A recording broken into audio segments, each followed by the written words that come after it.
Good, good. Hi, Darrell. No, Mayor. So, Mark, are we ready? Okay, I see a thumbs up. Good evening. How is everyone this evening? It's always good to see those that are attending our city council meetings, and welcome to those that are online. We have a very full evening ahead of us this evening. And you know what? I appreciate the opportunity to begin our meetings in prayer. And so Josh Austin with Eagle Christian Church. Josh, thank you for being here this evening, and thank you for opening us in prayer, followed by the pledge. Yeah. Thank you. My pleasure. Let's pray. Heavenly Father, God, we thank you for the opportunity to gather this evening. God, we thank you for the city of Nampa and our city officials and our mayor. And I just want to pray over this full agenda that they're working through tonight. God, that you would grant them wisdom and discernment as they work through each item. God, that their decisions may be honoring and glorifying to you. We pray for your blessing over tonight. In Jesus' name, amen. Amen. All right, let's face the flag.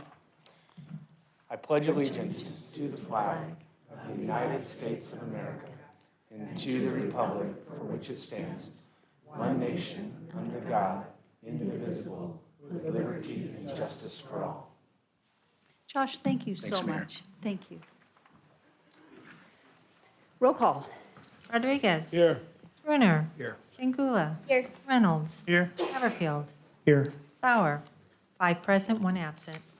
So I am not aware of any proposed amendments to the agenda.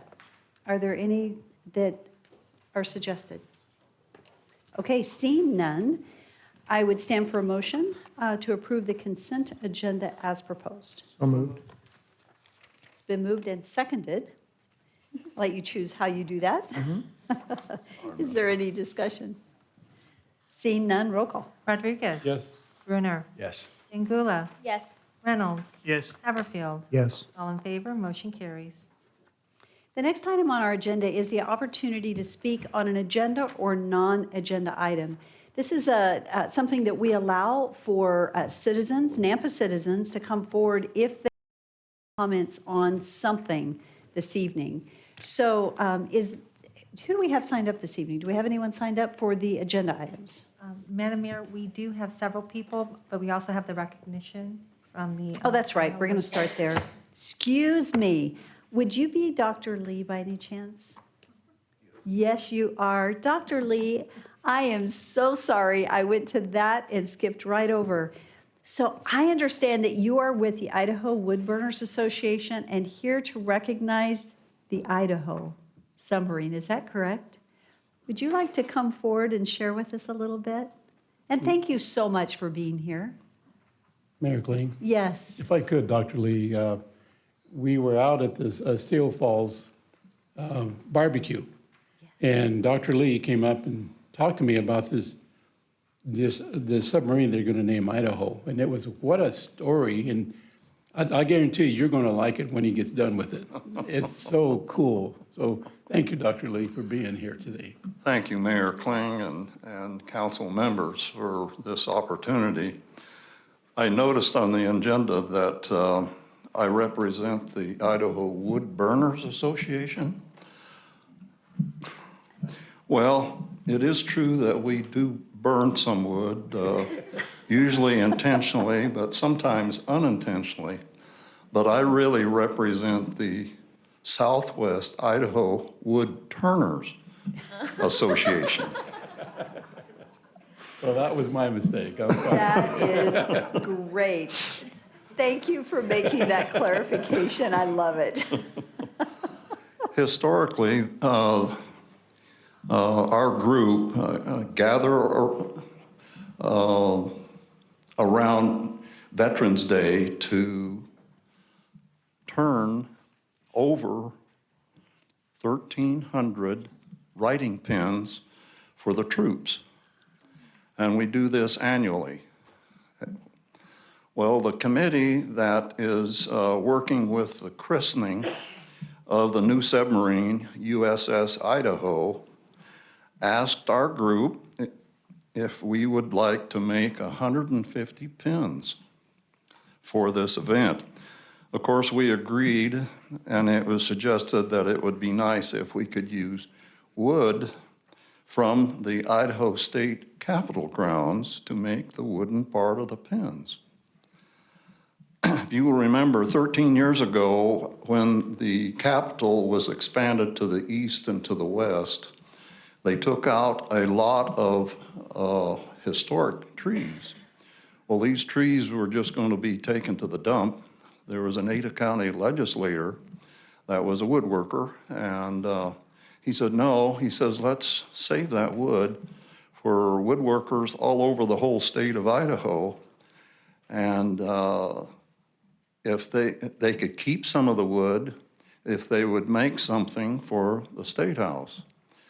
And if you had any opportunity to go to the State House, you can see that there's lecterns, there's podiums, there's desks, there's tables, there's benches, all kinds of items that have been made by woodworkers from all over the whole state. And usually it's signed by the woodworker, but it also tells where the wood came from. Well, just to make a long story short, I just happen to have still some wood that just happens to be wood from the oak tree that President Benjamin Harrison planted in 1890 when Idaho became a state. And so the committee got so excited about it, they said, well, we don't want 150 pins, we'd like 200 pins. And so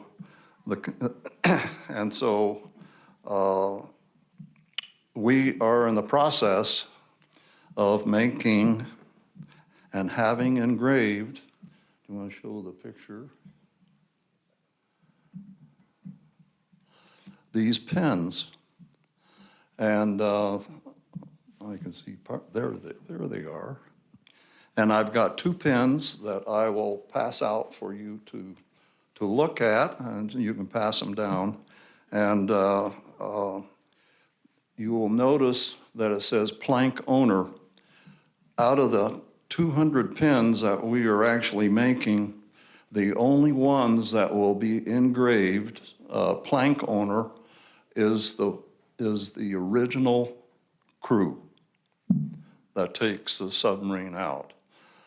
We wonder, when is this submarine, the USS Idaho SSN 799, when will it sail? I didn't know that submarines sail, but I guess they do sail. And it may be another year before this is done, but it's in the process. It's been in the process for a couple of years now. And so and there will be certificates also presented with each of the pins. So, That is nice. Dr. Lee, thank you so much for taking time to come share that with us. And thank you for sharing your talent. And hang tight so we can give you your pins back. Yeah. So, yeah. Thank you. Thank you. Well, they'll end up here, and then I'll give them to you in just a few minutes, and then you won't have to stay all evening. Thank you so much. That's very, very special. well, we feel very privileged to do this. Oh, that's neat. Thank you. Oh, yeah. Actually, Okay, you can't buy 'em. so we do have someone that is scheduled to speak. Yes, Madam Mayor, we have about 4 people that are signed up in advance, and our first speaker is Chris Varanen, and it is on a non-agenda item. That's beautiful. Thank you, Dr. Lee. That's pretty cool. Why don't you hand me that one? Unless you want to run it out to him.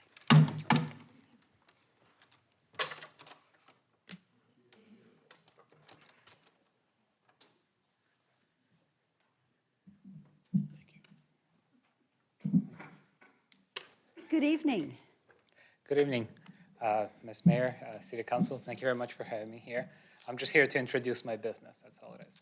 Okay, and go ahead and share your name and address. Yes, my name is Chris Voronin, and I live in 4219 South Raintree Drive. That's it. There we go. We want to Like make sure that? we can hear you. Oh, thank you. So Liberty Software is a software engineering company now based in Nampa. We moved here about 4 months ago, and we really are here to help. Okay, like right now, for example, we see a lot of cities, such as Nampa, that are having a couple of key issues. Part of it is growing, of course. One of them is that there is a rising usually cost of maintenance and work.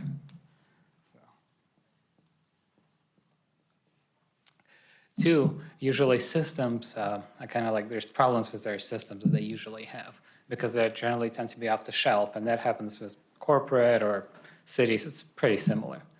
And lastly, people are really frustrated with lack of support that they get anywhere. And when we look down at those issues, which I didn't write down for lack of time, we come down to kind of a couple of root causes for that. One is that when cities are growing, there's probably simply bigger need for services.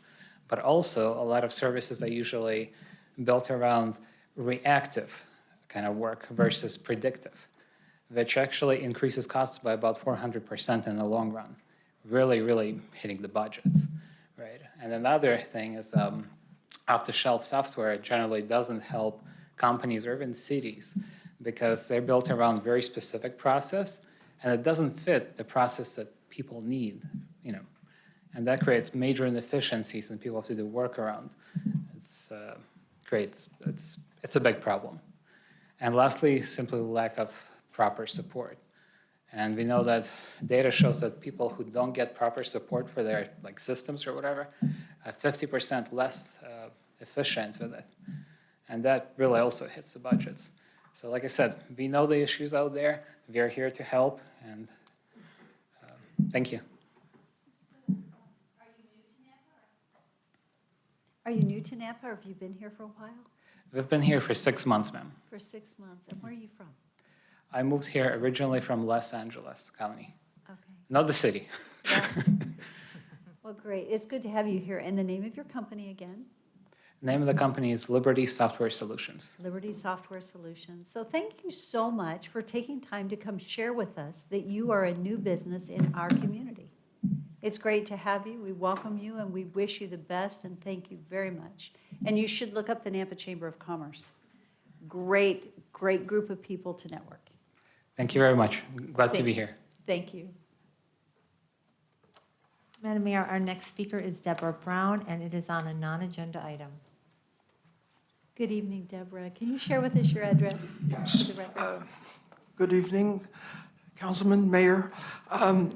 I have been a Nampa resident since 2008. I own a 120-year-old home near the historic district at 1623 5th Street South.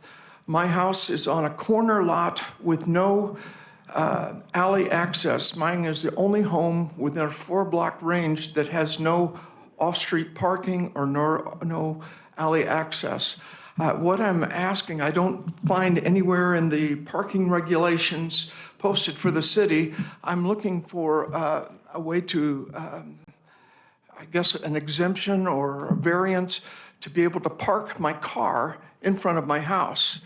A business that has grown, I'm glad to see growing business, the game store on the corner of 5th Street South and 16th Avenue, many days of the week, they have a large number of customers come and they park within 2 blocks. There are just so many people, and many times I cannot find a place to park in front of my house. At this point, I'm looking at purchasing an electric vehicle, which we're all going to have someday soon. And because I don't have an exclusive place to park in front of my house, there's no way for me to put a charging station for an electric car. It's something I think that everybody is going to have to deal with sometime in the future. So I'm here tonight not knowing where else to go to ask you all if I can somehow have a variance to be able to block out parking space, one parking space, 20 feet in front of my home, so that these wonderful customers for the store down the street don't take my spot. So I'll be able to charge my vehicle. That's about all there is to it. It's just something that you're going to have to address in the future. So maybe I'm the first one in on it, but I'm looking for your help on what to do. I've talked with the parking department, and they've said, no, it's all open parking. It's free for all to park, and they said there is no exemption. So I'm looking for a variance or some sort of permission to block off in front of my house. I want to thank Councilman Bruner for his encouragement for me to come this evening. Thank you. Well, I just, thank you for coming, and thank you for sharing your need. I really appreciate it. And we will have someone, so we have your name, we have your address. Rick, I'll probably, my chief of staff, ask him to make sure that we follow up with you to talk about a variance and what the potential is for that. But thank you so much. You know what I love about your communicating to us is your positive attitude, Oh, thank you. right? Because I've heard some complaints in your area about parking from others, and it can be really challenging. But you're standing here with a smile on your face, not being against a company, but saying, how do I do this? Thank you so much for the time, for coming, and we will follow up with you, and we'll figure out what we Thank can you do. very much. Thank Hey, you. Mayor, really Yes. quickly. Hey, Deborah. I was just speaking with Daniel Badger before the meeting started Yes. about your email because I wanted to make sure we were pointing you in the right direction. So he's standing up right here. So he'll meet you right out here and he'll be able to get you in the right All direction. right, thank you. You bet. Madam Mayor, our next speaker is Mike Wilcox, and he is speaking on an agenda item 6-1. Good evening, Mike. Thank you for coming. Thank you. My name is Mike Wilcox, and I own a business in downtown Nampa called Two Old Cats in a Barn. We're at 1305 2nd Street South, Suite 140. I've been down there for over 5 years. We're here for the Panther Event Center, and I know I got 3 minutes, so I'm going to run through this real quick. I have tried to work with Panther Event Center staff and the owner, along with Jay, myself, and Adam, to work with them. And along with the mayor and Amy, I've written you guys emails, or you called in to you guys. I think there's pictures tonight. They were going to show up of this last weekend. Right, Amy? Yeah. So they allow people on their event staffs not only to block the alley all day Friday to load in, and then Saturday, their patrons park in there all day long. So that's a fire hazard right off the bat. On top of that, they allow people to come out with open containers, drink out there in the streets. This is something not new, as the mayor knows, and Amy. And it's on a continual basis. It's only going to take one person to trip out on those streets and a car to hit them. And this has been going on for over 2 years now. So they're going to try to convince you that they need their liquor license, they need their beer license. And I'm telling you, if you do that, you're going to not only be accepting O'Leary's, the building owner, but myself as an owner. I mean, we're out there every Sunday cleaning up their mess. They refuse to use their own dumpsters. Did we get those pictures, Amy, or no? Okay. So this weekend, we had beer cans from that event staff leading behind O'Leary's, where we park as business owners, of their beer cans. They smashed wine bottles, clear out to 3rd Street. My suggestion is you say no, and I'm saying this from my heart. If any of them, like say a family member or anything, comes in here and wants to get a beer license or a liquor license, I'm saying no to that too. So that's what I got to say tonight. Just upset. If they find the pictures, it'd be great, because that says a lot of words. There's the wine bottle that was smashed. Several of them. That's the parking lot that we park in for O'Leary's on the corner of 13th and 2nd. Village Square is our building. And then to the left of that picture, right there, you can see the car. That's one of the entrances, and there's another entrance there on the side too that they allow the patrons to come in and out, drinking with their open containers. So anyway, I think there's one more of the beer cans on 3rd this morning, maybe.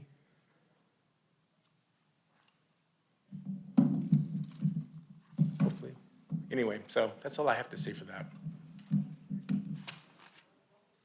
Thank you for taking time to come, and we're slowly getting to. Oh, there we go, there we go. Right, the So, I mean, photos just that you have littered with brought. beer cans in their trash. And this is a block away that they're doing this, and they're cutting through the back of our parking lot doing this. So anyway, that's all I got. Thank you. Thank you very much. Did we get through all the photos that he shared? Yes. Okay, is there a way, do we have any more presentations tonight? Mark, off of this? Do we have any more presentations that you need? Okay, perfect. Thank you. Madam Mayor, our last speaker is Ivan Castillo, and he is speaking on agenda item 6-1. Madam Mayor, council members, Ivan Castillo, concerned citizen, 2115 West Habitat Street in Nampa, Idaho, 83651. I just want to thank you for the opportunity to speak in front of you. I'm here in favor of Manny Velasco. As many of you guys know, he's the Pantera Market #2, best tacos in town, he will say. But he also is a concerned citizen. He pays taxes as well. And, one of the greatest things about him, as I know him throughout my relationship with him, is he's a gentleman that really cares deeply. He's embedded in this community, he's part of this community, and he's also willing to go ahead and make changes and have conversations about it right now, about everything that we need to do about becoming a better neighbor and to make sure that our community stays strong and good as the way it is right now. So, like I said, when he started the Hispanic Cultural Center, he was there, and shortly thereafter, he did a lot of great things and changes in that arena, and now he has the Pantera Market, and I always refer to him as the beautiful mind because he's always concerned, always willing, and able to make a difference. So that's why I'm here today, just to make sure that you guys know that he's another another citizen of this great city, and we welcome the feedback, and I think that it is only important that we have to, there's a saying in Mexico that goes, al que no habla Dios no lo oye, which means that if you don't speak, God won't listen to you. And, I'm proud and happy that it's coming forward because that's the only way that we can actually go ahead and make it better for everybody involved. So, I don't know. I don't know what else to say. You have any questions about his character or who he is and everything that he has done for our community, you're more than welcome to ask me those questions and I can answer them. Thank you very much. Okay, is there anyone else this evening? There is not, Madam Mayor. Okay.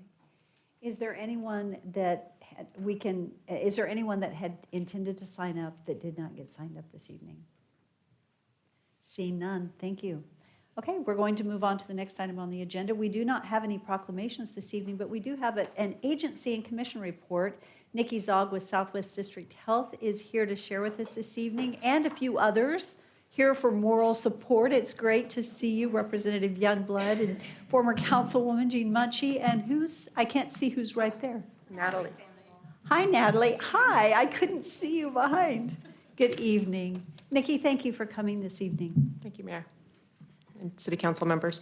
I have an updated handout that I'd like to provide, if that's okay. If I can bring it up to you.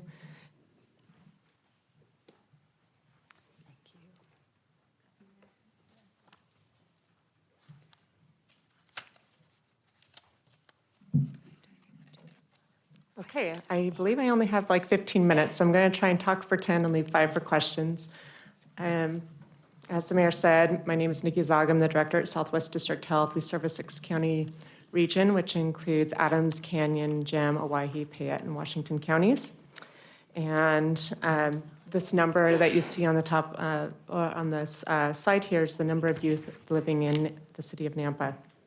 Next slide, please. In 2021, the Board of Health, who I report to, asked the Public Health District if we would study the impacts of COVID-19 on our youth population. And they were particularly interested in youth mental health. And so we worked on collecting some data in as real time as we could, which we had some great research analysts that were able to do that. And next slide, what we uncovered is like no surprise, I'm sure, to anybody here in the room, but we did note increases in abuse, self-harm, and suicide among teens in our community. And that was and that it was increasing at higher rates than in the previous 2 years. And there's several data points up here. I'm not going to read all of them to you. You'll see Region 3 referenced quite a bit. That's the same geographic footprint as our district is. That's just health and welfare's terminology.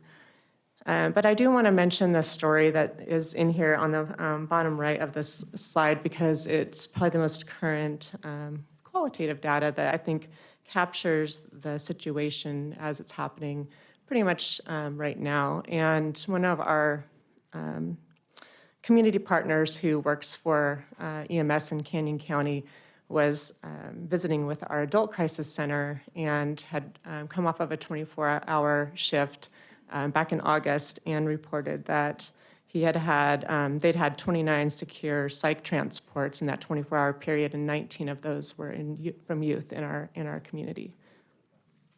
Next slide, please.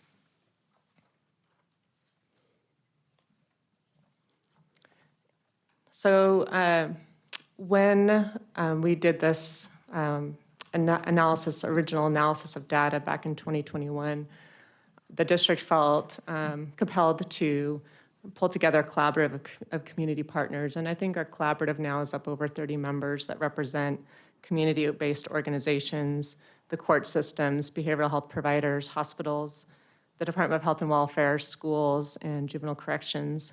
And we wanted to address the gaps and needs in the behavioral health system serving youth in our region.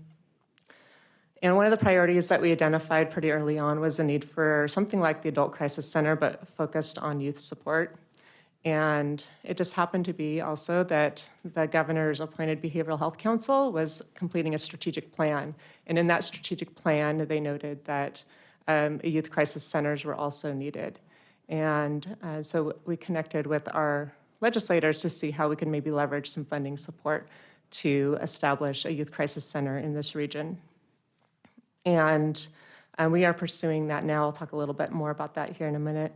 And there were also other opportunities that the Behavioral Health Council provided funding, well, the legislature provided funding for at the recommendation of the Behavioral Health Council, and that is a safety and assessment center. And we served as the backbone organization and were awarded $1.5 million in July to implement a safety and assessment center model in our region, and are working to have that hopefully stood up by the end of November, beginning of December.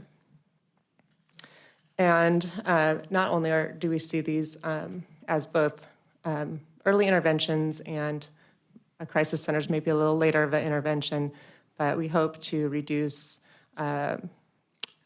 involvement with law enforcement and our hospitals, and by providing some crisis stabilization and services. Next slide.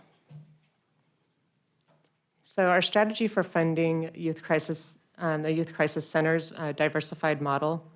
And this is similar to what we've done with the Adult Crisis Center in our region.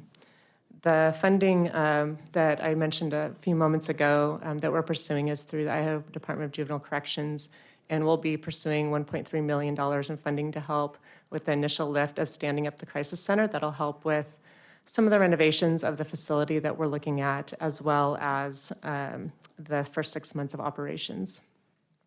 There's also funding that has been awarded to the states, counties, and the cities of Nampa and Caldwell in our jurisdiction for the opioid settlement, and the public health district. So we all have funding there that can be leveraged to support youth crisis centers. And ARPA also allows for the funding to be used to address behavioral health infrastructure needs that were exacerbated by COVID-19.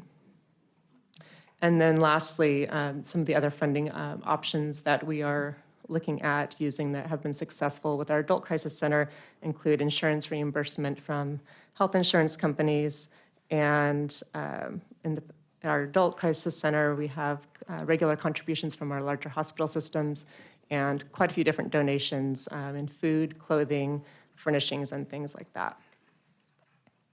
The next 2 slides I'm just going to skip over. I think you have this in a packet, but these are our estimated expenditures and revenues in the first 2 years of funding a youth crisis center and supporting it. So I'm going to go past those 2 in the interest of time to allow some time for questions.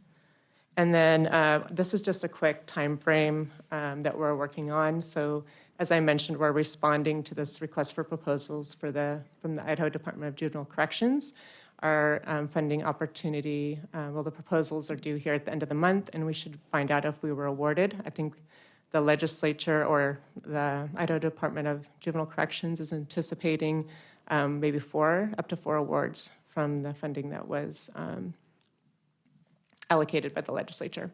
And we're hopeful to be one of those. And if we are awarded, then we will plan to finalize the lease on the facility that we are looking at and identifying a subcontractor to operate the crisis center, and then begin renovations on the facility and hopefully have a crisis center open by July of next year. And so the big reason I'm here today is to see if the city of Nampa would be willing to contribute $150,000 to the renovations and startup of the facility. We have commitments, verbal commitments, I should say, from Canyon County of $600,000 and $50,000 from the city of Caldwell. And I will also say that while the Board of Health has not committed any funds, my plan is to at least recommend $300,000 of our opioid settlement funds go towards this cause. And with that, I'm happy to address any questions that you have. Mayor, I Nikki. do have a couple after you. Nikki, first of all, thank you for being here. I really appreciate it, and thank you for your work, especially the amazing work that was done on the Mental Crisis Center in Caldwell. And I am so hoping that we can have the Teen Crisis Center here in Nampa. Greatly appreciate your help and your work and your focus. What is the timeline that you're needing the commitment of the $150,000? Yeah. Thank you for your question, Mayor. My hope would be to at least have a commitment by the end of the calendar year, and maybe even something maybe in writing to indicate that the city council might be willing to support it, because I would love to have some letters of support to go along with our application to the state to maybe help show our readiness and our community's want for a youth crisis center in the region, and I think that would help our application.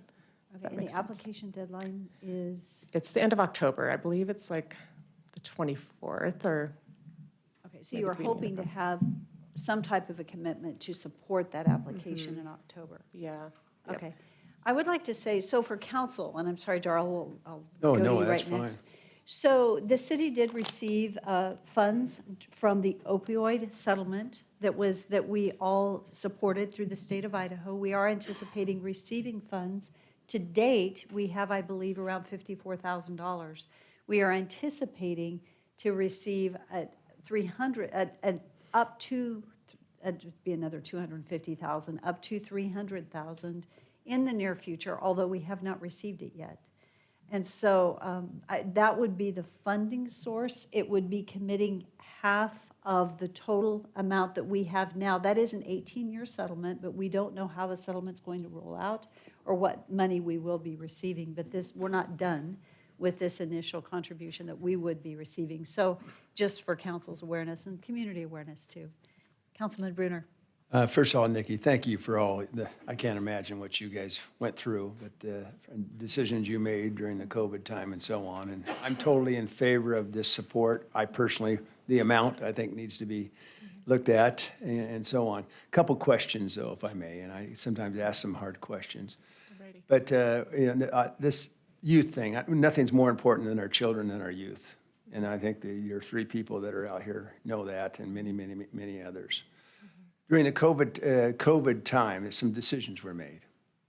And so we have a lot more suicides. So what aspects during this COVID time contributed to this mental health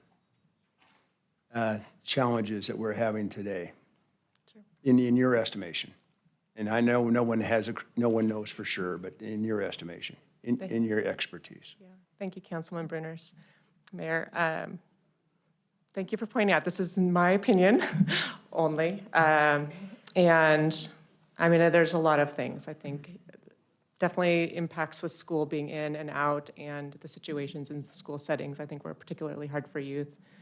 I think the divisiveness just in the population on the topic and everything that was happening in our community is stressful. I mean, we all felt that. I think children aren't immune from that either. The lack of being able to participate in community activities and recreational activities, I think is really important for youth, mental health, and that was definitely impacted as well by the events of the last few years. Thank you. Second question. Sure. And because we're kind of a reactionary society. So my next question is what have we learned? I realize Southwest Health can only make recommendations to a certain extent. You do make decisions. School boards make decisions. But I don't know if my lifetime, I doubt if this is going to be the last. I'm not saying COVID, it could be something totally different, but something that's very, very contagious. So in the future, if we find out that it's very contagious, but our youth are not really, unless they have morbidities or whatever, or family members in their homes have morbidities, what do you think we've learned, or how would the Southwest District lobby in the future with our school districts that you represent? And I put you on the spot, I know. Yeah, yes, you did. I don't know if I'm hoping I won't be here for the next pandemic. Well, I hope we don't have one. Like I said, of course, my lifetime, you can see by my haircut, it may not be long. Yeah, Go ahead. I got a lot grayer. I certainly understand. I just want to make sure Yeah. what we've learned, Sure. what you feel like we've learned. It's If we're going to spend this money, then let's hopefully prevent these kids from having to go into these type of centers. Then I'll be quiet. Yeah, absolutely. It's a fair question. And again, this is my opinion on the matter. Thinking about the impacts of pandemics, particularly those that are very infectious. I think one thing that we could have done better would have been agreed to and found common ground on how we were going to move forward with addressing the pandemic and had very clear communication on that. I think not having clear communication, not being in agreement in how we were going to handle the threat to our community contributed to a lot of the dysfunction that we saw, not just here locally, but everywhere. So.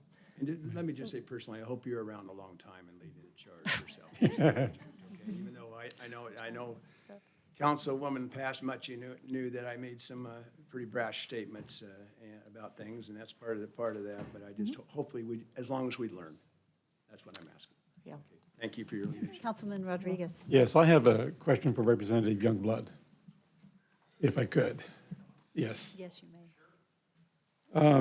Since you're the chairman of JFAC, and I know that when I've talked with you and past Councilwoman Munchie, that the legislator did make a fair amount of concern, and what was the amount of money that that the state allotted for the mental issue for kids? Mayor, Councilman, you mean this year? Yes, this year. We appropriated $6.2 million for the Safe Teen Assessment, which was for all 7 districts in Idaho, of which Ms. Zog just explained Idaho, or at this district received, was at $1.5 million. To establish the youth crisis centers, we appropriated $4.4 million. Within discussions, what that meant was we'd be lucky if we got 3 or 4 within Idaho's 7 districts. So this opportunity is just for us to say we're hoping that this District 3, those 6 counties, can be one of the first to receive that. And if I might, Mayor, I wanted to clarify a little bit of what our good Councilman Bruner was talking about. The challenges with kids today, and I don't know, I believe Councilman Bruner was there, but we just had a meeting with young people at the Brandt Center. And what the title of that meeting was what I wish you knew about young people. And it's not just the COVID issue. It's Twitter, it's all the other, it's Facebook, it's all these issues that they've gotten into that has created all this challenges within these students.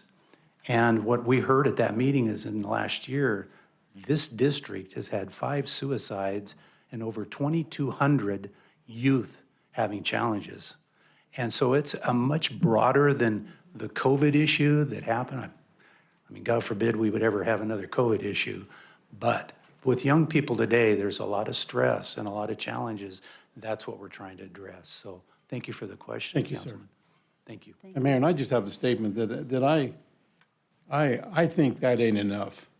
I think we should invest more in our children and their mental health. And if this council will agree with me that we need to give a little more than what what you're asking for. That's my opinion. Thank you. Councilman Haverfield. Thank you. Nikki, thank you for coming tonight and sharing what you have. Jean, as mentioned before, has been a strong advocate for youth, the youth in our community. And I think the crisis that we've been in it precedes the COVID. So this has been an ongoing issue. And so I believe in that challenge. In your letter to us, it states that a community partner has stepped forward and offered a 20,000 square foot facility in Nampa. So that answers my question. I was going to ask if a location has been identified. And I assume a remodel will take place. Are you looking for ownership of that facility? Or is it just a lease arrangement or a use arrangement that you'll have? Thank you. Mayor, Councilman. Yes, great question. We are still negotiating the details of that, but we have, the owner has given us a few options. We can lease with the plan to purchase after 5 years. They may be in a position to donate it after 5 years. So right now, of course, we would love a donation, but nobody knows what the crystal ball looks like. So we would probably look to want to purchase at the end of 5 years, realistically, plan for that. And so that's what we're negotiating toward. And the facility, if I may add, it is 20,000 square feet. The crisis center will not need that much space, so we are looking to co-locate other youth services, support services in that location and have it be a centralized place for services and supports for our youth. So again, in your letter, you stated 50,000 towards the renovation. So it must almost be ready to occupy. Is that correct? It would require quite a bit of renovation, actually. It was a medical clinic prior, and especially for the Youth Crisis Center side of things, you need to have that straight line of sight on the youth, and so it's going to need some walls moved and things like that to accommodate it. But it's not in horrible shape. It's actually in really good condition overall, but it does have the 20,000 square feet is big. So. Okay, thank you. You're welcome. Thank you. Nikki, thank you so much. And Jean, thank you for your leadership in just rallying the troops to raise the awareness of youth suicide and the mental health. Nikki, thank you for your work. Council will need to get back and have a discussion maybe at an upcoming council meeting just to discuss the funds, especially once we receive them. So, and then Doug, if you have any new updates at a later time when we do consider it as to when we might be available, that would be great. Thank you. Thank you for your time. Nikki, thank you very much. Tom, I think I'm going to have you, do you mind if you wait until after public hearing since you're going to have to be here? Thank you so much. I appreciate that. Remind me to come back. I'd like to move on because of time. Thank you, Representative Youngblood. Thank you all for being here tonight. Yes, thank you. Thank you for your work. We are going to move on to new business item 6.1 at this time. This is an action item, and the information, as you know, council, is in your packet. Shar is going to be presenting on this item since she manages our alcohol license applications. This is the consideration of an alcohol license application from Panther Event Center located at 1315 2nd Street South. It does require a waiver to allow on-premise beer and wine sales within 300 feet of 2 churches. Shar, thank you very much. Madam Mayor, Council, Shar Tim, City Clerk's Office. I'm here to present a consideration of a waiver to allow on-premise beer and wine sales within 300 feet of 2 churches for Panther Event Center located at 1315 2nd Street South. I'd like to refer to the location map that is currently on the screen. The highlighted area is where Panther Event Center is. And if you look on to the left, the red circle is the Bible Pentecostal Church. And on the right, oh, I just lost it, is the Real Life Community Church.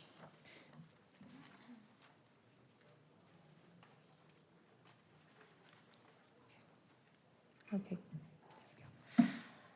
This is the street view of the Panther Event Center. You can see that the alleyway is on the right as we're looking at it, and then Pantera Market is on the left.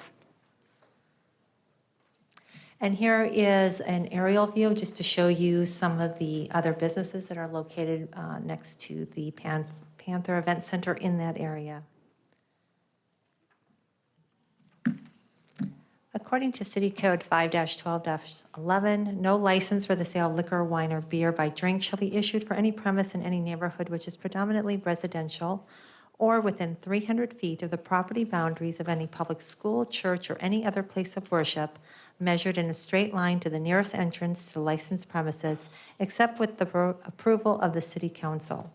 So on this screen, you can see that from the property line of Bible Pentecostal Church to the entrance of Panther Event Center is approximately 160 feet. From the property line of Real Life Community Church to the entrance of Panther Event Center is approximately 234 feet. This is located within the Downtown Historic Zoning District. The clerk's office mailed a letter to the Bible Pentecostal Church and Real Life Community Church on September 26 with return receipt notifying them of the waiver request, each signed for their letters on October 4th. On October 10th, an email was received from the Bible Pentecostal Church stating opposition to the application, and the email is in your packet. On October 14th, Real Life Community Church returned a call to the clerk's office and stated in part that they would not be providing public comment as there are already quite a few establishments in the downtown area that serve alcohol and they have had no problems with them. They were not opposed to a local business as they wanted to be a good neighbor. The applicant, Manny Marin, provided an introduction letter which was included in the council packet. Pantera Market and Panther Event Center share the same roof due to the size of the building, but are separated by a wall and a locked door, and each has a different address. Currently, Pantera Market applies for individual alcohol catering permits for events that are held at the Panther Event Center, as Pantera Market currently has its own alcohol license with the city. Panther Event Center is requesting its own alcohol license because it is a separate entity from Pantera Market, as each has its own operator and its separate interests. On October 11th, the clerk's office received 2 public comments that have been included in the council packet, with both of them opposing the application. It is O'Leary Properties LLC, which are the owners of the Village Square building, which neighbors the Panther Event Center, and Village Antiques LLC, which is a neighboring business. Both have stated that they experienced issues related to events currently being held at the Panther Event Center. Majority of the issues identified appear to be related to parking and trash. However, patrons of the event center have been observed consuming alcohol outside of the building, according to the letters. The clerk's office did contact Nampa PD regarding the complaints identified in the letters, and they stated, although the neighbors have complained about these issues, the only calls for service have been by the event center's own security and none by the neighboring businesses. There is a representative from Nampa PD who would be would be available to answer any questions, as well as the applicant is in the audience. And that is the end of my presentation. Does anyone have any questions for me? Thank you, Shar. Council, do you have any questions? Mayor, I do. You mentioned the alcohol license. I thought it was just a beer and wine. Are you calling those synonymous at this? So the alcohol license, that's what they're applying for. And so in the alcohol license, you can apply for either beer, wine, or liquor. Okay, so in this case, it's not a liquor license, it's just beer and wine. It's a beer and wine. And currently, they are using an alcohol catering permit through Pantera Market because they have an alcohol license. Okay, so they're still able to serve liquor through that permit they're getting through Pantera? No, just beer and wine. Okay. So in none of the things that you read or anything that I read in the packet, that there was actually liquor being consumed outside of their event center? No, just, yeah. I did not read any of that. I just want to clarify. Was that alcohol, is what we were told? Is that correct? Alcohol, so beer and wine is what we're talking about, which is being consumed outside in the, okay. Madam Mayor, Councilmember Brunner, you're speaking of the complaints where they said that they have seen patrons drinking beer. Is that what Yeah, that's, I'm just trying to clarify what I- they're drinking outside of the event center. So, Correct. I don't know what they Okay. were drinking. thanks. Are there, yes, Councilman Haverfield? Did we receive any correspondence from the Real Life Community Church? Madam Mayor, Councilmember Haverfield, no, they did not provide any written comment. I actually contacted them by phone, left a couple messages, and they called me back. Thank you. Mayor Kling? Thank you. Yes. Shar, so what kind of calls for service have Napa PD responded to? Madam Mayor, Councilmember Rodriguez, I would have to defer to Napa PD on that Well, one. Napa PD's coming up. Thank you. Thank you, Shar. And with that, can I Yes. come back? You can come back, and we'll, if we have any other questions, we'll ask you even from here. So evening. Mayor and Council, and Councilman Rodriguez, so I located a dozen calls that we've received to that event center in 2021 and 2022. And the majority of those calls, some of them were reported possible juvenile underage drinking and those juveniles trying to get into the event center. So security personnel had contacted us. And then others were fights or potential disturbances outside. And then we had some with crowds of people outside after the event that weren't dispersing very quickly and consuming alcohol outside, so we responded to those. None of those events did we find people on scene. They had either left or were dispersing as we arrived. So there was no action taken by law enforcement, no arrests, no summons issued on any of those events. So. Okay, thank you. Thank you. Are there any other questions? Yes. To the owner? When Or we are are we- done okay. with staff, I'm actually going to have Manny come forward, ask him to come forward and speak to us. So if there are no other questions for Eric. Okay, Manny, thank you. Yes. Manny is the applicant. Yes, Thank you. good evening. So good evening. Thank you for this day, you know. And first of all, I want to say I'm so sorry for the complaints you have. And, you know, my intention is to do the best I can all the time. And I don't know the complaints if it's this year or last couple of years. I run the place only this year, and I try to put everything organized for the people be there. Like right now, yeah. And the alley, I got signs already, just to people know it's not parking in that place anytime. So I hope so. This is gonna help to the problems, the people parking over there, and this. I try to facilitate the people where the areas the parking is, you know, and I try to do the best I can. And then, Hampton and I got the checklist marked with my staff. For my staff, they need to go around to the place and check it out the garbage and check it out everything. If there's something wrong, they communicate it right away for me. I got securities. I got 3 securities. Just for the people, And I want to mention that one. So it's not public events I do, just a quinceañeras and a weddings. It's a family event. So the most is a lot of kids in there, so it's not like cantina or bar. Could I ask a question? Yeah. And that is, when you said that you just more recently have been doing the events, when did you take over doing the events? Because you own the market, right? So did I misunderstand? Because like back in April was when some of the complaints came through. Were you managing it at that time, those events?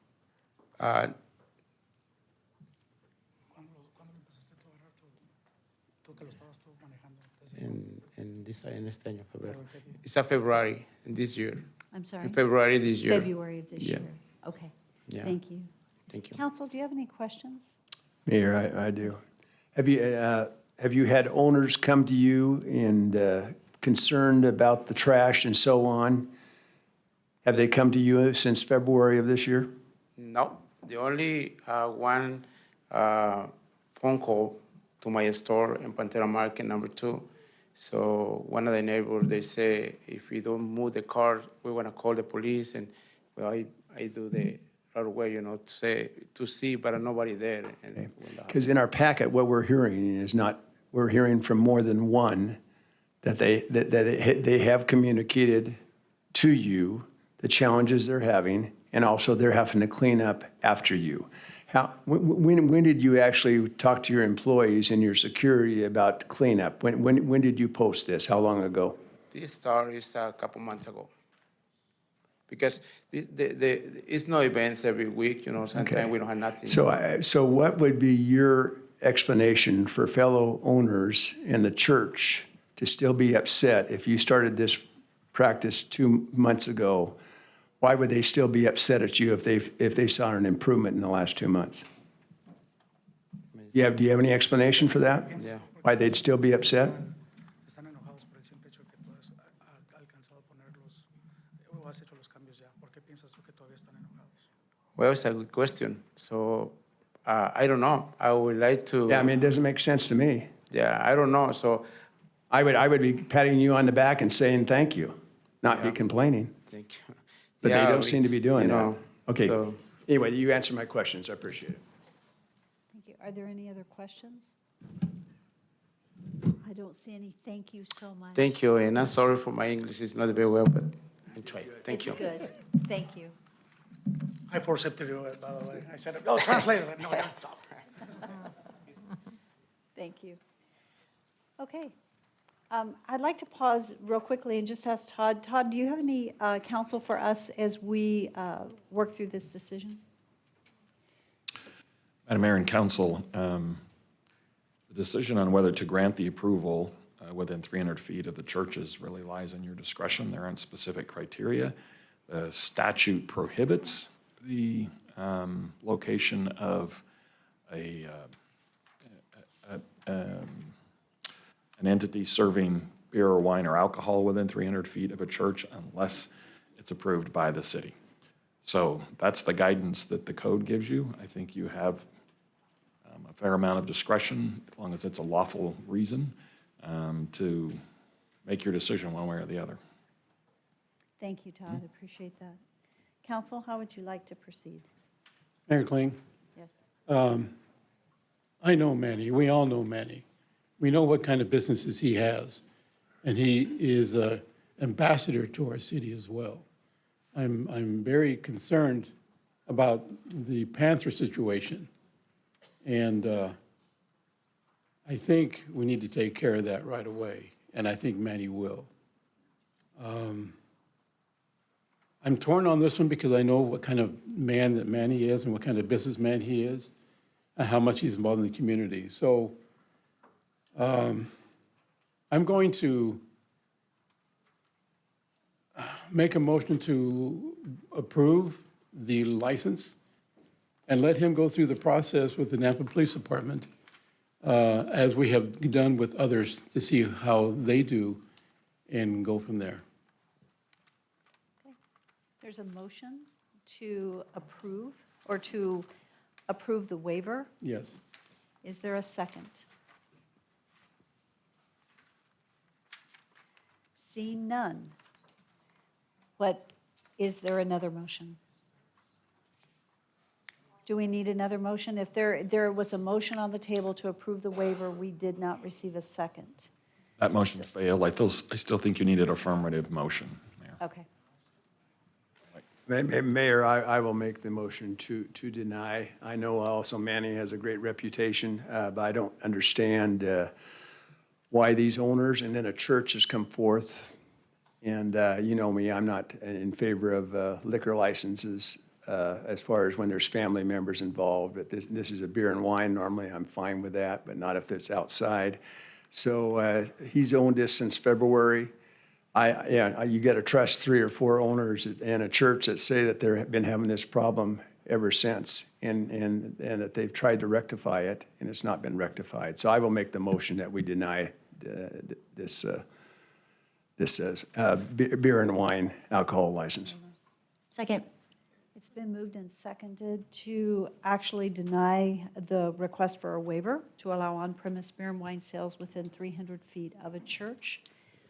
Discussion. Mayor. Yes. And again, I support the investment that they've made into the community. It's major. They have more than one store. The clarification provided by council, the letter received by the Pentecostal church, who did not have any resistance to a couple other requests that came before us, for them to come forward with a strong opposition to this request. I have to honor that. But we are not taking away their ability for beer and wine sales at the Pantera, or at the regular marketplace. So that still is there. It's just this second operation that this motion I'll support to deny the waiver. Thank you. Is there any other discussion? Seeing none, roll call. Rodriguez. No. Reynolds. Yes. Everfield. This is a yes is a denial. Yes is a denial. So yes. Jingula. Yes. Brunner. Yes. 4 in favor, 1 opposed, motion carries. Okay. Sorry, guys. So that is the end of that, and you guys can have any follow-up discussions. So it is 6:30, and it is time for our public hearings to begin. We have a lot, my understanding is we have a lobby that is full. I might ask if there are any staff members in here. There are a few. You guys are welcome to be in our conference room in our office. If anyone would like to go into our conference room, the meeting, you can hear the audio and you can, sit in our conference room. That way you're probably more comfortable, and it will open up just a couple seats here, possibly. It doesn't include the council, does it? We don't get to, no. I'll give up my seat, Mayor, if they want. Is the Good game to on? see you, Socks. It is Monday night, yeah. Okay, so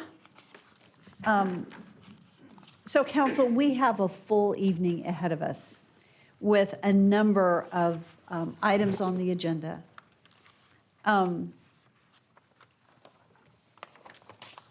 For this first public hearing, do we have anyone in the audience for public hearing number 1, which is to consider amending Title III, Chapter 7, Streets Department impact fees?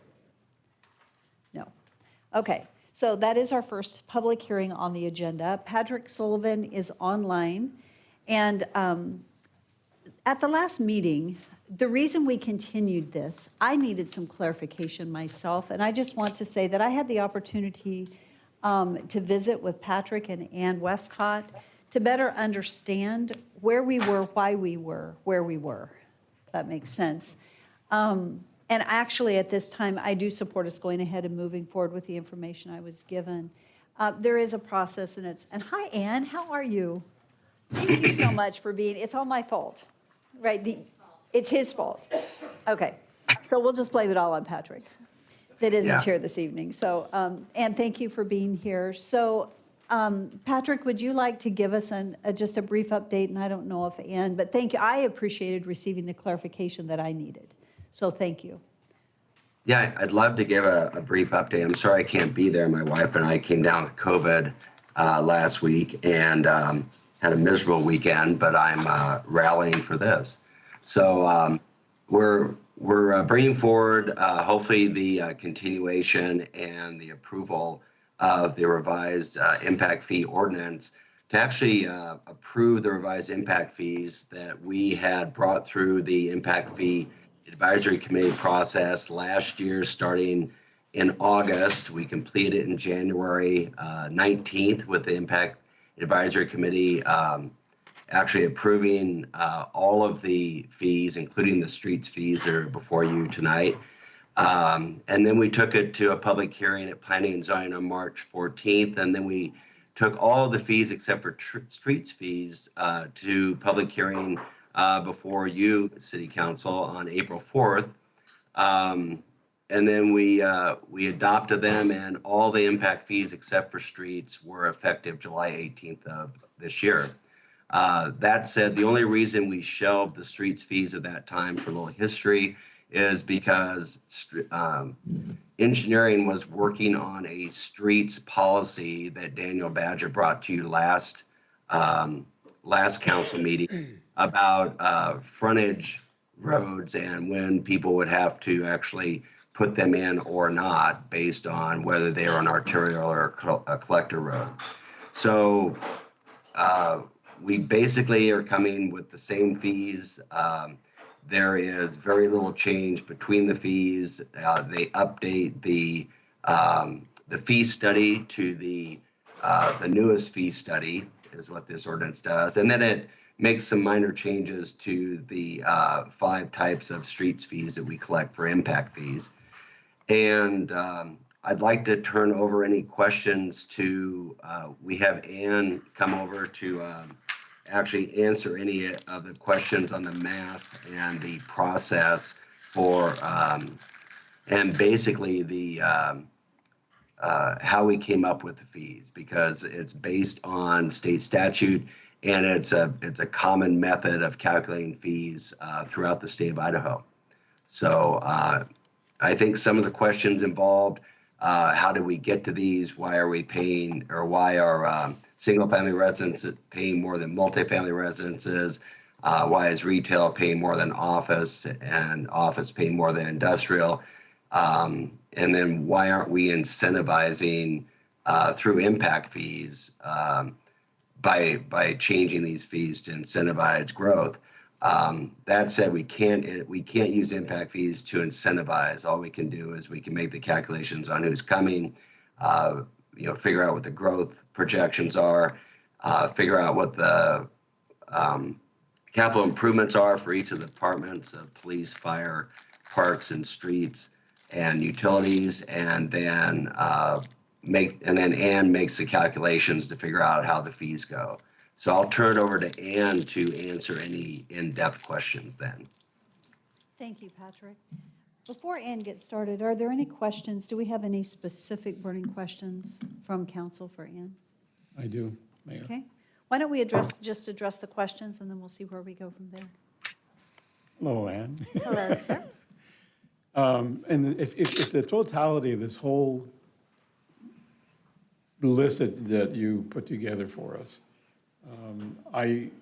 it almost looks like, for example, and for the audience, it's single-family residence per unit was $2,841 for a street, and now it's $3,000. That was increased. So on the balance line here, it goes to multifamily residences was $1,648. That also was reduced to $1,470. So right off the bat, it makes me think that we're banking on more growth in Nampa, and that's how it's going to equal the value. That's how I was going to taper off, I guess. But then, hold on. But I'm then gonna forget. when Let me you write this when you come back and you look at the industrial per square foot of building, $1.52 is what they were paying, not $2,841 like the residents. They're paying $1.52. Now reduce it to $1.20. With the growth of in light industrial, still the highest is the residents, is the personal taxpayers. I just don't get it. So explain. I know you can. So it's getting harder. Madam Mayor, Councilmember Rodriguez. Part of the problem with impact fees is a lot of levers are moving at the same time, and so sometimes they cancel each other out, and it's misleading to us how we might get to an answer. Two of the simple things that are happening in this is that single family went up. Let's try this. The CIP for streets relatively stayed the same. It went up a little bit. And that's why single family, The CIP went up a little bit in cost, so that's something that would make the fee increase, just like we did for fire and police. At the same time, remember when I do streets impact fees, it's not just based on a house or a square footage of retail, it's based on trip generation. So I take the number of units that we're projecting and I multiply it by the number of trips each of those land uses generates. And that's from the International Transportation Engineers Trip Generation Manual. Single-family units generate more trips than multifamily units. And in the last update of the Trip Generation Manual, the split changed even more than the ones I had been using before. So just based on national empirical data, I changed the amount of weight I was giving to single-family to go up a little bit, and multifamily went down a little bit. And that's just because the Institute is telling me multifamily is actually producing less trips than they might have before.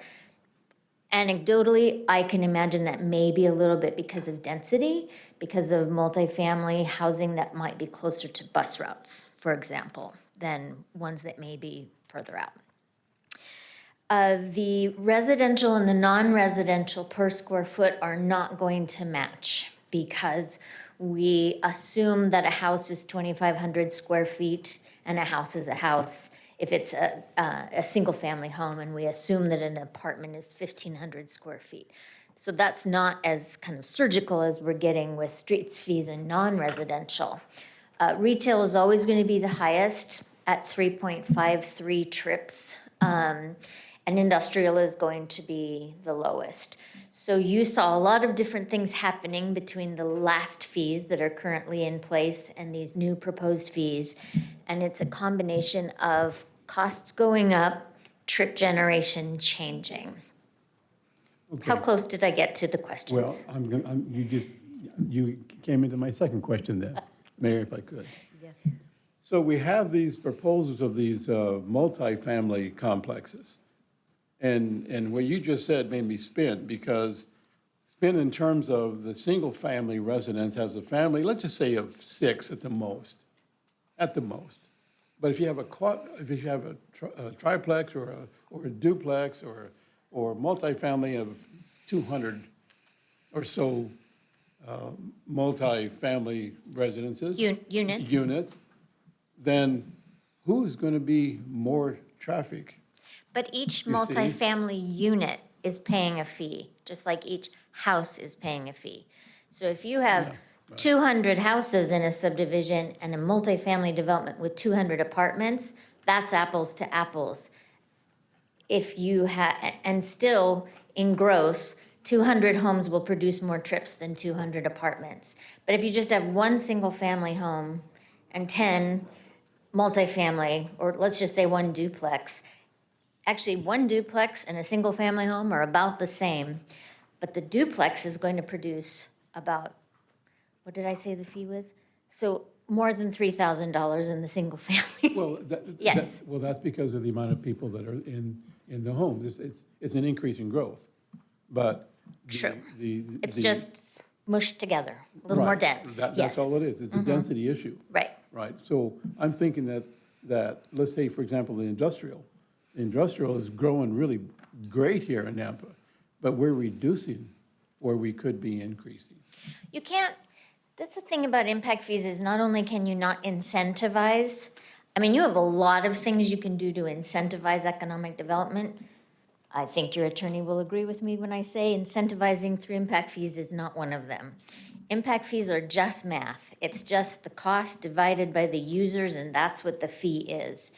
You could decide to put a lot of your own general fund money in incentivizing economic development in your light industrial as part of your economic development strategy.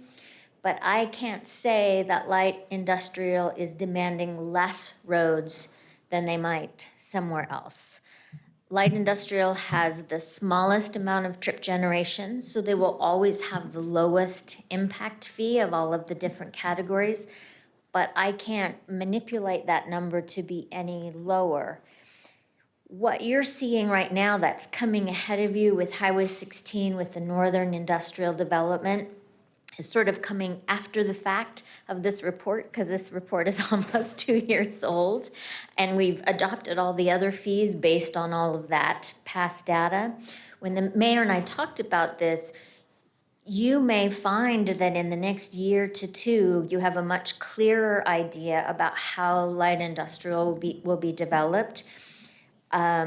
We've not even asked the streets department to update their CIP to reflect this.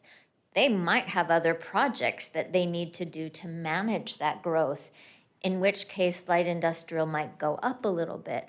We've tried to stay neutral to even you out with the fees that you just adopted in July. And so everything is equal as of that point and could certainly be updated as you continue to develop those plans. Okay.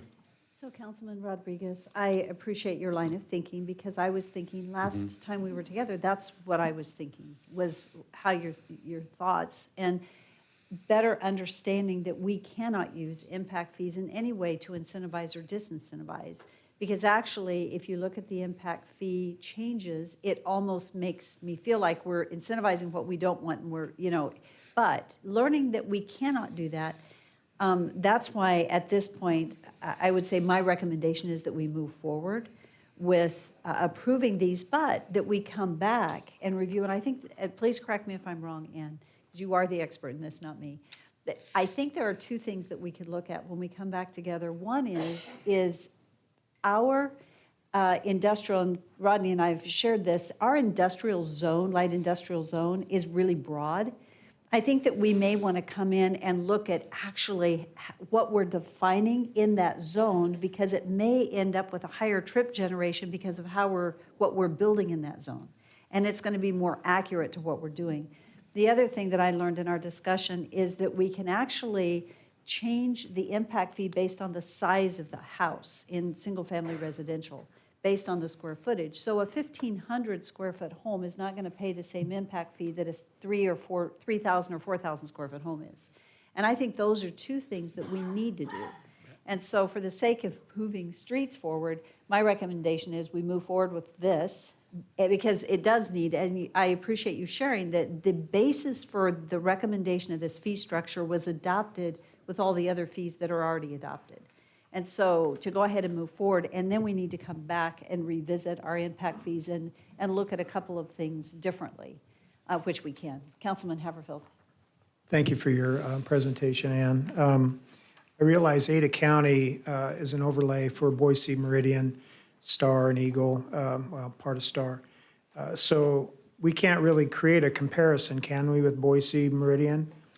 Are these numbers similar to what they're looking at as well? Madam Mayor, Councilmember Haverfield, I think there's a very tiny little exhibit in the back of the report that shows the comparison of all the jurisdictions.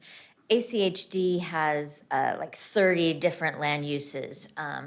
It's not, I don't think developers in Ada County are terribly happy about the amount of differentiation. So what I've done, for example, in industrial is I've taken their 5 industrial categories and done an average. But ACHD's streets fees for a single family is, I think, $3,300. And for a multifamily unit, they were coming in so close that that's one of those times when I go, okay, we've got this math right, because although there might be a little bit less cost in land, construction costs being the same across the valley, I'd expect them to be similar, and they are very similar. So there's no... Slightly less than Ada County. Okay, so that's the incentive I as suppose, far as for yes. developers, if they were to look at us. If that's the ticker, you would definitely build in Canyon County. Thank you. Yes. No, you have it. Councilwoman Jayula, and then Britta. Thank you. Yeah, thanks. Thanks, Ann. So when can we revisit this? Because my biggest concern is that with all of the north side development that we have that's going to be going on, if that's not even calculated into this, that's kind of concerning to me. So when can we go back and visit this recalculation? Madam Mayor, Councilmember, I probably need to do a clarification. I could be off on the numbers of growth up or down, and you are not going to lose out on money. If you, I have a lower light industrial projection right now because that was done before you kind of embarked on this plan. But if you build more industrial square feet than I projected, you're going to collect that much more impact fee dollars, and we're just gonna add another project to the list. You have to update at least every 5 years by state statute. Nampa usually does it every 3 years. You could do it every 6 months if you wanted to. Does it cost us money to do that? Absolutely, yes, it does. How much does it cost us every time we do? Well, since I just sold my company to a company that apparently makes a lot more profit than I do, it costs you about probably about $40,000 to update each time. So yes, I'm apparently not a good business person. So I run my business like a nonprofit, and you all benefited from that for a very long time. I want to mention, because of the re-up, I think the mayor has mentioned, I've been doing your impact fees for 15 years, and we started, you didn't even have a transportation master plan. Every time we do that, you have more and more sophistication in your data. Before, we didn't even really have call data for police and fire that would have let me differentiate land use types, but you even have that now. So you could, in the next iteration, really break things down as much as you wanted. You can have as many subclassifications as you want. You could take single family and divide it by size.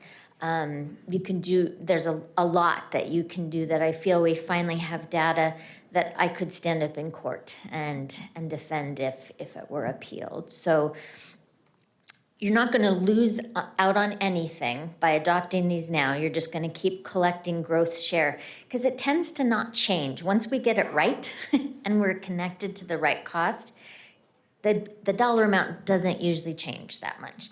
It's changed in Nampa over the past because we were not including things. That's why the fee kept going up. But now we've included everything, and it's paying 100% of its share. So you shouldn't see big changes in these fees going forward.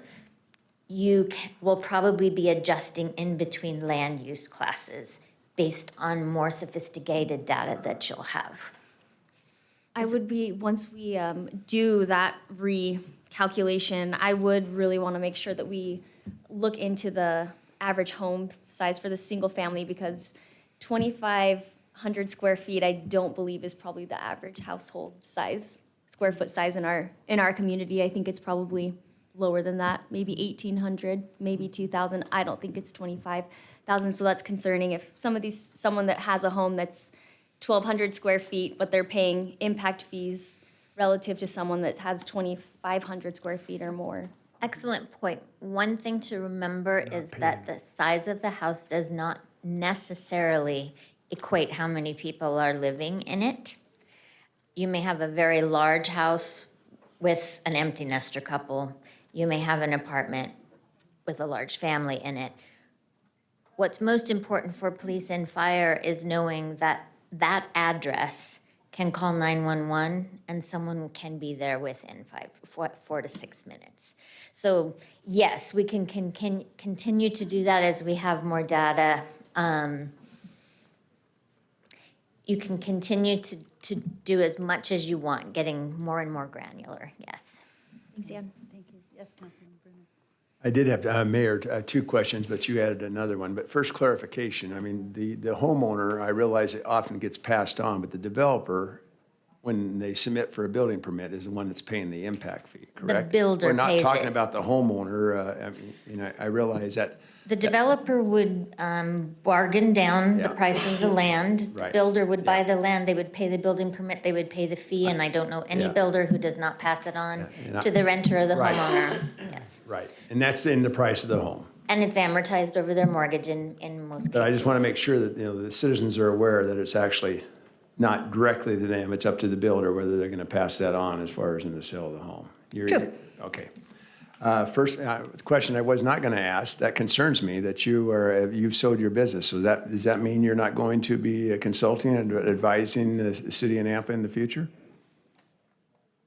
Okay, so we're no longer I mean, I suppose nonprofit if you rates. continue this hearing for another 3 years, I'll just keep showing up, but I think it's probably best to move this along. Okay, okay, anyway, thank you for all your good work and the gifts that God has given you, because boy, I'd go crazy with all the data that you're looking at. Number two question, did our impact fee committee, was this passed on to them?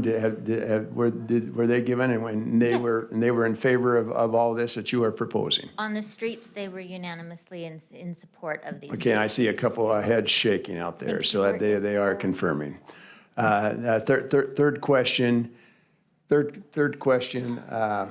I may have just lost that third question, so maybe it wasn't that important. Or you were on your fifth question anyway. Yeah, so. well, you think so?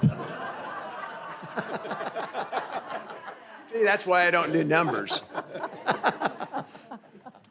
And you will be missed. Oh, my goodness. Okay, are there any other? I know what it was, You got Mayor. it? Okay. I apologize. It sometimes it goes from here and who knows where afterwards.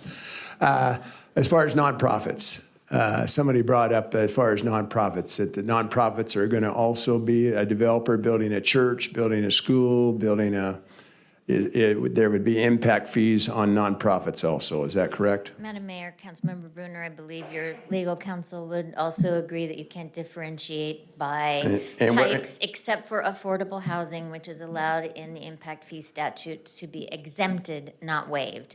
You could choose to pay, the city could pay the impact fees on behalf of affordable housing because it meets a broad public purpose. But I do not imagine that your attorney would want you to waive or exempt fees for more specific classifications. So as an example, as a church, what would they be, what classification would a church being built, a new church being built, what classification would they be under? As a matter of, it's probably under an office use because it wouldn't have ongoing trip generation like retail would. You have within your building department kind of what we call a crosswalk. So every land use in the city, they have a cheat sheet that says, and this is charged this amount, and this is, oh, Patrick's on the line. He knows this, or he hung up, I don't know. No, I'm here. Mayor and Councilman Bruner, I would have to look that up. It is, I believe a church is actually under industrial because you have limited trip generation during the week. You don't have daily use of the church. We have about 100 uses that are broken out into the three different commercial categories of retail, office, and industrial. And I think Ann helped us with those initially, and we have changed them a little bit over the years because what we try and do is we try and fit the commercial use to what's the closest to an industrial number of trips, what's the closest to retail number of trips, what's the closest to office number of trips, because and that's just really for streets because the big equalizer is police and fire are pretty static. They don't charge more for industrial than they do for retail or office because police calls are police calls. So really the driver on what really makes a difference in the cost, total cost of impact fees is really the streets fee, and the trip cost is what either drives it up or down. Thanks, Patrick. Mm-hmm. Are there any other questions or comments? We're almost 30 minutes on this one, and I think we have a long night ahead. Any other questions? Ann, thank you so much. Thank you. So this is a public hearing, and I don't believe, go ahead. Madam Mayor, there is no one that signed up in advance. Okay, is there anyone here that had intended to sign up to speak on behalf of impact fees? Seeing none, is there anyone online? I don't see anyone online. Okay, I would stand for a motion to close public hearing. Second. All in favor? Aye. What is the will of the council? Mayor, I'll make the motion to move forward with the consideration of this amending the Title III, Chapter 7 of the Streets Development Impact Fees as presented to us in our packet. And I assume the reading of the ordinance is a separate motion. It's a separate motion, thank you. Second motion. Thank you. It's been moved and seconded. Is there any discussion? Seeing none, roll call. Rodriguez? Yes. Brunner? Yes. Pingula? Yes. Bauer? Reynolds. Yes. Haverfield. Yes. All in favor, motion carries. The first reading of ordinance and approval of publication of ordinance summary amending Title III, Chapter 7, revising the streets development impact fee is requested to pass under suspension of rules. An ordinance of the City of Nampa, Idaho, amending Title III, Chapter 7 of the Nampa City Code pertaining to impact fees, specifically amending Sections 371, 374, and 375, providing for severability, providing for an effective date, and repealing all ordinances, rules, and regulations and parts thereof in conflict herewith. Mayor, I'll make the motion to approve the ordinance as read and the publication of the ordinance summary under suspension of rules. Second. Any discussion? Seeing none, roll call. Rodriguez. Yes. Brunner. Yes. Pingula. Yes. Bauer. Yes. Reynolds. Yes. Haverfield. Yes. All in favor, motion carries. Thank you. So it is time for our public hearing, our second public hearing of the evening. Recognizing that there is a lot of testimony tonight, I believe at this time we have 30 people signed up to speak with an additional, I'm not sure how many signed up, just to be noted. Whether it be, I think most of them are opposed. That do not wish to speak. So the way we're going to do this evening is that for those that do not wish to speak, at the conclusion of the public hearing, we're going to just go through a list, say the following people are opposed and do not wish to speak, and we're going to read everyone's name, so they're duly noted. But one thing I would like, this morning I had a discussion in council. We've got a lot ahead of us this evening. And I just want to say to all of you here, what you share is very important to us. But it is difficult for us to make decisions when we have 3 more public hearings in executive session and it becomes 11 and midnight at night. So I did visit earlier today with legal counsel regarding the length of testimony. And so Todd, would you mind sharing with what you had shared with me? Sure, Madam Mayor and council members. So your code provides for the timeframes to be utilized by individuals in a public hearing. The applicant's representative gets 7 minutes. And you go through those in favor, those neutral, and those in opposition. Each of those folks get 3 minutes, and then 5 minutes of rebuttal to the applicant's representative. And then you have some discretion built into that to modify those timeframes based on the particular need in a particular hearing. The ordinance also allows you to provide additional time for somebody that's representing a group, but again, that's discretionary with you as the mayor in conducting the hearing. So code provides for 7, 3, and 5 minutes, and you can modify that as needed. You just need to call that out at the beginning of the hearing. Thank you. So as you all know, this last public hearing took 30 minutes. It's an important discussion. It did take 30 minutes. Right now, if everyone spoke, we would be here for probably 2 hours on this next public hearing alone with the presentations, the rebuttals, and everyone speaking for 3 minutes. I am going to, and I apologize, but I'm going to ask that the speaking be kept to 2 minutes tonight. So for each individual, we have over 30 people signed up to speak this evening. And so the other thing I ask is if you're saying the same thing that someone else has said, please, you don't have to repeat at the same time. I think sometimes, and I'm just going to be really candid, we want to listen and we want to hear opinions, but to hear it, it doesn't necessarily bode in your favor to make it longer. So being respectful, being quick, because the numbers speak for themselves, right? Just the numbers alone are very, very impactful, and we've got different email communication, and the sign-up sheet is here.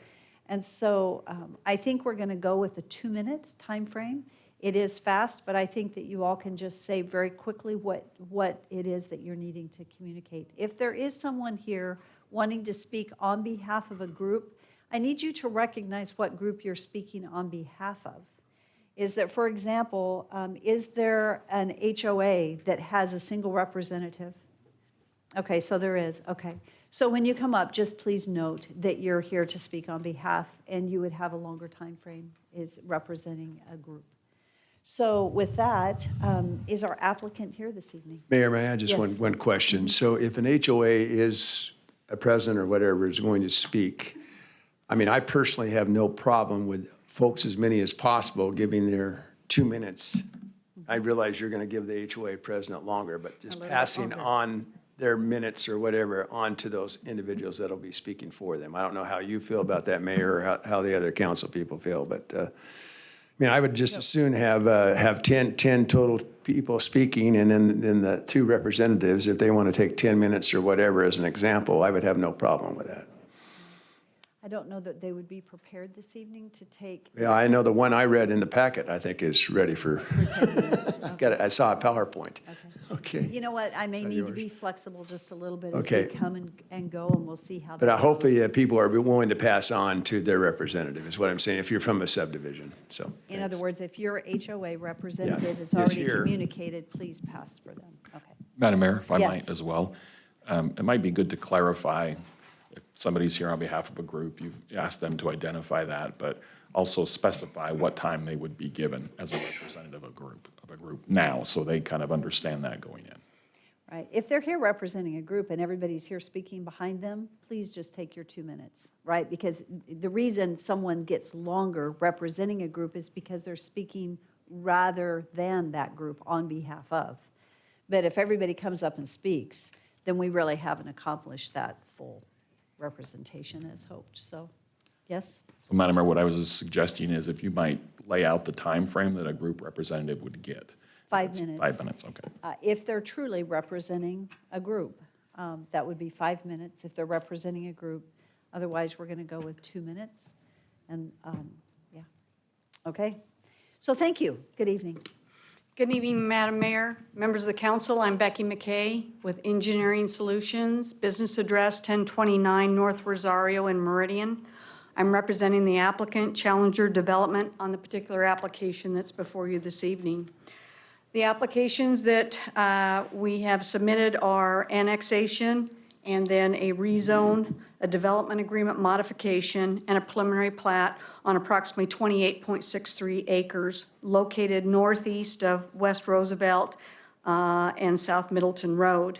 The parcel abuts the Wilson Drain and the Orr Drain, so that's kind of creates that boundary. The annexation is of 16.48 acres, and the rezone is 13.13 acres that's currently within the city limits in Zone BC or Community Business District.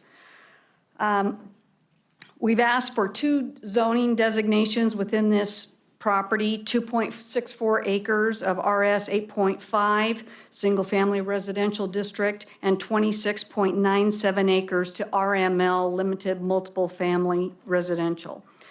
The preliminary plat that's before you is consists of 156 lots, which is 6 single-family lots, 107 townhome lots, 23 fourplex lots, and 20 common lots, for a total number of 205 units on this property. To kind of give you a history, this vicinity map shows the property. It's located just on the east side of Middleton Road and then south of Lone Star, across from Lone Star Middle School. This property, kind of give you the history, was annexed, a portion of it, in 2017 as BC. There was a portion of it that on the corner there at Roosevelt, on that northwest or northeast corner, sorry, was going to be a commercial development, and then a mini storage facility was proposed on the northern 13.13 acres. The original developer entered into a development agreement back in 2017, and no improvements were made on the property. The property was sold to Hotel SLC, and then a portion of the property that was intended for the mini storage was sold to Endurance Holdings. This is the southern portion that is still BC. Hotel SLC is Brian Black that owns Ameritel Hotels. They've retained ownership of that. The land group sent over this concept plan. It shows a mixture of neighborhood commercial and office development. This shows you the project that's before you this evening, the Clear Creek subdivision. As you can see, our southern boundary is a shared collector access for both the commercial and our proposed development. We do not have any front-on housing. It's landscaped on both sides. It is in alignment with the adjoining street to the west, Aldbury, and then our northern approach is adjacent to the Lone Star access that's on Middleton Road. When we met with the staff had indicated to us that the council did not prefer mini storage on this property. There are already 2 mini storage facilities north of us on Middleton Road. That it was designated high-density residential in the comprehensive plan. However, the staff said the council is not conducive to apartments on this property. Our recommendation to you is you come in with something kind of medium density, townhomes, some fourplexes, some single-family dwellings. A mixture of the 3 would be awesome. And keep that density down, obviously along this Middleton Road corridor, which is considered I believe, a minor arterial. So we went back with the staff's recommendation, came up with this particular site plan. And as you can see, we have dang it, I'm having technical difficulties here. We have some fourplexes that are in the northern portion. We have a clubhouse, swimming pool, playground, and then we have individual townhomes in the southern portion. On the eastern portion that comes off of Lancaster, those are single-family dwellings. The council did look at rezoning this to a high-density residential zone. Then the staff rescinded that application because the council didn't feel comfortable until they saw some type of a development site plan. They didn't want to blindly rezone this property from the portion that was BC. We have a development agreement modification. I did write up a new development agreement that matches this proposal. We held a neighborhood meeting at the site. We got a lot of comments, traffic, school capacity, density, transitioning. Our particular project has, here's the preliminary plat, as you can see. So we have the townhomes, the single family, the fourplexes, and then the centrally located open space. We have the Lone Star Middle School across the street. Roosevelt's designated as a collector roadway, and Lone Star is a minor arterial. I'm sorry, Middleton Road is a major arterial. This Middleton Road corridor has a lot of various uses. We felt that this would complement the area. Obviously, it would include some elements that are found further north, but it would give some diversity, which is encouraged within your comprehensive plan. Our density in the RML, our gross density is about 8 dwelling units per acre. The fourplexes is 7 gross, and we have 2.27 for our single family. Man, I'm running out of time quick here. The qualified open space is very important in this project. We have 4.48 acres. That's 32.21%. We have a 1.65 acre common area with swimming pool facility, playground equipment, pathways. We have mews, pocket parks with pickleball courts, pathways. And the fourplex area has a gazebo, a tot lot, and a pathway. And then we have 10-foot multi-use pathways. We were asked to include a 10-foot pathway along Middleton Road for a safe route to schools. Can I answer any questions? Council, do you have any questions at this time? As you know, we'll have you back at the Sure. closing, so you can listen. 7 to- minutes is pretty quick. It is fast. Becky, thank you But very I think much. I can cover it in rebuttal. Thank you. Thank you. So for those standing in the back, there are several seats on the front row up here. There are some seats right on that side. So if you would like to come up and sit down, there's 2 seats in the middle on the second row. There's 2 seats over here on the front row. You might as well be comfortable, because I think you're going to be here for a while. And Christy, we'll wait just a second and let everybody get seated. There's, a number of seats right up here on the front row. You guys want to come forward to the front row? There's several. You're welcome to. Okay, and there's some there. Okay, are we all good? Okay, Christy, thank you. Thank you, Mayor and Council. Christy Watkins, Principal Planner for the City of Nampa. As stated, the actions requested from you this evening are approval of rescission of the development agreement, rezoning of a portion of the BC zoned area to RML, annexation and zoning to a portion of the project for RML, annexation and zoning to a portion of the project for RS 8.5, and the entire preliminary plat for the Clear Creek subdivision. I did pass out some paperwork to you here just a few minutes ago with the motions. I would encourage you to take notes on those pages as we go through this, just to kind of keep ourselves straight. There's a lot happening here, and it could be really simple, it could be really messy, so let's try to keep it straight.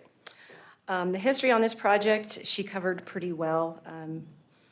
The City Council did deny the request for the DA modification to remove the storage facility and rezone to RMH because they were hoping to see a concept plan, so that's what's being brought forward tonight.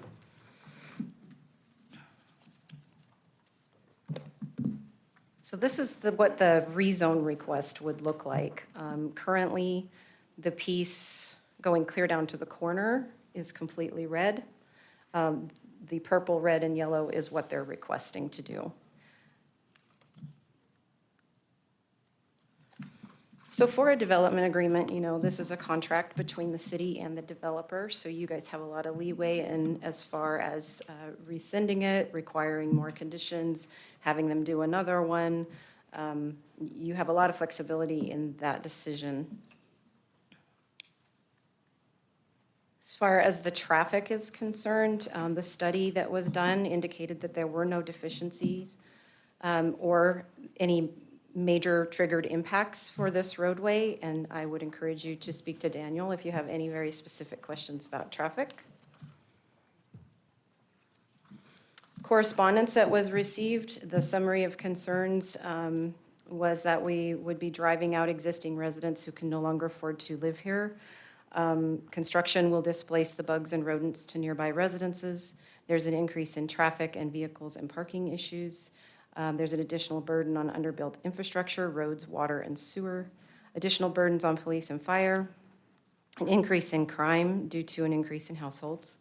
Incompatibility with the surrounding low and medium density residential zones. Loss of community business zones. Loss of potential businesses which would provide goods and services. Current and future residents must drive to congested areas now to get those goods and services. City's responsibility to provide affordable housing, and is there enough parking? Those were the concerns that we pulled out of what we received.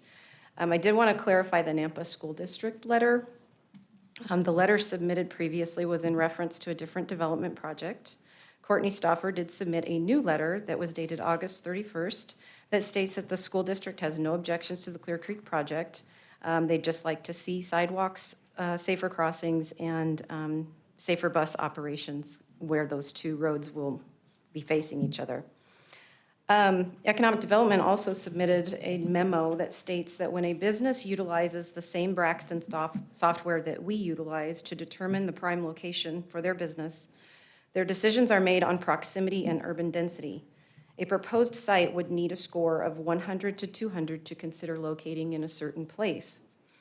In this particular development, the score was 67, which showed that there are not enough households here to support commercial development at this time. That's why the commercial businesses are not on that location at this time. So based on published comprehensive plan future land use maps dating clear back to 2004, this property is intended for high-density residential development. Because of this, Developers researching these projects can assume that this is the intention of the city. The requested zoning matches the current comprehensive plan future land use designation. This property is enclaved and therefore is considered to be infill due to the fact that it is surrounded by city limits and city utilities and services are available to it. The goals of the Nampa Comprehensive Plan are to encourage higher density in areas where they can make efficient use of those existing services. The RML zone complies with the comp plan in the HDR designation, and single-family attached units and fourplexes are allowed uses in that zone. City utilities are available to this property, and they will be required to extend those utilities to and through the site. This project will help to decrease sprawl to the outer edges of the city limits where services do not yet exist. Studies show that increasing density within the existing incorporated city boundaries decreases the use of ag land on the outskirts of the city limits. Retail and service businesses, as well as schools and parks, are available within 525 feet of this project. There is an existing development agreement. That is a finding that I just want to state for you so that we have all of that on record. The project will fill in a much-needed safe routes to school gap by extending a new section of the 10-foot sidewalk along Middleton Road to the Lone Star Middle School and install pathway connections along the Wilson and Orr drains that lead to both Lone Star Middle School and Roosevelt Elementary, as well as the commercial services and the parks. This project also does meet all 10 of the smart growth principles. There is a mix of land uses. They take advantage of compact design. They create a range of housing opportunities and choices. They create a walkable neighborhood. They foster distinctive, attractive communities with strong sense of place. They preserve open space, farmland, and critical environmental areas by providing density. They direct development towards existing communities and services. They could potentially provide a variety of transportation choices. Transportation, of course, is going to have to come to us later. Make a development decision predictable, fair, and cost-effective, and they encourage the community and stakeholder collaboration in all the development decisions. So these are the recommended conditions of approval that are listed in your staff report.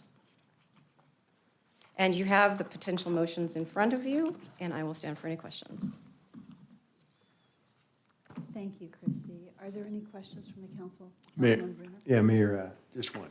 About the BC zone, as far as who did the study that this was not enough residents in the area to merit a commercial? So, Councilman Brunner, the Economic Development Department uses a software called Braxton software, and they run models for different things. And it's the same software that a lot of commercial businesses use to determine where they might locate. They put in a lot of different factors, and population is one of them. And so they score properties based on the population that's existing at the time. There's certain type of commercial or retail that they focus on, because we've got a neighborhood Walmart seems to be doing pretty well. Mm-hmm. Down the south side, there is commercial, and so on Mm-hmm. down. So So I'm they not quite ran, understanding. they ran 3 different scenarios. They ran a fast food restaurant, they ran a Starbucks, and they ran a convenience store, I believe. And all 3 of those require 100 to 200 score, and Clear Creek in that scenario scored a 67. Okay, I just go by sampling them, but just a mile away east of there is Down Woods, and they seem to be doing, I realize Walmart has a pharmacy, but Mancino's and all those places, they have changed but that Down Woods area seems to, and as far as the population just seems, just driving by it about the same. So anyway, I'm just curious. Sure. Thank you for that information. Yeah, you're welcome. For clarity, the southern portion of this property is commercial, is that correct? That is It correct. is staying commercial. That is correct. And so once housing is there, that score may change, is that correct? That's correct. I think that was the intent of that. Clarify that one more time, Mayor. So the southern portion of this property is going to stay commercial. We're talking about on Roosevelt. Yes, right, go back one. I think right. Oh, come on. Goes fast, that brown section right there? Oh, Is that you know correct? what? No, it's on the zoning I map. just Hold wanna on a make second. sure. We'll find it. I'm just curious, on Middleton or Roosevelt is what I'm curious on. So Yeah. BC is going to be that red right there. That's correct. Okay, and that's a total of 5 point, what? 9.6. Okay, so 6 acres would remain commercial on the corner of Roosevelt and Middleton. That's correct. Mayor, really quickly. Christy, how many developments do we have already approved in this area that could possibly throw off that algorithm and make it so that there is enough for all of that BC zoning stuff to go in there? Mayor and Councilwoman Jangula, when they run these scenarios, they put all future development that they know of into that calculation. And they ran it at a quarter mile, a half a mile, and a mile. Okay. With the proposed developments included. And when did you say that was done? It was done in August. Okay, thank you. Mayor. Yes. So Christie, the Lancaster subdivision, a portion of it's still in the county, is that correct? That is correct, yes. So on the left slide, the yellow area off of Lancaster Drive, is that in the city? Councilman Haverfield, are you talking about the rectangle or the triangle that's being annexed? There's the triangle, and then the right portion of it, there's yellow below it, and there's lots shown there. Are they in the city or in the county? Well, the other northern pieces are in the city, and then everything And the south of gray that's in the section's county. still in the county? That's correct. So what is the zoning of those lots there? Those are RS 8.5. All right, thank you. Any other questions from council at this time? Christy, thank you very much. Thank you. Okay, this is the time for us to move into the public testimony, and I'll let Shar lead us through the process. Our first speaker is suppose it's Yi Han. And could you, let's go ahead and key people up so like 2 or 3 people know, but Yi may be online, is that correct? Yes. Thank you. Hi. Could we show her on our screens? And if I could just interrupt for 1 minute, please, and get on deck Christine Williams, Natalie Sandoval, and Sandra Crouch. Okay, go ahead and share your name and address, and thank you for joining us online this evening. Hi. Good evening, everyone. Good evening, mayors and the council members.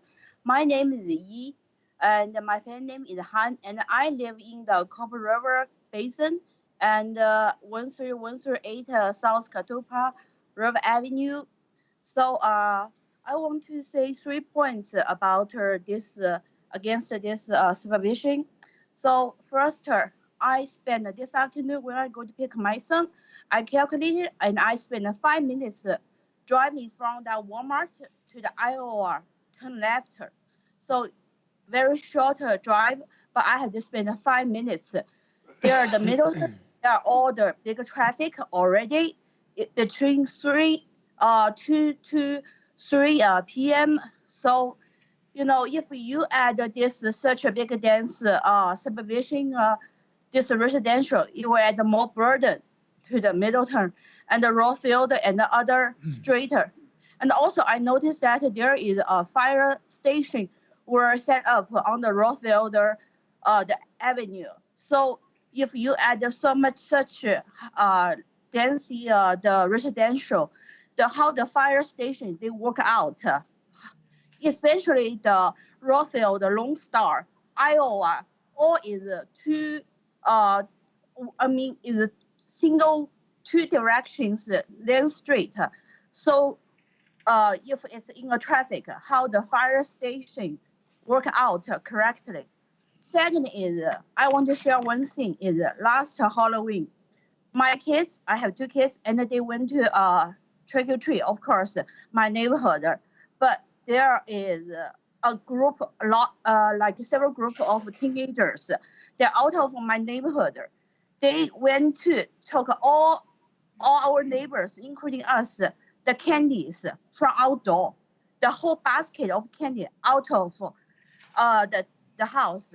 And they just making this noisy sound and drive the car around our neighborhood. At that moment, I know there are a lot of people, there are a lot of population here. So what they did, they surrender us the safety of the neighborhood We are very deep concerned about the safety and the crime of the whole neighborhood.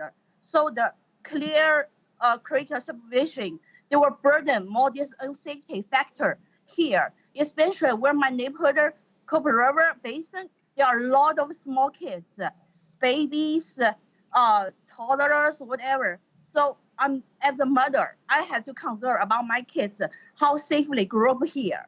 I objectly against this such high density subdivision. Thank you so much. Thank you. Thank you for your testimony this evening. Okay, who is next? Yes, I'd like people to queue, so go ahead and share the next couple speakers, and we'll have you queue so we don't have a minute between every speaker. Okay. So the next speaker is Christine Williams, and on deck is Natalie Sandoval, Sandra Couch, and Michael Williams. Feel free to go ahead and stand up right behind, that way you're in line. Good evening. Thank you for restating your name and your address. Hi, Christine Williams, 2433 West Coneflower, Meadowcrest Subdivision. My husband and I fell in love with Nampa many years ago. We love the laid-back lifestyle and friendly people, the lack of congestion on the roads. I'm sorry, this may not make sense because I had to cut a lot of it out of the middle since you cut the time. Can you tell me how the $1.4 million impact fee will be used to improve the quality of life of the residents this development will directly affect? How will it help our overcrowded schools, understaffed police departments?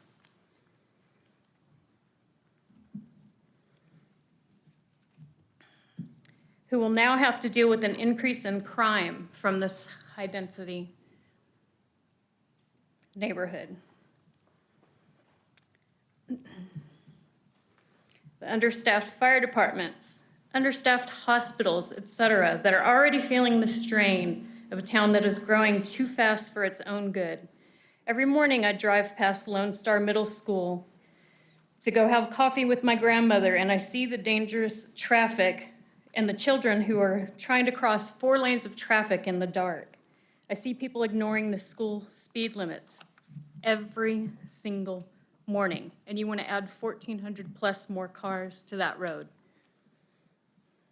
This plat has been zoned for business, and business is what it should have remained. The Planning and Zoning Commission proved to us that they cared more about a $1.4 million impact fee than they cared about the actual impact this Clear Creek subdivision would have on the residents' lives. But you have a chance to prove that you care more about the people that you serve. If you truly do, you'll vote no. Thank you. Thank you very much.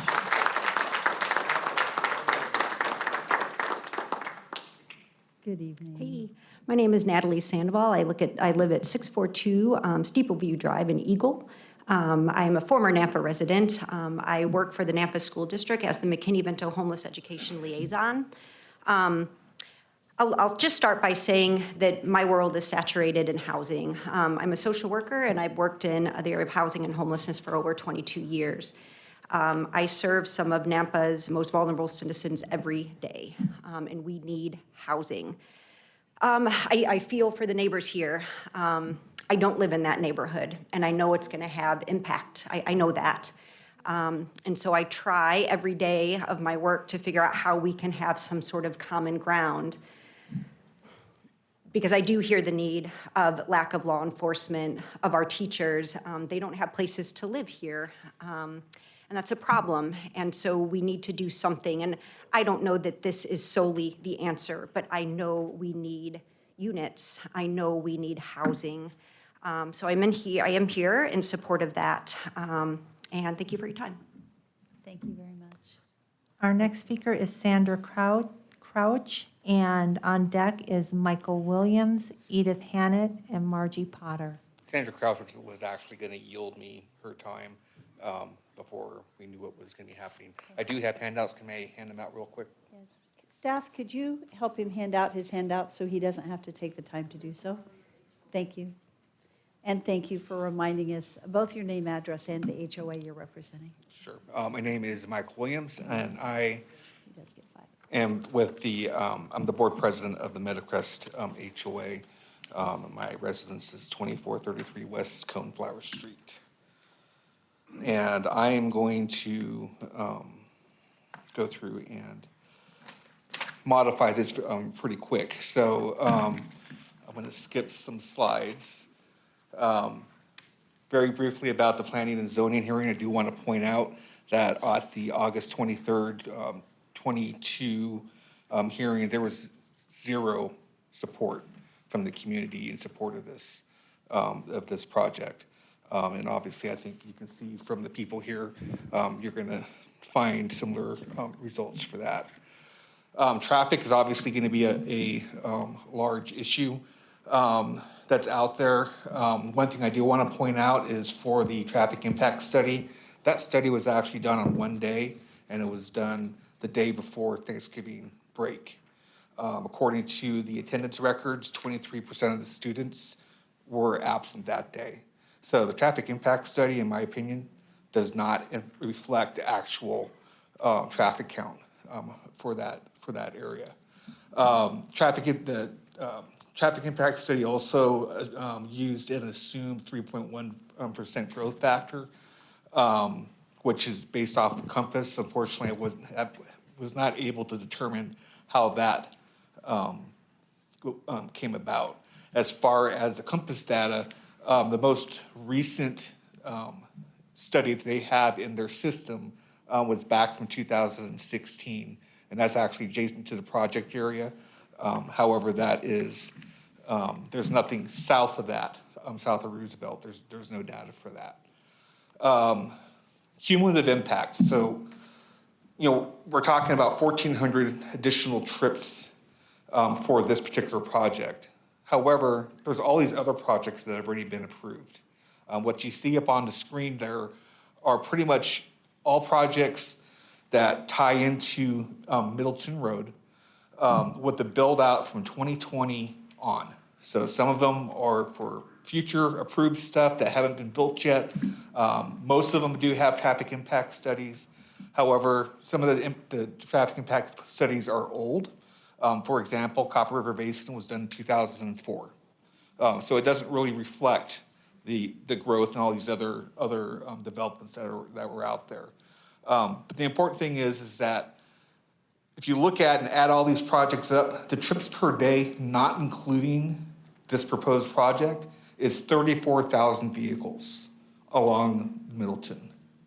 Okay, I'm begging you guys to start looking at the cumulative effects of these types of projects, because the city right now is not necessarily looking at these cumulative effects based off of conversations with staff.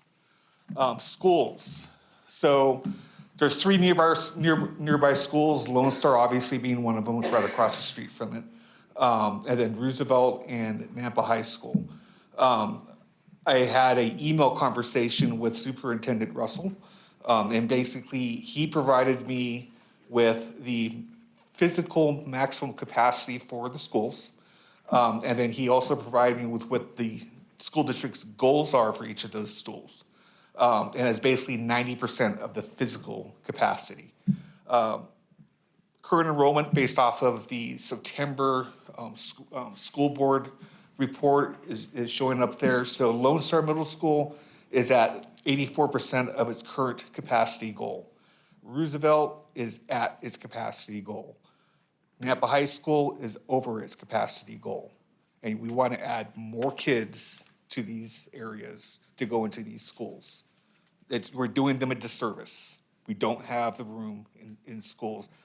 Whether the school district says that they're in support of the project or not, you got to look at the numbers. Okay, population estimates. The city is basically using high-end averages for estimates. They're not looking at the number of people or number of children that are being added in to projects. The data is there. It just has to be looked at. The ACS data set or the Compass American Community Survey data set, which comes from the Census Bureau, does provide breakouts by single-family homes, households with children, households without children, multifamily homes. All the data is there. You just need to have a model built that will allow you to more accurately forecast the population. We've talked about population and how it's going to impact it. We just need it to be more accurate. And I apologize, I am out of time. But I do ask, I did email you the packet. If you have any questions, I'm here to answer them for you. Great job. Thank you very much.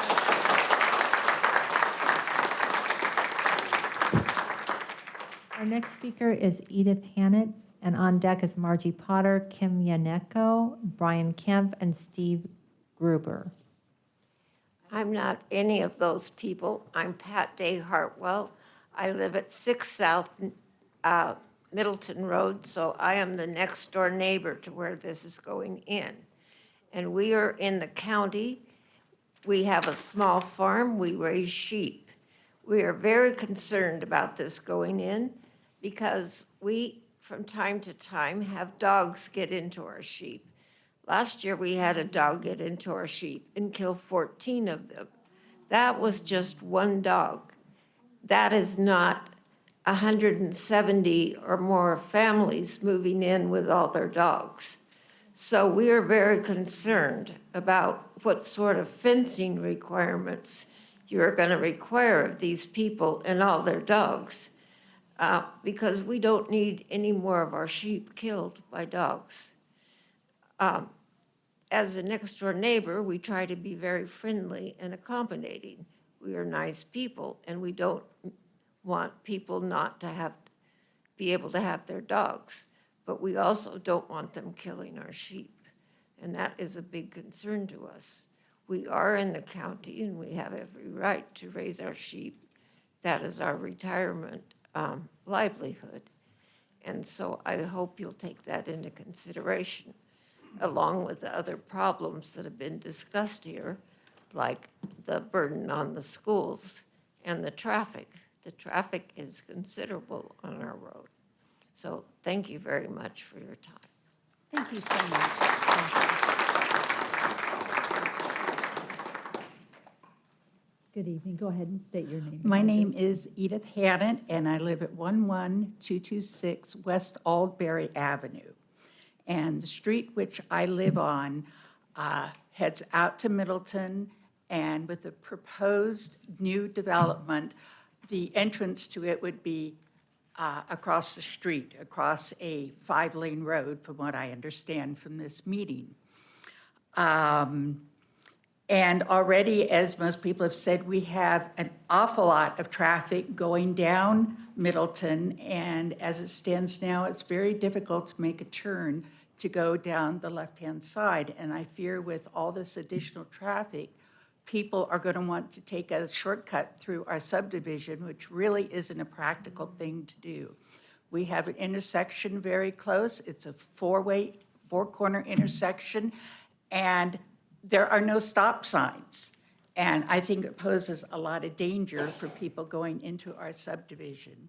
And as you continue in our subdivision, we have a multitude of children, and these children play outside. They play in the street, they ride their bicycles, and I think that the increased traffic with this new subdivision, the new St. Luke's Clinic, and Dr. Acey's office is going to eventually end up with a heartache in our neighborhood.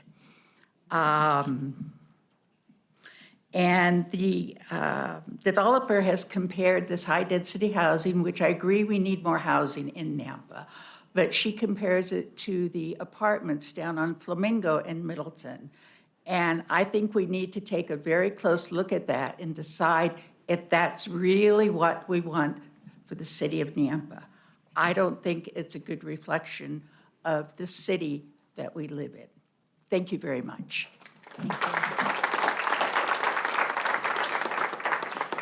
If I could please have the following people start standing in line after Margie Potter. It's Kim Yaneko, Brian Kemp, Steve Gruber, Cecilia Go, and Daryl Brovington. Good evening, Marjorie. Hi, Mayor and Council, and I'd like to ask for a few extra minutes because I probably don't need it, but I'm representing the Region 3 Housing Coalition, which is Canyon County and pretty much everything surrounding Ada County. So, and I chair the Innovative Housing Solutions Committee for Region 3. And 1811 North Cobble Way is my address here in Nampa. And I've lived in Nampa for 33 years. In 1999, I bought my house behind the Karcher Mall. We're behind the Karcher Estates subdivision right off of Middleton there. And so I'm very familiar with Middleton Road. People have been talking about the traffic on that road since I've moved to Idaho, believe it or not. But we were the only houses back there for a long time. And there was no Home Depot, there was no movie theater, or Red Robin, or Outback, or Texas Roadhouse, or no marketplace, no Costco, no exit or on-ramp on 33A or B. That wasn't there.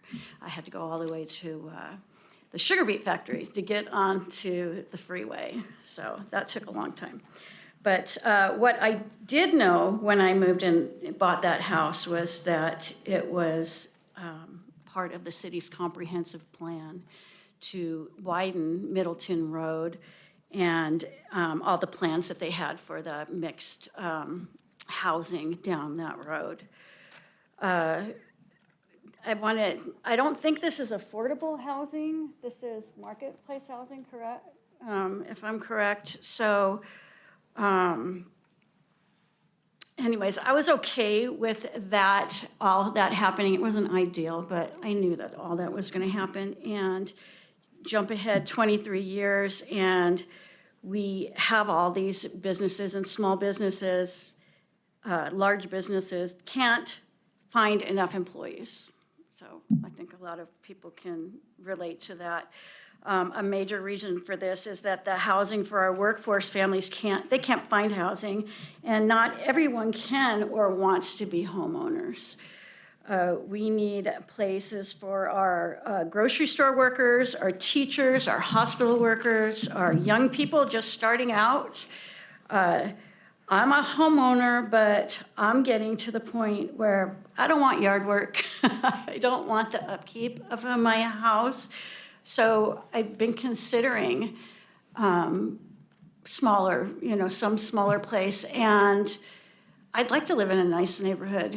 And it shows that nice choices, housing choices, actually can bring up the housing costs. I know a lot of people don't agree with this, but there is so many studies that show that housing or single-family housings actually rise in price when you have a mixture of housing in the area by 0.9%. It's not a lot, but it's definitely your housing's not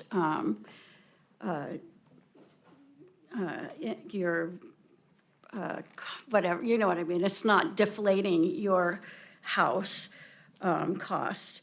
But no matter what I'd like to really say is that the developer is going to pay for some of, those turn lanes and things that we talk about. I think there's green space on the property, which would alleviate those kids playing, or being out towards that area. So, and then like Ann had mentioned earlier, that traffic is less from multifamily housing than it is, and I know everybody doesn't agree with that, than it is with that. I was part of the 2040 comprehensive plan, so I know what's supposed to be in this area. I said, Darrell, I think it was on your team there, and Councilor Haverfield as well. What the main thing we want to do is there's some people in this group that continually come to the meetings, and that is so great because I know all of you are not against housing. Like, we need housing in Nampa. We have to come up with a solution So we would like to invite you to our Region 3 Housing Coalition meeting. Some of you, I'm right here, I have my card. We want you to call us and come to our meeting. Our next meeting will be November 9th at 8:30 in the morning. We have a hybrid. So you can come to that because we need solutions. I don't think anybody's mind's going to get changed either way tonight. Hopefully the council will. We got to come up with these solutions like we were talking about. So let's all work together to figure this out. Thanks. Thank you very much. Thank you. Remind us of your name and your address. I actually represent about 160 people south of the lake area, so not in the city, but we're here because of this particular development. So I'd like the 5-minute time frame. I'll be quick as possible. So you're representing people that are not in the city of Nampa? No, but we frequent Middleton Road as a means to get to North Nampa. So it definitely affects us, and so I wanted to speak to some of those points for the people that I represent in the county. Mayor? So, yes. I think we need to stick to 3 minutes. It's 3 minutes 2 minutes for everyone. We can't, but love Margie, but we shouldn't have gave her But extra time. We just need to keep it to 2 for everyone. But I represent 160 people. I speak all the time at our What HOA? Canyon County. It's not an HOA. It's grassroots people, neighborhoods that are concerned about the growth. And I'm literally going to be referencing stuff out of your comp plan. So I'm not coming up here to just complain. I actually have some things I think you should probably consider. I tell you what, we'll increase you to 3, so, but probably not 5 because it isn't an HOA. So, because I could have a ton of people coming up saying that they represent a lot of different things. I see it. Thank you. You are a group. Okay. Okay, so Well, let's go for it. can we do like 4 minutes? Okay? I'll speak as quickly as possible. We'll compromise. Okay, I love it, thank you. My name is Kim Munechka, 13038 Skyview Street, Nampa. I'm referencing your comprehensive plan, 2040 comp plan. God, I'm really loud. There's some contradictory information. On page 12, it says, to avoid undue concentration of population and overcrowding of land, to ensure that the development is commensurate with the physical characteristics of the land. The closest similar type housing is on Flamingo, which was stated. I came in off of Greenhurst because we try to avoid 12 like the plague because it's horrid. And so we take Middleton frequently. And so I noticed today from Greenhurst Flamingo, there is no similar housing. They are all single-family dwellings. To protect the positive qualities and characteristics of neighborhoods, I think most people will agree that rentals provide, I don't want to ditz on them because I was a renter, but there's a lot of no care when you have a high number of rentals versus home ownership. And then, Mr. Brunner, you had said too, that nothing is more important than our kids, but I find it interesting, the last thing listed here is public safety is one of the things listed in your comp plan. So, one of the things you talked about was the parks within, or the park within this community. Does Nampa, these are just questions, does Nampa provide busing for kids to the schools? And is it within a mile of that location? So is your home within 1 mile? And how far is the actual closest public park? Because this will be a private park, which means that other children should not be frequenting it because it's owned by people that will have to actually maintain that park location and provide some type of security for it. If police are called, then of course we have the police department coming in. This is private, so not in the 160 people I represent, but I have some information on drug use and sales within this community. It also includes Nampa High School. On page 87, it says that in your common open areas that you're supposed to have agricultural land preservation, natural native habitat, trail systems, other conservation uses. I don't see that occurring if you're going to have people walking along the canals, because my understanding is that's easement and that is actual private property for every person that butts up to that. They just have their ownership. Easement is for the ditch riders that run the canals. So that, I think that them posing that is misleading. This is a medium-density residential, which says that it's supposed to be centered around parks, town squares, literally walkable access. But there are very few businesses there. I do find it interesting that somebody said the numbers that they weren't building commercial type. They weren't having businesses because the residential numbers didn't meet the criteria. But St. Luke's certainly wouldn't be putting a new facility in if they didn't think they met the criteria to sustain that business. Okay, how is this accommodating for foot traffic? For services, one of the things that we're missing is a lack of infrastructure. So if this is going to be affordable housing, how do you get rent control? Because I hear a lot that we need more housing. But the only way you can do rent control is Section 8, which of course is not what we want in the city of Nampa. And then you have to protect the values of property. So if you have that kind of housing, then clearly that's not going to keep in line with what the affordable homes are and what is currently there. So, real quick, couple more things. The information they gave you for traffic is incorrect. It's 10 trips per day per household. And one thing that's not being talked about is people can't afford housing here. So you got 3 or 4 people renting a 4-bedroom apartment. So you have 4 drivers typically, right? Young people. What about the Grubhub that's being delivered to them? Because it doesn't seem that any of the kids can cook. Amazon deliveries, other deliveries, increased traffic, and people like us who travel that distance to get there. So I have that information for you for the traffic study. So in closing, I would recommend that you just do single family homes instead of the high density portion. Again, that was made years ago. You can make changes today. Thank you. No questions? Hello. Well, thanks for the opportunity to speak. My name is Brian Kemp, 11100 West Glendive Avenue. I'm strongly opposed to this as it is presented. I understand that there's a big need for housing in the area, and I like the idea of doing infill before we expand to sprawl out into farmland around. I don't think the high density fits with the area around it, as stated, really the closest super high density with townhome. Well, there's a few townhomes real close, but pretty much the next ones are clear up on Flamingo, a couple miles away. Parking is a big concern with me. I live just across Middleton Road. At the planning and zoning meeting, the developer bragged about having 1 extra parking space over the required number of parking spaces in the city plan for each area. To me, I don't see that as near enough. I foresee a lot of cars being parked into the Walmart and other areas, our subdivision, the dentist's office and such. The green space, as I have seen it laid out, includes the bike path. That seems like kind of doesn't count.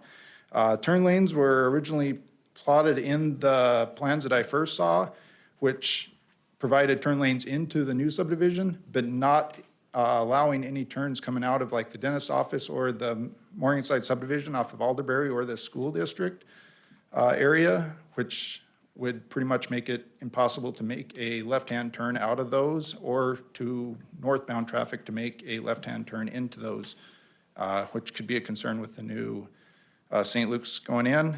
I have concern with no crosswalks going from the middle school. I don't know any middle school kids that'll walk clear up to the next intersection to walk all the way back down. Believe that's everything that I have. Thank you for your time. Thank you very much. With our next speaker being Steve Gruber, could I have the following people be on deck? Cecilia Go, Daryl Brovington, Elena Brovington, Mark Shoemaker. I have a Sean with no last name that lives at South Transport Way, Danny Robinson, and Tom Buello. Madam Mayor and council members, thank you for your time. Appreciate it. And ladies and gentlemen, my wife and I came up from California. Could you state your name Oh, Steve Gruber. and your address? Thank you. Yes, I'm sorry, 13712 South Morningside in Nampa. My wife and I came up from California about 3 years ago, but I hope that you folks won't tell anybody that. We came to the area with, if I may say so, I don't want to sound political, but we came to the area with conservative values. And I know this is a concern for some people. But we share Idaho values. We love Idaho. My wife has family here, and we just kind of got tired of driving back and forth to visit her family, so we decided to move here. We love the people. The people here are beautiful, and I see some very beautiful people here tonight.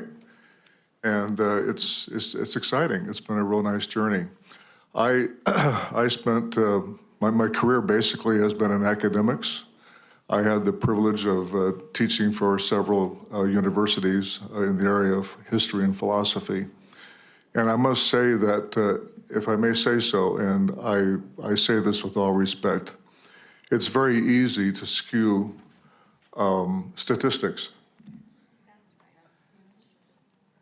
And we used to do this in class, if I may say so, with students. And it's easy to do this, one way or the other, right or left, politically. And if you don't believe me, you can watch a certain president do that when he's not walking into a wall. And so I would caution everybody, and I do mean this with all respect, right or left. I can say this with other people as well. So that's basically all I want to say. Thank you for your time.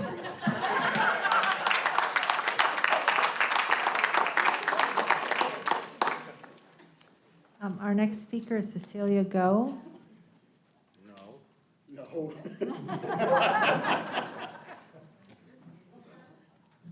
We'll have Cecilia, if you're here, get on deck, but go ahead. Come on up and tell us your name and your address.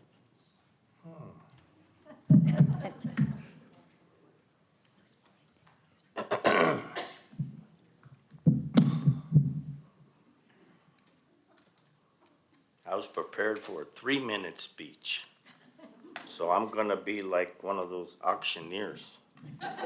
So you gotta read between what I'm saying, because I might miss a few words. Well, your 2 minutes hasn't even started, so here we go. Let's start the 2. There we go. All right. My name is Darrell Broughton. I live at 757 South Elise Avenue in Nampa, Idaho. Here we are again. Really? Something is very wrong. This person comes here to try to push this new development. She brags about how qualified she is and she can do it to help the neighborhoods. She's just in it for the money. I bet she gets a big commission from this. I don't care about her qualifications. I give a rat's butt about it. Truth is, she stands to make a lot in commissions. On the P&Z Commission meeting that they had, all the members except 2 are worthless. 2 really understand the mission vision statement.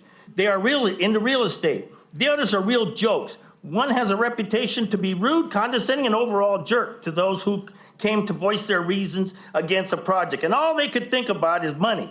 They can make this much money, and they don't care for the neighborhood. In fact, the proposed plan goes through, they'll have painted this community into a corner that we won't be able to get out of.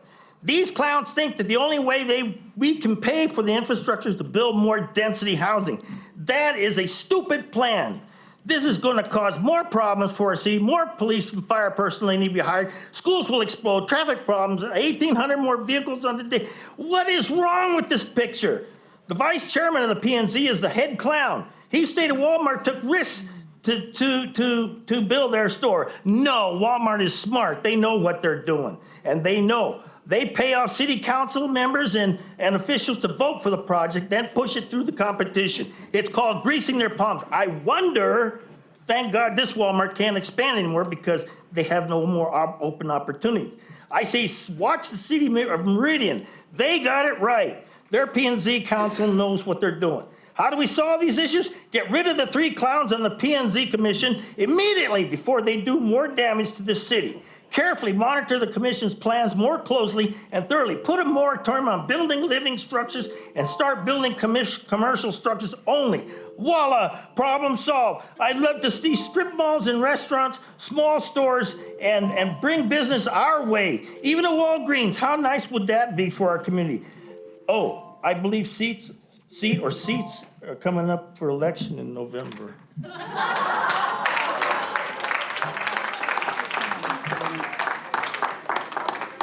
Do we have Cecilia Go here? Is Cecilia here?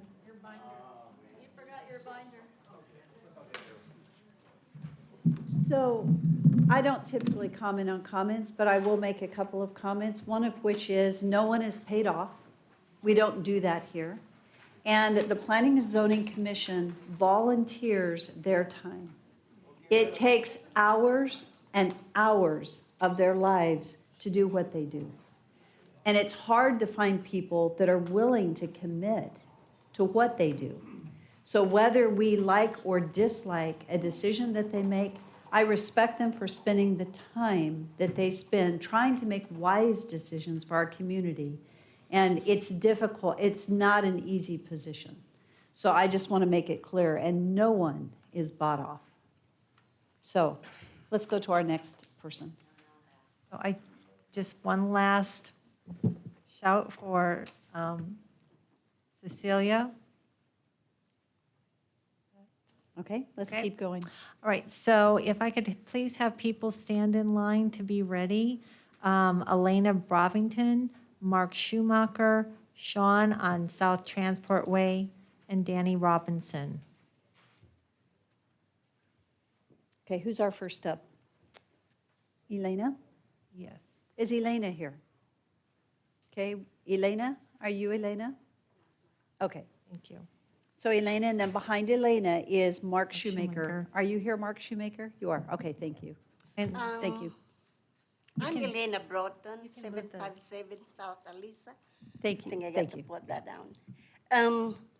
You know, after hearing everyone here, you know, you just have to think that you are working for the people. You know, it's not the developer or the builder. They had so many concerns on this community because there's, you know, I mean, traffic alone, the school, everything. I don't have to mention everything because they already said that. But if you find it in your heart to listen to us, listen to us. I mean, we love this place, we love this community, but you have to have an open heart. You know, you have to listen to all these people. They're all concerned. I know you're good people. I mean, you have been like volunteers, so that's a service for the people. So if you just think that what we are all here concerned is the community, you know, find it in your heart. Okay, that's all. Thank you. Elena, thank you for your kind testimony. if we could have Mark Shoemaker, and after him is Sean, and then Danny Robinson. Hello, my name is Mark Schumacher. I live at 11375 West Shea Park Way here in Nampa. And I'd like to take my 2 minutes and give it to my wife, who is also on your list of speakers. Is that okay? Okay. I also live at 11375 West Shea Parkway, Suzanne Schumacher. My family moved here in July of 2021, and I'm here to share with you density concerns we have with the Clear Creek project. I had a PowerPoint, and there it is. And, okay. What's the button? Sorry. Oh, there we go. Okay, so first off, the closest subdivision, I believe, is Morningside. There's a couple people who spoke from here, so that's RS7. All the homes are detached, single-family dwellings. The minimum lots are 7,000 feet. Maximum number of dwellings is 6.22 per acre, and that's the highest density closest to the project that we're talking about. So I have a quick video. Oops, I don't know how to make it play, though. How do I make it play?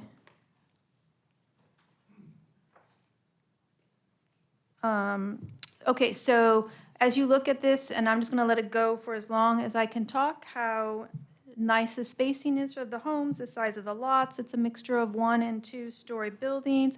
It's pleasant and open. Everything is is very nice. That's your closest high density to this project.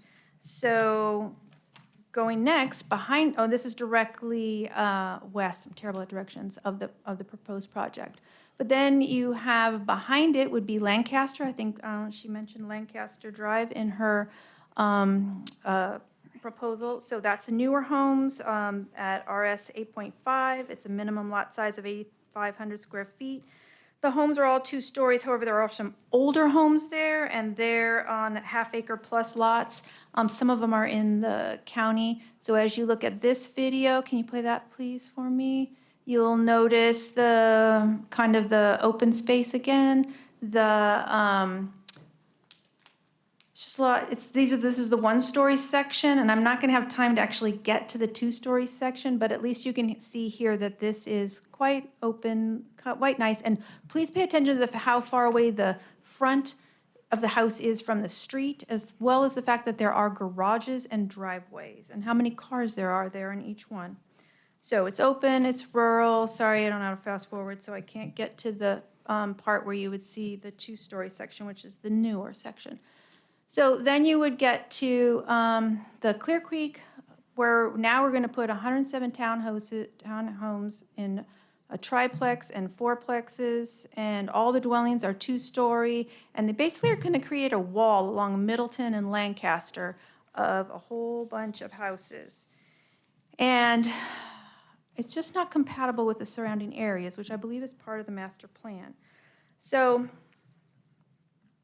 so as in comparison, these are things around Nampa. And so what I just showed you compared to what I'm going to show you now, these are 4plexes and apartments around Nampa. And oh, by the way, this was new, and it's a 4plex, but it's not affordable housing. It's something for a developer to buy for $1.2 million and then rent out to people. I'm not really sure what that's going to do to the community. But so I'm just making a comment of, can you see the difference of what I showed you on the video to what these look like, which is what you're saying you're going to put in here. This is the next video is a current condo complex. If you could play that. Again, I want you to just note there are garages, there are driveways a little bit closer. The proposed does not have any driveways or garages. Really, in conclusion, I mentioned at the beginning that we moved here over a year ago, and just like many others, we came from California. We always hear, don't turn Nampa into California, and that's why I volunteered to speak tonight. My high school in California was surrounded by fields in the middle of a residential section, and 4 years later, it was in the residential section. I've seen firsthand the increase in traffic and gridlock when you turn your farmland into apartment buildings, and I'm asking you, please don't turn Nampa into California.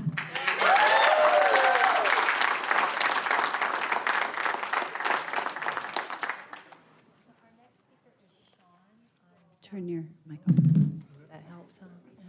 Our next speaker is Sean on South Transport Way. After that is Danny Robinson, Tom Buello, and Julianne Knight. Are any of them still here? Go ahead and, what is your name back at the back? If you're ready, go ahead and come forward. So Danny Robinson. Yeah, thank you. Hi, I'm Danny Robinson. I live in Carriage Hill, 12275 Landell Way, and I'm the HOA president for Carriage Hill. So I get 17 minutes or something? Okay.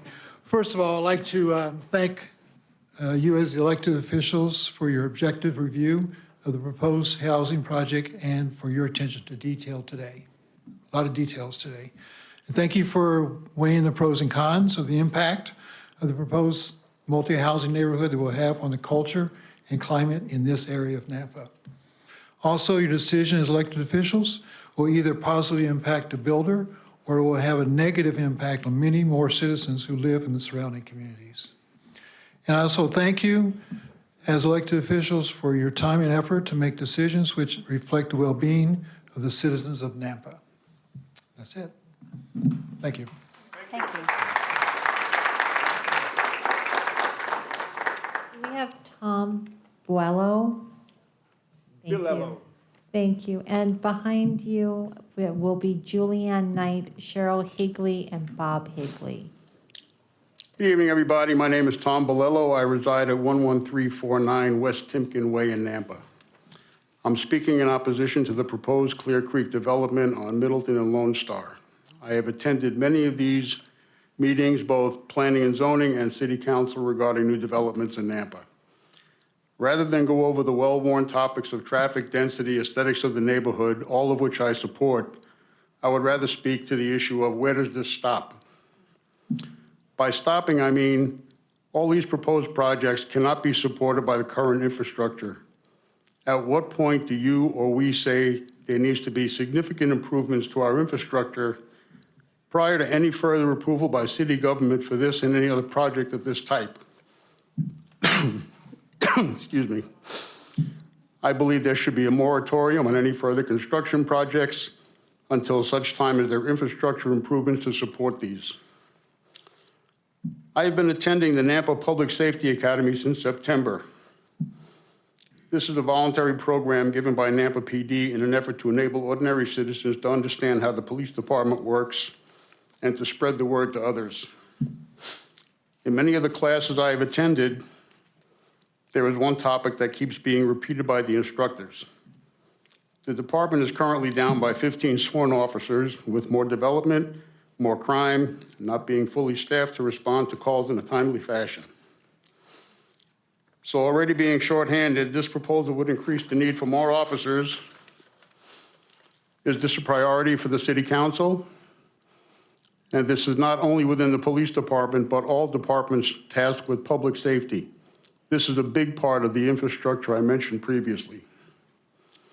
This city is blessed to have such a dedicated, well-trained, and well-led police department, and I'm sure that the same could be said for all first responding agencies within our cities. This class has motivated me to apply to be a volunteer within our police department. With all respect, I urge you to deny this program.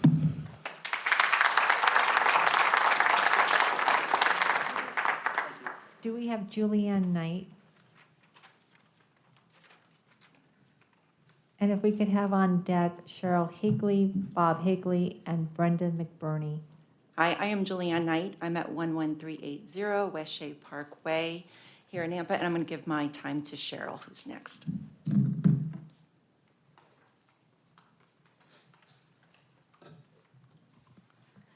Good evening. It's good to see you all. I'm Cheryl Higley at 12441 South Abbott Downing Way.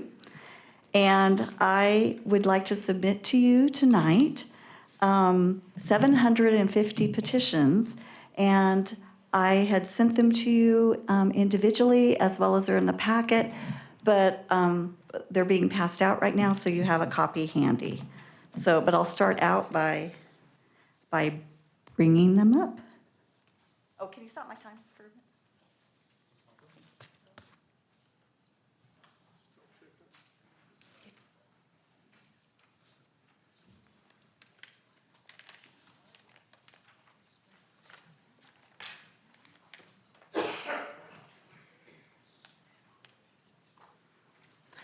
Okay, so I'll go ahead and I just want to go over it real quickly. I'll read as quickly as I can. So it says, petition to the Nampa City Council regarding the Clear Creek subdivision. The Clear Creek developer is proposing to build a total of 205 dwelling units.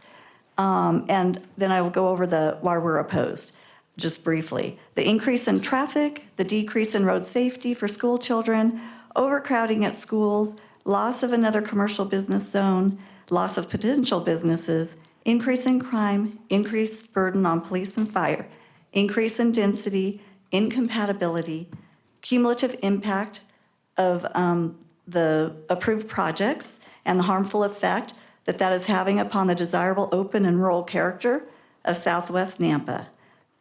The city will receive $1.4 million in impact fees, but the almighty dollar is not worth sacrificing the quality of life for the current residents. While not ideal, the RV and mini storage facility approved in 2017 is preferable to the 107 townhomes. So I just want to tell you a little bit about the petition process that we did. We went door to door. It was a lot of work, extremely laborious. It took on average 10 minutes for every signature that is on those petitions. So why have we invested so much time and energy and effort? Because we have never felt more strongly about any project than this one, because of the impact it will have on all of us. Frankly, we kind of feel like David versus Goliath right now, but we're counting on you as our faithful elected officials. We're praying that the Lord will grant you wisdom and discernment to represent us well. And, okay, so then I want to, my husband, I think, is after me. So is that all the time I have left now? Okay. Let me get ready for this. So, at the P&Z Commission, there was no letter in the packet. So when we were preparing to present there, I had remembered that there had been a letter in a January public hearing for Spyglass Ridge. And it stood out to me because, as the one you have been passed out, it was the first one I had seen that said, we do have concerns about capacity at these schools at this time. Now, Oahe Elementary doesn't apply in this case, but Lone Star Middle School and Nampa High School do apply to this project.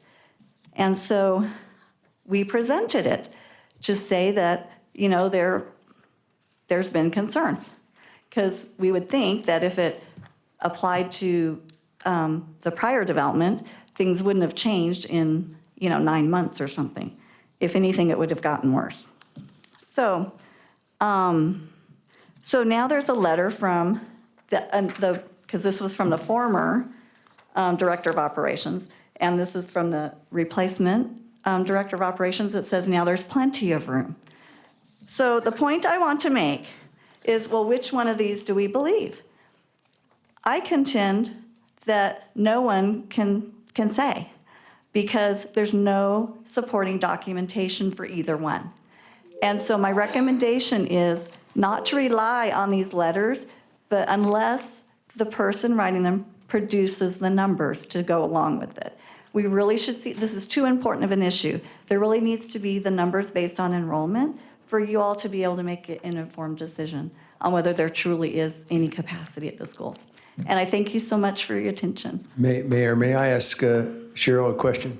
Because Cheryl, you've been here many times, and I appreciate your effort and your laborious.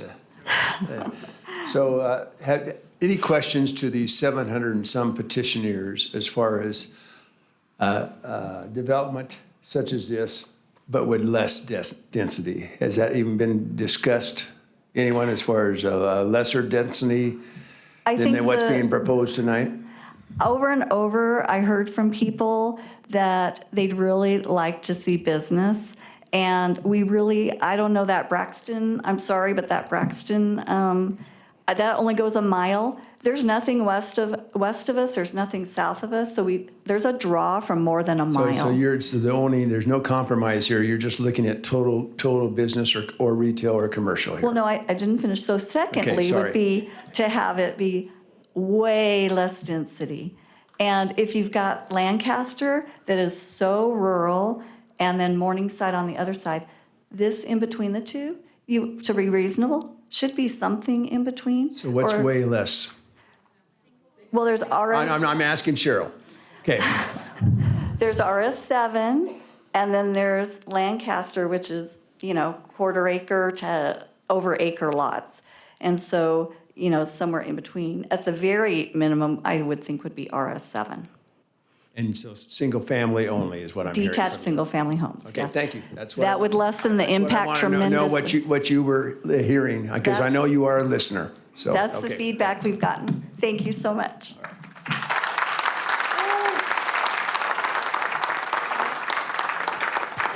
Our next speaker is Bob Higley, and after that is... I took his time. Oh. Then our next speaker is Brenda McBurney, and on deck is Andy Good, John Good, and John Logan. Good evening.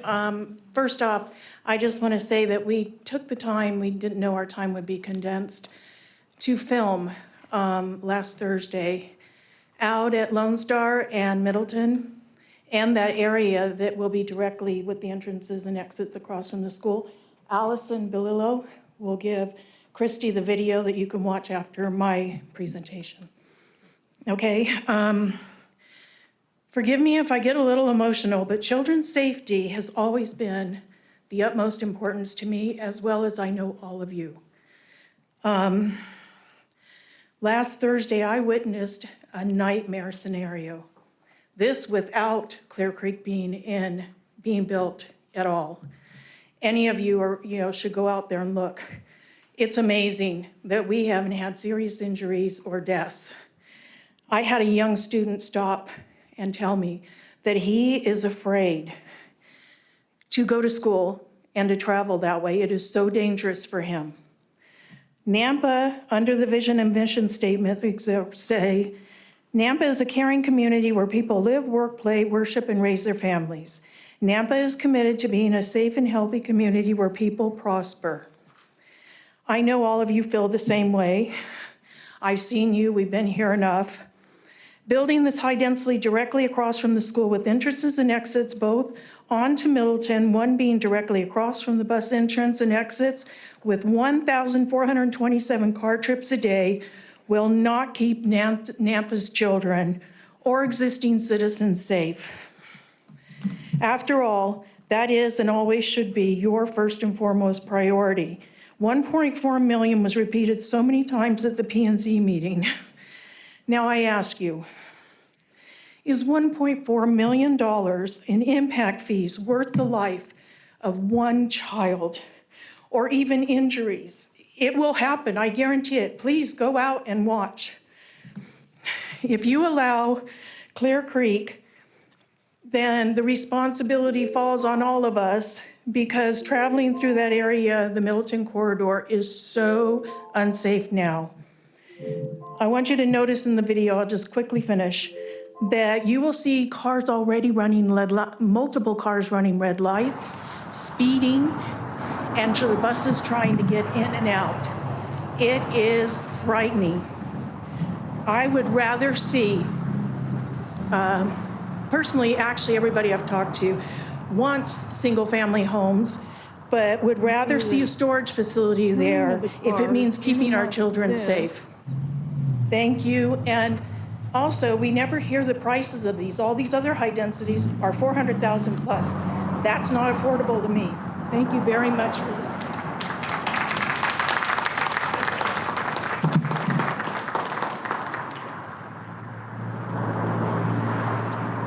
Our next speaker is Andy Good.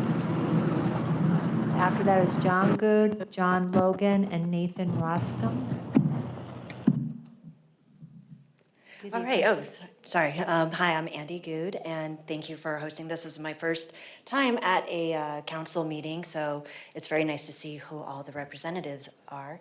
Myself, like so many others this evening, is a canary out of the California coal mines, and we moved here about a year ago, actually almost directly a year ago today, and I can just tell you, I don't have stats and statistics for y'all, but I can tell you from a California perspective, the morality and trust of this community is so highly on display tonight. Y'all give your real names and addresses. I live in Nampa, but I'm from California. We don't do that at our city councils, okay? Because you're lucky if you get your real last name on these things. So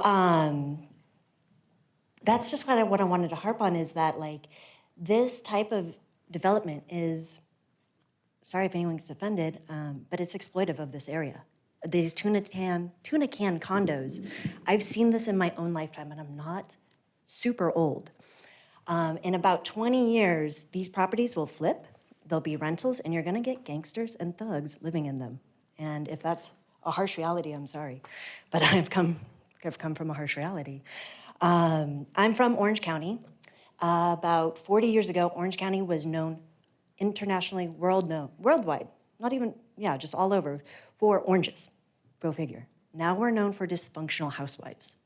So that's between my mother's generation and my generation. The Orange County my mother left, I'm 4th County generation born Orange County. My mother can't even go to Orange County anymore. It breaks her heart. It's unrecognizable from what I just left. So just keep that in mind. It's not just what's going to impact us now and today. This is going to impact us greatly in the near future. So yeah, I prefer storage and businesses. I like businesses too, but thank you.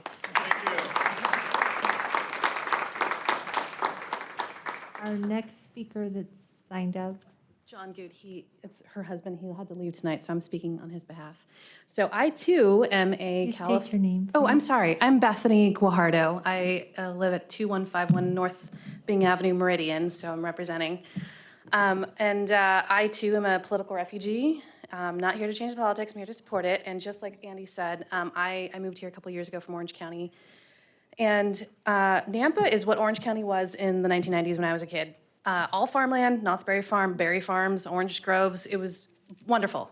And I am disturbed by, I feel like it's a Groundhog Day, because I see this repeat happening here. And I moved here because I wanted to be around like-minded people, like everyone else that seems to be here.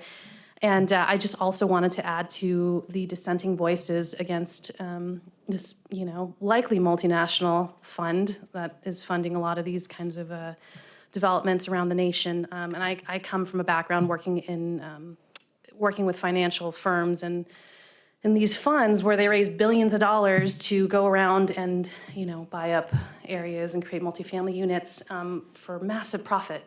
And I'm going to be the dissenting voice, not dissenting voice, but more add to the voice of additional context what I see happening with this UN Agenda 2030, you will own nothing and be happy.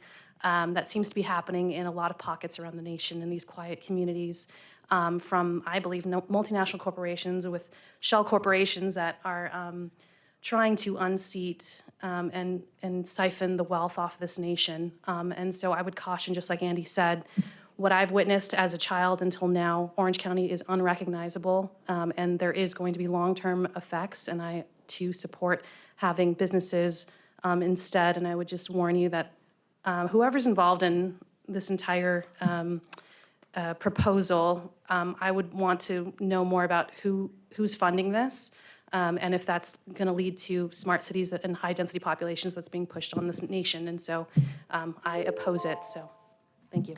Thank you. Our next speaker is John Logan, and on deck is Nathan Roscom and Don Davis.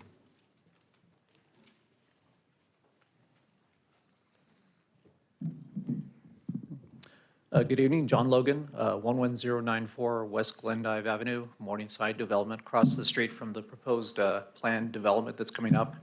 I was one of those volunteers. I got to go around and talk to the majority of my neighbors out there. I think there's roughly about 122 homes in my Morningside development. I got to get to, with time permitting, about almost 2/3 of them. Collected almost 100 signatures. A lot of people are very concerned. A lot of my neighbors are very concerned. A lot of my neighbors have children. Every morning, I see 15 to 20 cars that come through our neighborhood to drop their kids off at the school because they can't go through the traffic that's down at Lone Star and Middleton. Lone Star and Middleton is a bottleneck. Traveling to work, going down Middleton in the mornings with the commute traffic, you get to Lone Star and it bottlenecks down to 2 lanes. There's a lot of bottlenecking all the way through just to get out to the freeway. But the main concern for me is the kids. Our kids play in the community. Our kids go to other communities to hang out with their friends. The additional traffic that's there, my son has friends in the neighboring, communities as well, and he rides his bike. And sometimes they get to the light, and sometimes people don't stop at the light. The city recently had to add an extra school zone sign before the flashing signs on Middleton there because there's so many people that don't adhere to that, and the traffic is so heavy that there's so many kids that are possibly in danger.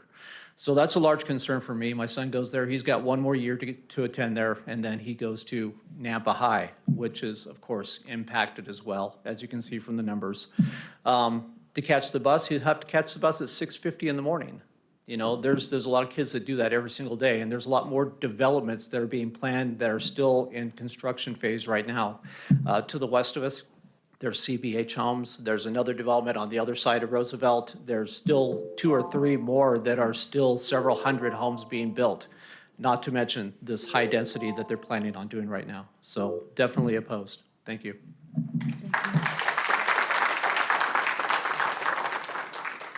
Our next speaker is Nathan Roscom, and on deck is Don Davis, Scott Parsons, and Slobodka. Sorry. He's got it, yeah. Mayor, Council, I'm Nate Roscom. I live at 509 South Powerline Road. I'm speaking in support of this project for one reason, because planning and zoning approved it. This has gone through an extensive vetting process, and this council has deemed necessary and set in place. Planning and zoning has looked at this project, provided over 16 pages explaining how this proposed development meets all city codes and ordinances, and is in line with the long-range plan that was adopted by the city. Public hearings are valuable. They're a valuable part of the political process of city governance. But what we're witnessing in these days in these public outcries are oftentimes reactionary, oppositional in nature, and sometimes disconnected from the long-term strategy or plan that planning and zoning in the city is functioning off of. Additionally, what I would like to say is most important, what I see happening in this case is disempowering to your city employees who are not just trying to do their job, but are trying to do their job to the letter of the codes and ordinances and painstakingly following the long-range plan for the sake of our community. It's also incredibly disempowering to your constituents who have volunteered to be on committees and help with long-range plans. When all of that work, whether you're paid or a volunteer, is not listened to or followed, it's deflating. And as someone who has been asked to participate in these committees, it causes me great pause. I understand you want to listen to the people, and that's great. And remember that the people of Nampa have spoken also through the volunteers that are on planning and zoning. They've spoken through the long-range planning process and the codes and ordinances that are already put in place by the employees that are hired by the people that we voted in. These processes and the people employed by the city to follow them are in place to protect the voice and the will of the people. And for those who are opposing this project, I think your voice matters incredibly. I love what you're saying. You all have great things. But given the structure of our city and the processes in place, sometimes it seems to me that this is the wrong use of your voice. We need folks to sit on the committees that work with planning and zoning, to not call them names, but sit next to them and hear their process. And I think, too, when I hear a lot of the complaints about traffic and red lights and all that stuff, those are people that live in your neighborhoods now. So let's talk to them now and say, slow down, stop, and not blame future residents for what people are doing now.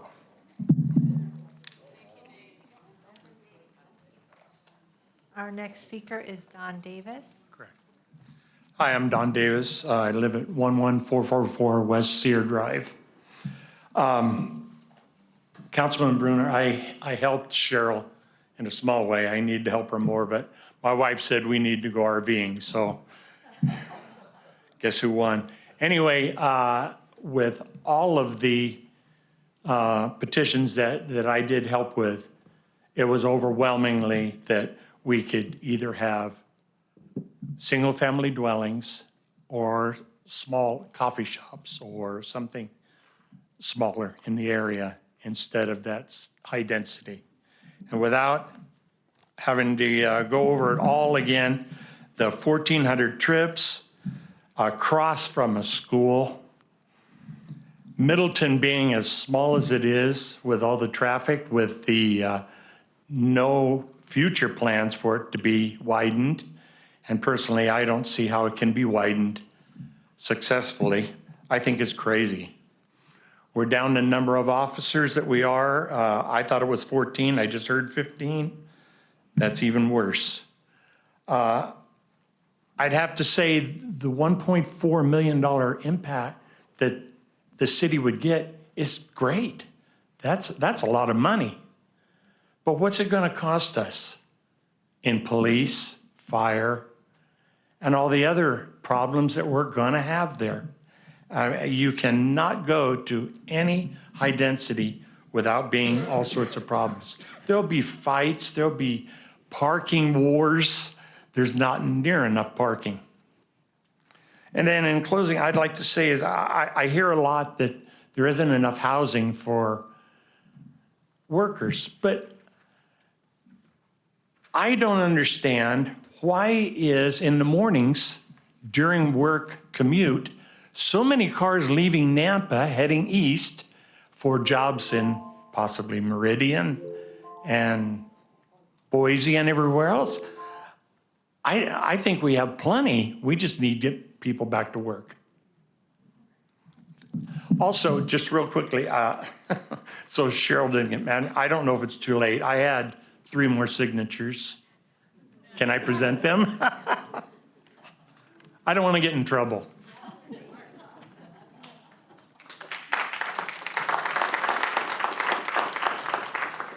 Our next speaker that we're showing is Scott Parker. Is he here?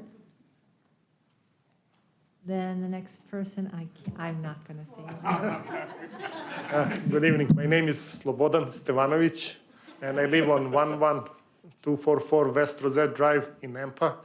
And I'm against this project, and especially taking away business land from and making high-density community. And I was also one of them collecting the signature, and it was just enough to show the picture of how the density looked. But also, like, I tried to do some research on the Braxton software, and I couldn't find it that easy. So I don't know. I wanted to see the algorithm that it was used, because if you're looking now, they were mentioning it goes up to a mile. From Middleton to 12th Street, it's about 2 miles. And in between, it's all filled up land with the houses. And you might find one, probably you can count on fingers how many businesses are in between. And now if we take more land and put it more housing, there is not going to be any land for this side of Nampa. And like you put high density and there is no more land for build any businesses. And if you look at it now, like that St. Lucas Hospital, it's coming close by. There was some dentist offices built. So eventually there is somebody going to come in. And I think the city might need to make businesses come in, because like when you compare the population of Nampa, there is 100,000 and Meridian has 110,000 people now. And they probably have like a 50% more businesses. Over there, wherever you drive, on every corner, there is some type of a business. And we here take off like there is a parcel of land assigned to be like a business land, but it's keep shrinking.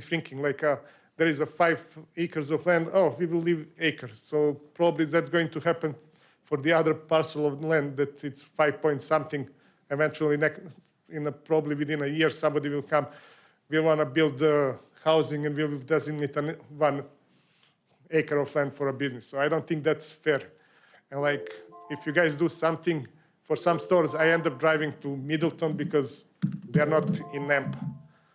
So thank you. Madam Mayor, that is the end of those that did advance sign up who wish to speak. If you'd like, I can Go through the list of the names of those opposed that wished not to speak. Or would you Thank like you. to see if there's any? Let's go ahead and go through your list, if you would, please. The following individuals have stated that they are opposed to the project but do not wish to speak. That is Richard Vickery, Beverly Vickery, Tim Hicks, Judith Hicks, Wendy Speck, Pauline Stanek, Steve Grant, Heather Parson, Robert Highsmith, Phyllis Highsmith, Rebecca Green, Trista Logan,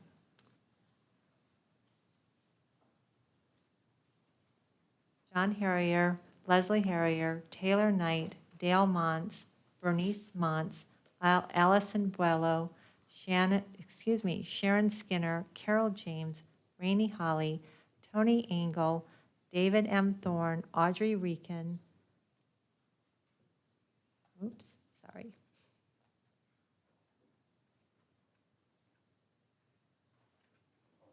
Randy Reekin, Emily Beltran, Paul Haskew, Luz Pacheco, William Pacheco, Pamela Gruber, and Bethany Guajardo, who did speak. The following people did not wish to speak but are in favor. That's Michael Kipp and Megan Manlove. So was there anyone here this evening that intended to have their name noted or intended to speak that did not have the opportunity to do so? Have we missed anyone? Thank you. And would you like, okay, so we have a couple of people that did not get signed up. So would you like to speak? Okay, and you would like to not speak. So let's start with, so you two would like to not, would you like to speak? Yes, okay. So we'll go ahead and have this gal come forward, and then we'll have you speak or come forward and state your position. So we'll have you next. Thank you, everybody, for all the work you do. We really do appreciate it. I only have one topic to go over. Nice. I am sorry? Name and address. Fable Budenbrock, 12769 South Transport Way, Nampa. I'm in Carriage Hill. I am a California political refugee. I'm out here to have the life I grew up with in Burbank. I came here because they take every square inch of land everywhere. And I was one of the 4 safest cities in the United States. And high density goes in, and 2 stories seems like it's not a lot, it's a lot. But across from a school, middle schools are the #1 target for drugs. They will go in there, they will flip the houses, they will put 5 or 6, 7 people in a unit, and they will start, and they have a pool of young, impressionable children, and they're gonna target them. I have seen it happen over and over and over again. There are ways to make money. We can do it as a city. We can think of other things. But we have to preserve, we can't hurt other people to help someone else. We can take care of everybody if we go slow and we're super thoughtful. But I don't want any drugs across from a middle school, and it's coming. Please hear me. I've been through it.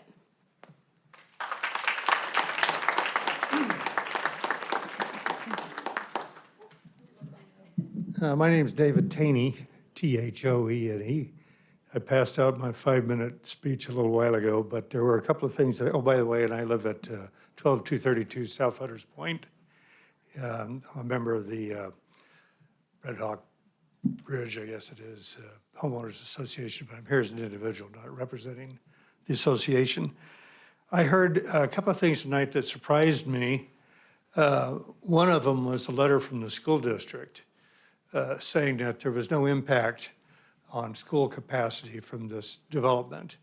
And it would seem to me that a development with a couple of hundred dwelling units in it, especially dwelling units of this type, might easily be a source of at least 300 students in the community, and that represents about 10 classrooms, 10 teachers. So it's a little bit of a surprise to me that the school district suddenly didn't see that there was a potential impact. The other thing that surprised me was the testimony or the report we got from the traffic engineers that said there was no impact on traffic on Middleton. I'm among the people that drive that road almost every day. And from virtually the area at Lone Star North on Middleton, it's no longer a 2-lane road with a suicide lane down the middle. It gets down to a narrow 2-lane country road, and it gets very impacted and very congested in the morning during rush hour.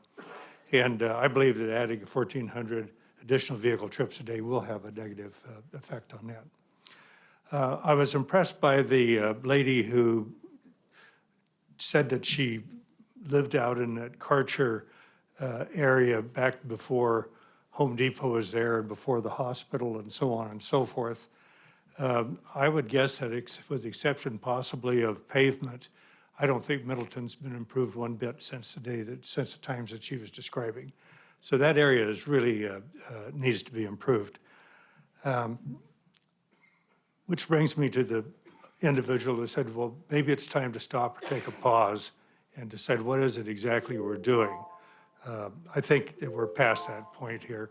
The development, the rate of development and the rate of these projects coming along, I was impressed by the fellow that said we've added 30-some-odd thousand vehicle trips over the last several years.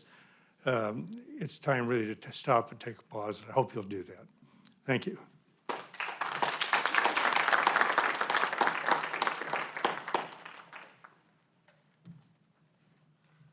Good evening. My name is Robert Harvey. I live at 13154 South Grace Point Way, fairly new to Nampa. I love the city. I want to say thank you to everybody and all your time and effort and what you put in. And I just have one simple question.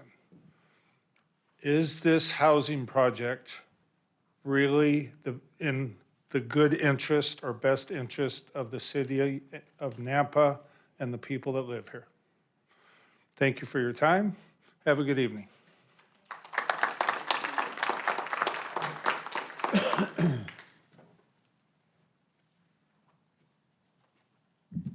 Sorry, my name wasn't on the list. I didn't get signed in. I am Virginia Ernsberger. I live at 12172 South Hunters Point Drive. And I too drive Middleton Road almost every day. So as it goes without saying, it does have a lot of traffic. But there were a couple things that stood out to me. One was I was a little offended when the gentleman said that we were all just overreacting. I am a retired realtor. I am not against development, and I appreciate all of your work because I know what it takes. But this particular project is just the wrong project for this street. There are some areas maybe down on closer to Karcher on where it would be close to a major road. This is more residential. And so when people are complaining, we're not talking the difference between 4 homes per acre versus 6 homes per acre. We're talking 4 versus 16. This is a major 4 times the pattern that is already around here. So I just kind of want to put another nail on the density. It's just way too dense for this, and everybody's already brought up all the other issues of the danger of it. So it's just the wrong project for this street. Thank you.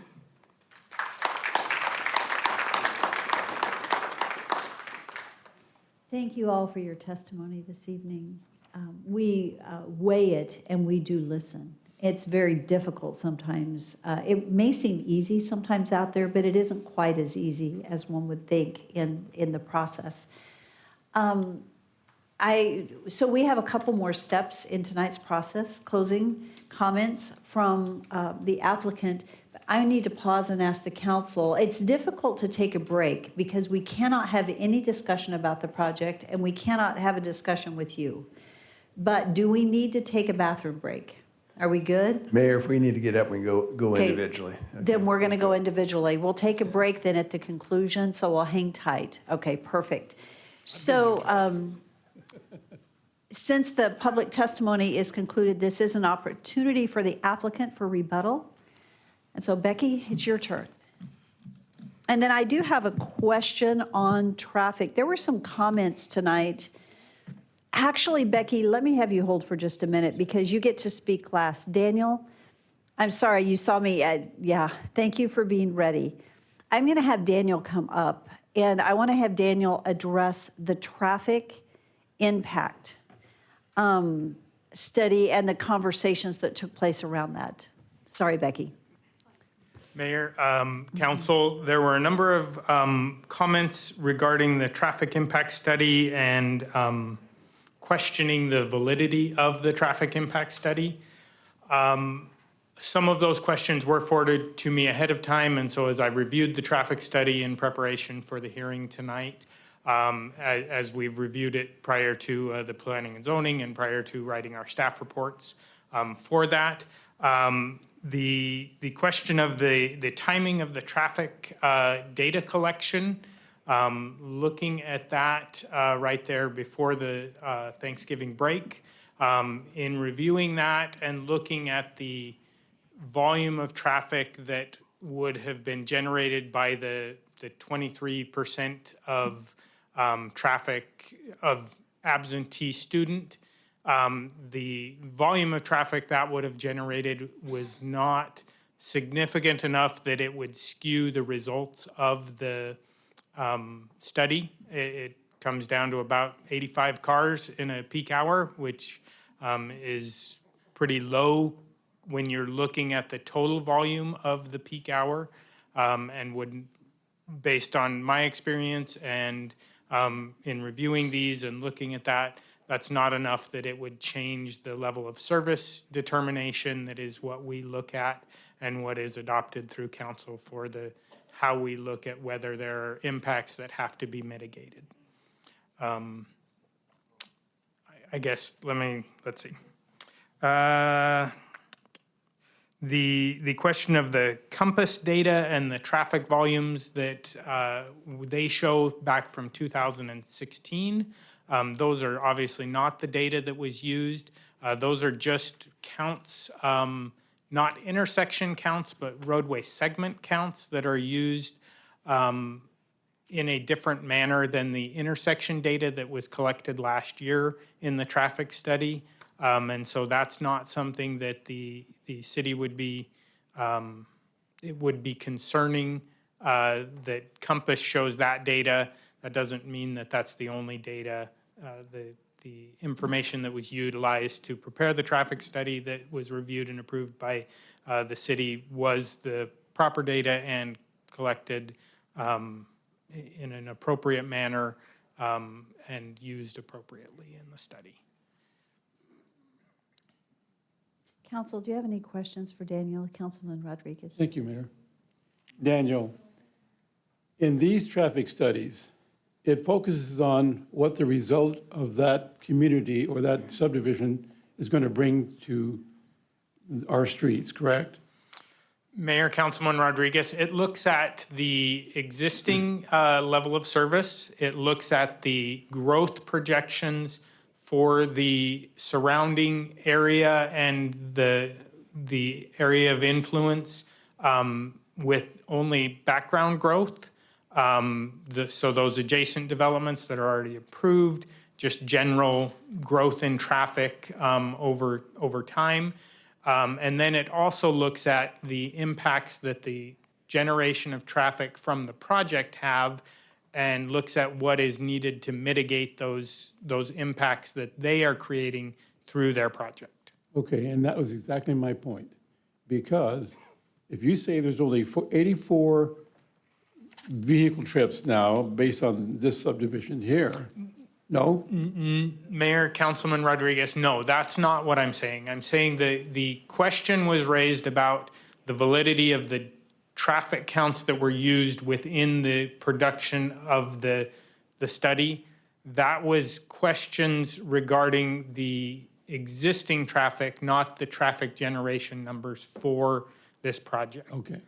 So that 84, 85 number is the difference between what having those 23% of students not at the school that day, that's the high end of what that might be, assuming a 50% busing rate, which is low. We typically see a higher busing rate than that at a public school. Okay, you're just talking about the school issue then? Yes. What we're talking about, what I'm looking at is the entire picture from Karcher south all the way past Lake Lowell up to Greenhurst, on the amount of business, the amount of subdivisions, the amount of traffic, the amount of people, that the growth has gone 100% over there. So that's when I want to hear the numbers of the traffic. Those numbers, I'm sure, will not add up to what you're talking about, would they? There's a lot of cars there back and forth because of all the growth. So the traffic impact study looks at the amount of traffic, like I said, the background traffic, the traffic generated by the development. There is an area of influence that, based on our policies, we require them to look at. It would not be reasonable to look at 3 miles away from a development and tell a developer, you're causing that to all of a sudden be triggered. Those are what our impact fees are there for, is to look at those wider ranging impacts. The traffic impact study looks more locally, and then the impact fees and those projects look more globally on what we would do. Yeah, and I agree with that. I'm just talking about traffic usage of each subdivision, of each residence, of each vehicle, back and forth. Because those people that live in the south side of Nampa on the west side, southwest, they use Middleton all the way go to the Karcher. So that's what I'm referring to. Correct. So not only does this subdivision will affect, it will increase, like all the other growth has the capability to do the same. That's one thing I'm saying. Correct. Okay, thank you. Yes, Councilman Haverfield? Daniel, as I look at this development, it appears that all of the housing is accessed off of Middleton Road. Nothing that goes south through that commercial component to Roosevelt. Is that correct? That is correct. Okay, and due to the proximity of Alderberry Avenue to Roosevelt, which has a signal, there would not be any intended signal that would go in at Alderberry because of the proximity to Roosevelt. Is that correct? Mayor, Councilman Haverfield, that is correct. There is identified in the traffic study that there would be restriping necessary to change the two-way left turn lane into a southbound left turn bay and a northbound left turn bay, rather than a two-way left turn lane. So that would be my question. Would the access point be a limited access right in, right out at that location? It would not. No. Okay, would a hawk signal be conceived to be at that location, but because of proximity to Roosevelt, it would probably not be? Based on the signalized intersections at Lone Star and at Roosevelt, and the proximity on the Wilson pathway there, I would not anticipate that we would have an hawk signal between those two intersections. So the cross access there across from the middle school, would that have a hawk signal capability to it? Cross access to the middle school there, Well, I'm not sure what. There's no road there, but there is an entry point into. I would, with the type of facility that Middleton Road is, I would not recommend a hawks or a crossing at that location. The out of direction travel up to the signal is within the bounds that we would call reasonable to require. So there would be no protected crossover except at the light at Roosevelt or down at Lone Star? Correct. Okay, thank you. Okay, so if there are no other questions for Daniel, thank you for addressing the impact study. And then Becky, thank you for coming and providing your closing remarks. Thank you, Madam Mayor. Becky McKay.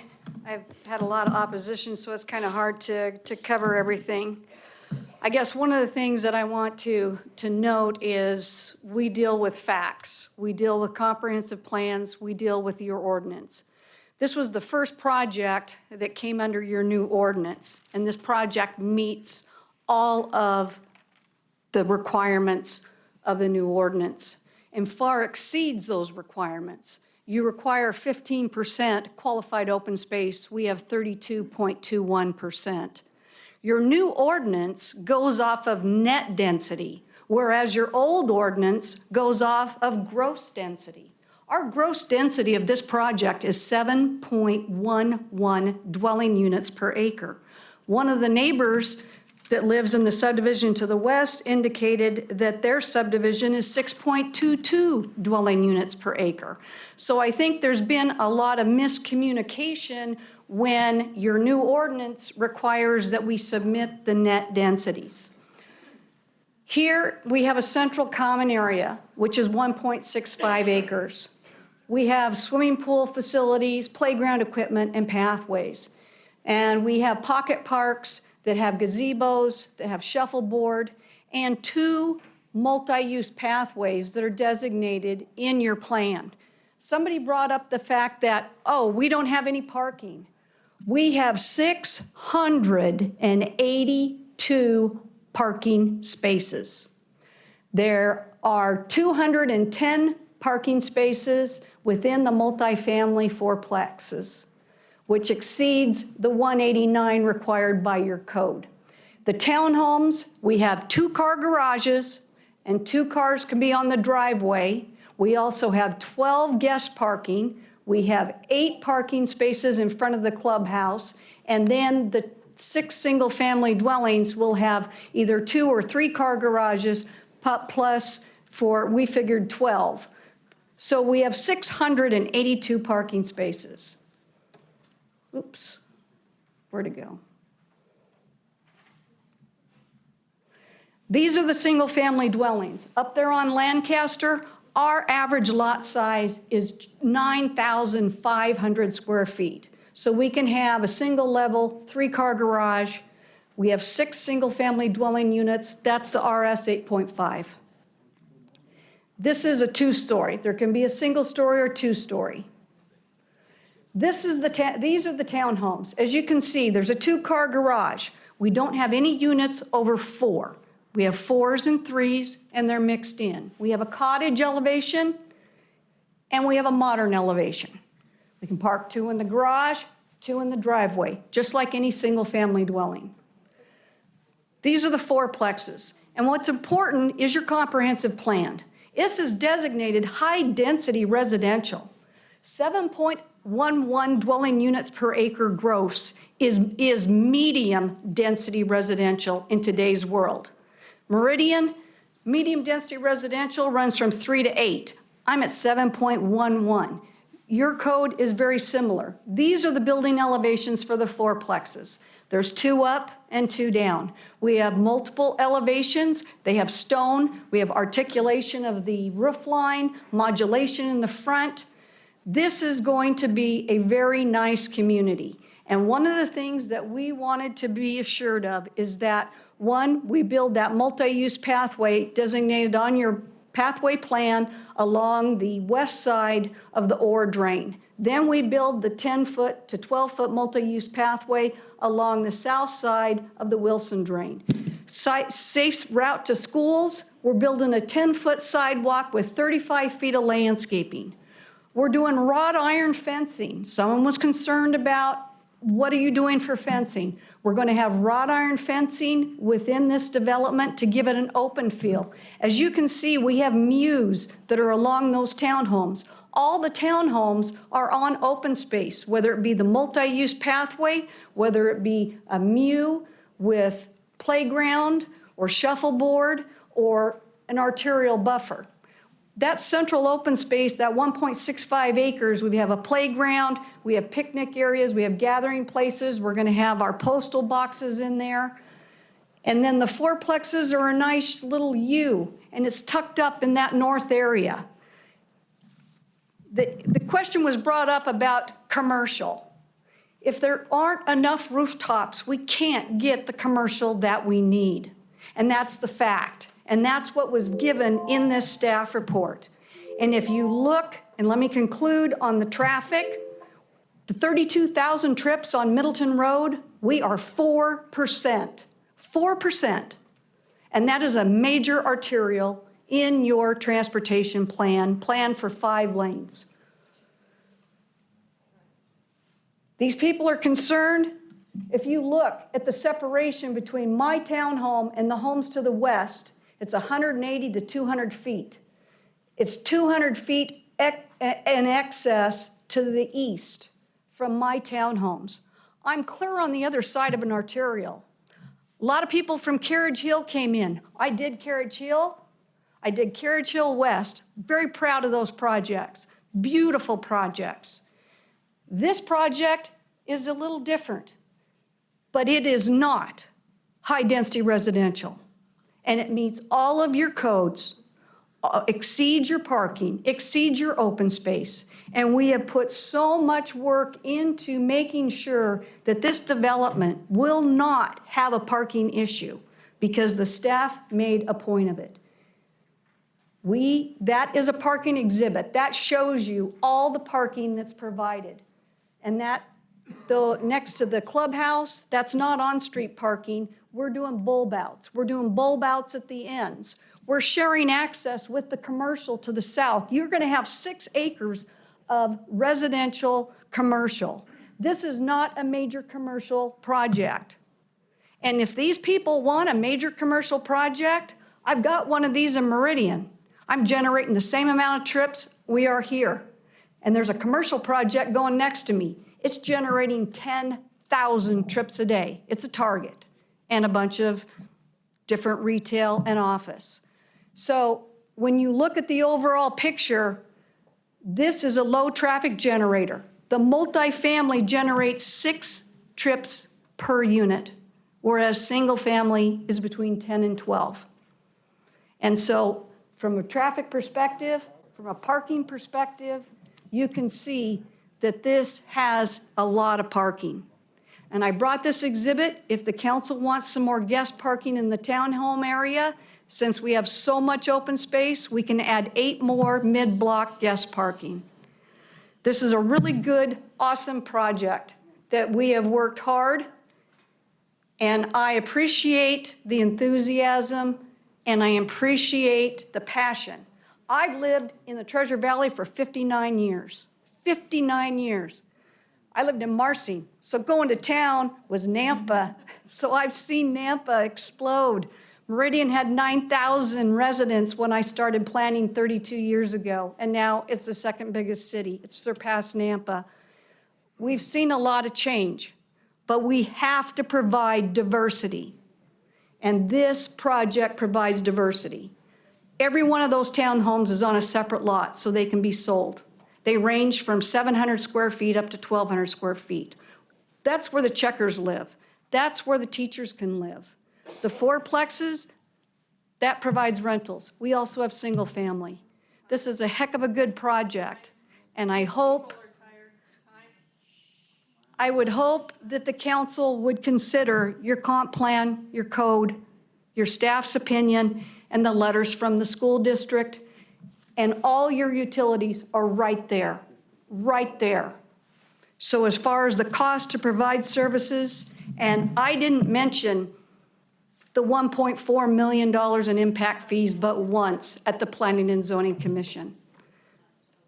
Yes, ma'am, I appreciate you allowing me this extra time, and I hope that Nampa realizes we need some diversity to have a good quality community. And I thank you for your time and your patience.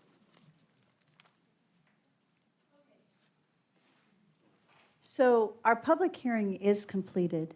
Before we close the public hearing, I would like to make sure there are no questions from the council for the applicant, because once we close the public hearing, we cannot go back and ask any questions. Are there any questions? Yes, I Councilman. have one for Haverford. Christie. Was she the one that prepared this? Yes. Yeah. Surprised he remembered. Try. That's Darrell that has those issues. Covered parking for the, I assume those are fourplexes on the north portion. How many of those have to be covered? Councilman Haverfield, according to today's codes, it would be 1 per unit. Just 1 per unit? Mm-hmm. So it's, okay. So it'd be 1 per each of the, so if there's a fourplex, it's 4, or just 1 per the fourplex? No, 1 for each unit, so there'd be 4, because they have to So have pretty 2 much parking all of the- spaces per unit, so 1 of those would have to be covered. Okay. So quite a few of those would have shade structures of some type then. And we have 2.28 up in the fourplex area. Oh, 2.28 per dwelling unit is what they have calculated, so 1 per unit per structure. And the presentation did not have any crossover access over the commercial BC that's left? To, Yeah, That's they not- share access with the commercial to the south, so when that's developed out, they'll have access between the residences and the commercial. They won't have to go out onto Middleton to get there. drive access? Mhm. Okay, it's not indicated in the packet. At the very bottom of the picture, it shows a driveway. They have to go out on the Middleton Road. So there's no crossover access to the BC component, commercial component? Yes, there is. They're going to share that access point. Okay, so as shown, it's not showing it that way in my envision. So that's why I asked the question. It wasn't clear to me. Oh, okay. That's why I'm asking the question. Councilman Haverfield, they don't own the commercial portion, and so she didn't design the commercial portion. Okay. So she's just showing a drive aisle there. Well, my concern, again, lies with all of the traffic being generated onto Middleton Road and not on to Roosevelt. So they would have to go across the commercial component to be able to get to Roosevelt, short of going onto Middleton Road down to the light, then turn. After the commercial development is built. Correct. Thank you. Oh, and I guess there is one other question. It appeared that there might be an emergency access only somewhere just to the south of the Commons building. Is that, or is that just a parking area between those units? That's not an emergency crossover then? Okay. Thank you. Yeah, it looks like a dead end. Are there any other questions before we close public hearing? Okay, if not, I would stand for a motion to close public hearing. So moved. Second. All in favor? Aye. Okay, this is an opportunity for council to discuss before we make a recommended motion. Any comments? You're not going to comment, President? Well, I will. Okay. So council, Who's first? Go ahead. whoever, We can just Me? go down. Okay. Just go down. Okay. I have written down every topic that you folks have talked about. And I also, even from law enforcement to traffic to congestion to density to established homes and families, the easements, all those things that I have here. And it's a common statement that you all have said that you're, basically what it says, you're concerned with your community. That's what it all says, and you're worried about your community. And I'll tell you what, I just can't help but worry with you. And so I think I look at the whole picture of this subdivision and then reach out to all the other subdivisions and growth that's going on, all the way from Karcher, all the way to Greenhurst, to Midway, down to 12th Avenue. There's just so much going on. And I think the whole picture is density, traffic, safety, law enforcement, public service, services from the city like water, sewer, all that stuff is in a nutshell going, which way are we going here? I believe that the smart growth is to slow the growth. I think that's where we need to be. Smart growth benefits our community. That's who we need to be careful for and to watch out for, because that's what we're here for. So when we ask the community to help us decide what to do, and 750 on petition shows us what to do, you can't ignore that. It's something that I cherish, that we, as you all here, are listening to each other, and you're compassionate, and I believe that, I believe every single one of you. So at this point, I think I'm not gonna vote for this. I'm gonna deny it. And the reason why is because, thank you. There are two things that's important to this community. It's timing and location. And that's what I worry about. I don't know what the other council will do, but I won't be supporting this. We're going down the line, is that the mayor, is that what? Might as well. Yeah. Okay. All right, it's going to be really good when it gets to the end down here. Heck, they'll be asleep by then. Yeah, right. Legal do all the con. Number one, I will just say the passion on the development. I mean, it's a great development as far as, I'm not going to be in favor of this. I'm going to do another proposal for you. But as far as what you're planning, the swimming area, the open area, I mean, this is well planned out. I just don't think this is the right area for it. What I want to compliment the folks that are out here that have spent the time and not only the folks that are opposed, but also those who were in favor of this, is, like I said, your passion, but your time. My gracious, Cheryl and many of the others that I've just looked at this and the care for this community. And I know we hear California day in, day out, or whatever the case is. I still saw a couple license plates today, and I just kind of go, man, okay. But so hopefully you all got your license plates changed. Okay, but what I am, those of you who know that I've been on this council for 7 years, I hate sprawl. This is actually infill, okay? It's an enclave area that's been open for a long, long time.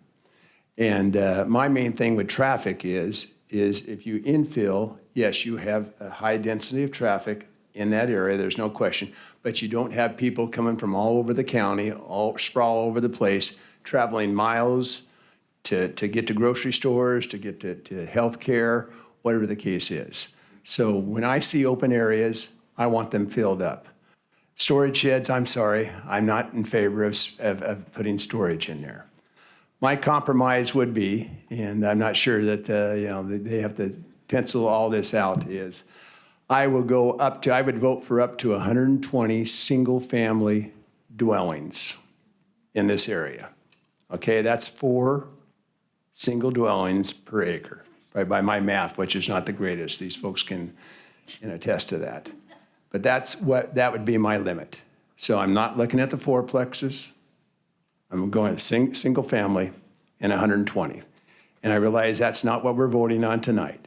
So I'll be denying what we're doing tonight, but I am happy to consider that in the future. And I just hope that we're all wrong about this retail and commercial or whatever, and that we can get some nice retail and commercial in this area. With Walmart, and like I said previously, I can't believe that there's not going to be interest. It may not be this year or next year, but there's got to be interest in this area. So, okay, it's your turn, Natalie.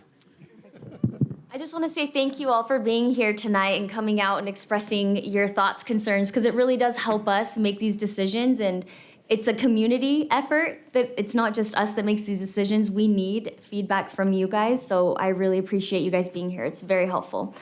I can understand Becky's, just kind of like the frustration that she has, just because this is a very well planned project. Like, I don't hate this project.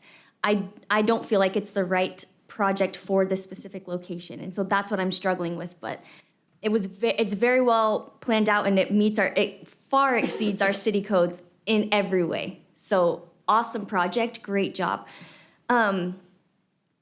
But, the people have spoken. This is just not the right project for this location. I feel as though the people here are wanting an ice cream store to take their kids to, or a place to go eat lunch with their friends. They don't want to spend $5 to go buy a gallon of milk or something from somewhere, drive across the town. And I understand the concern too, because we don't have the numbers yet to have that development go in, but that's just the testimony of the fact that it's not the right time, because that growth is going to come, and then we have a space to create amenities for the people that live in this area. So I will be in opposition of this, but I don't hate the project. I think you did a fantastic job. It's just not the right project for this location, in my opinion.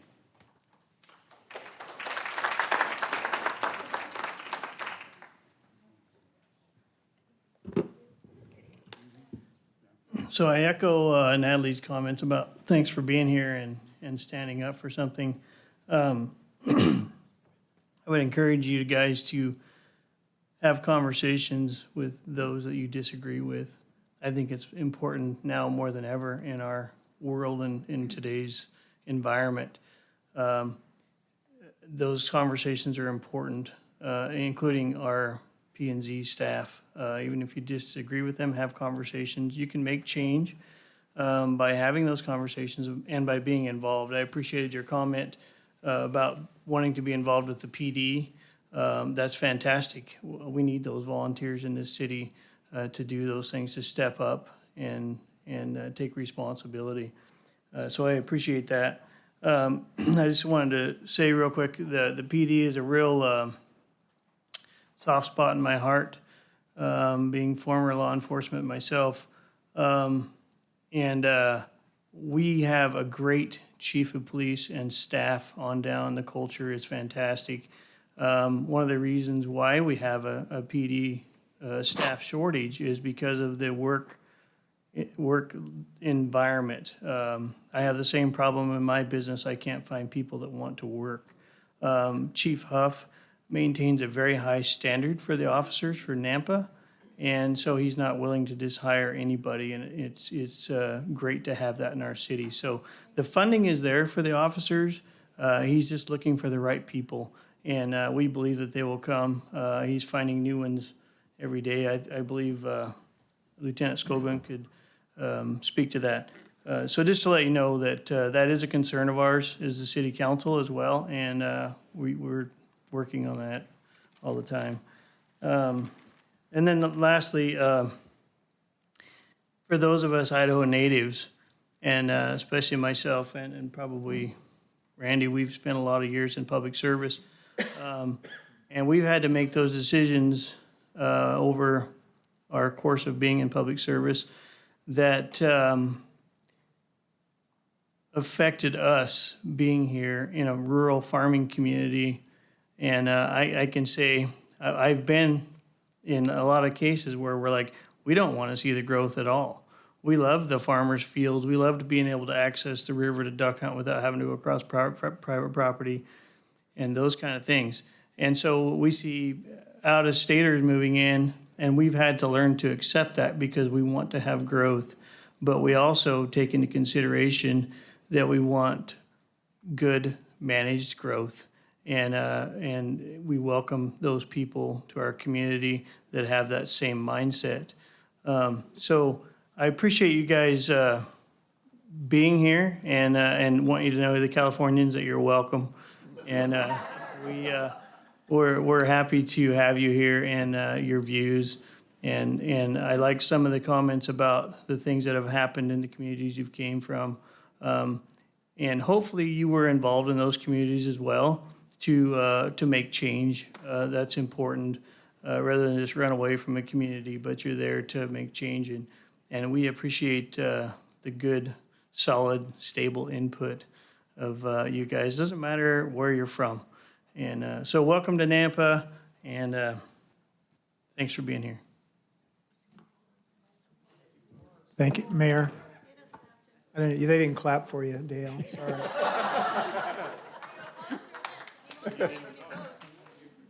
That's good. I want to say that my wife's a transplant from California as well, but that was 43 years ago.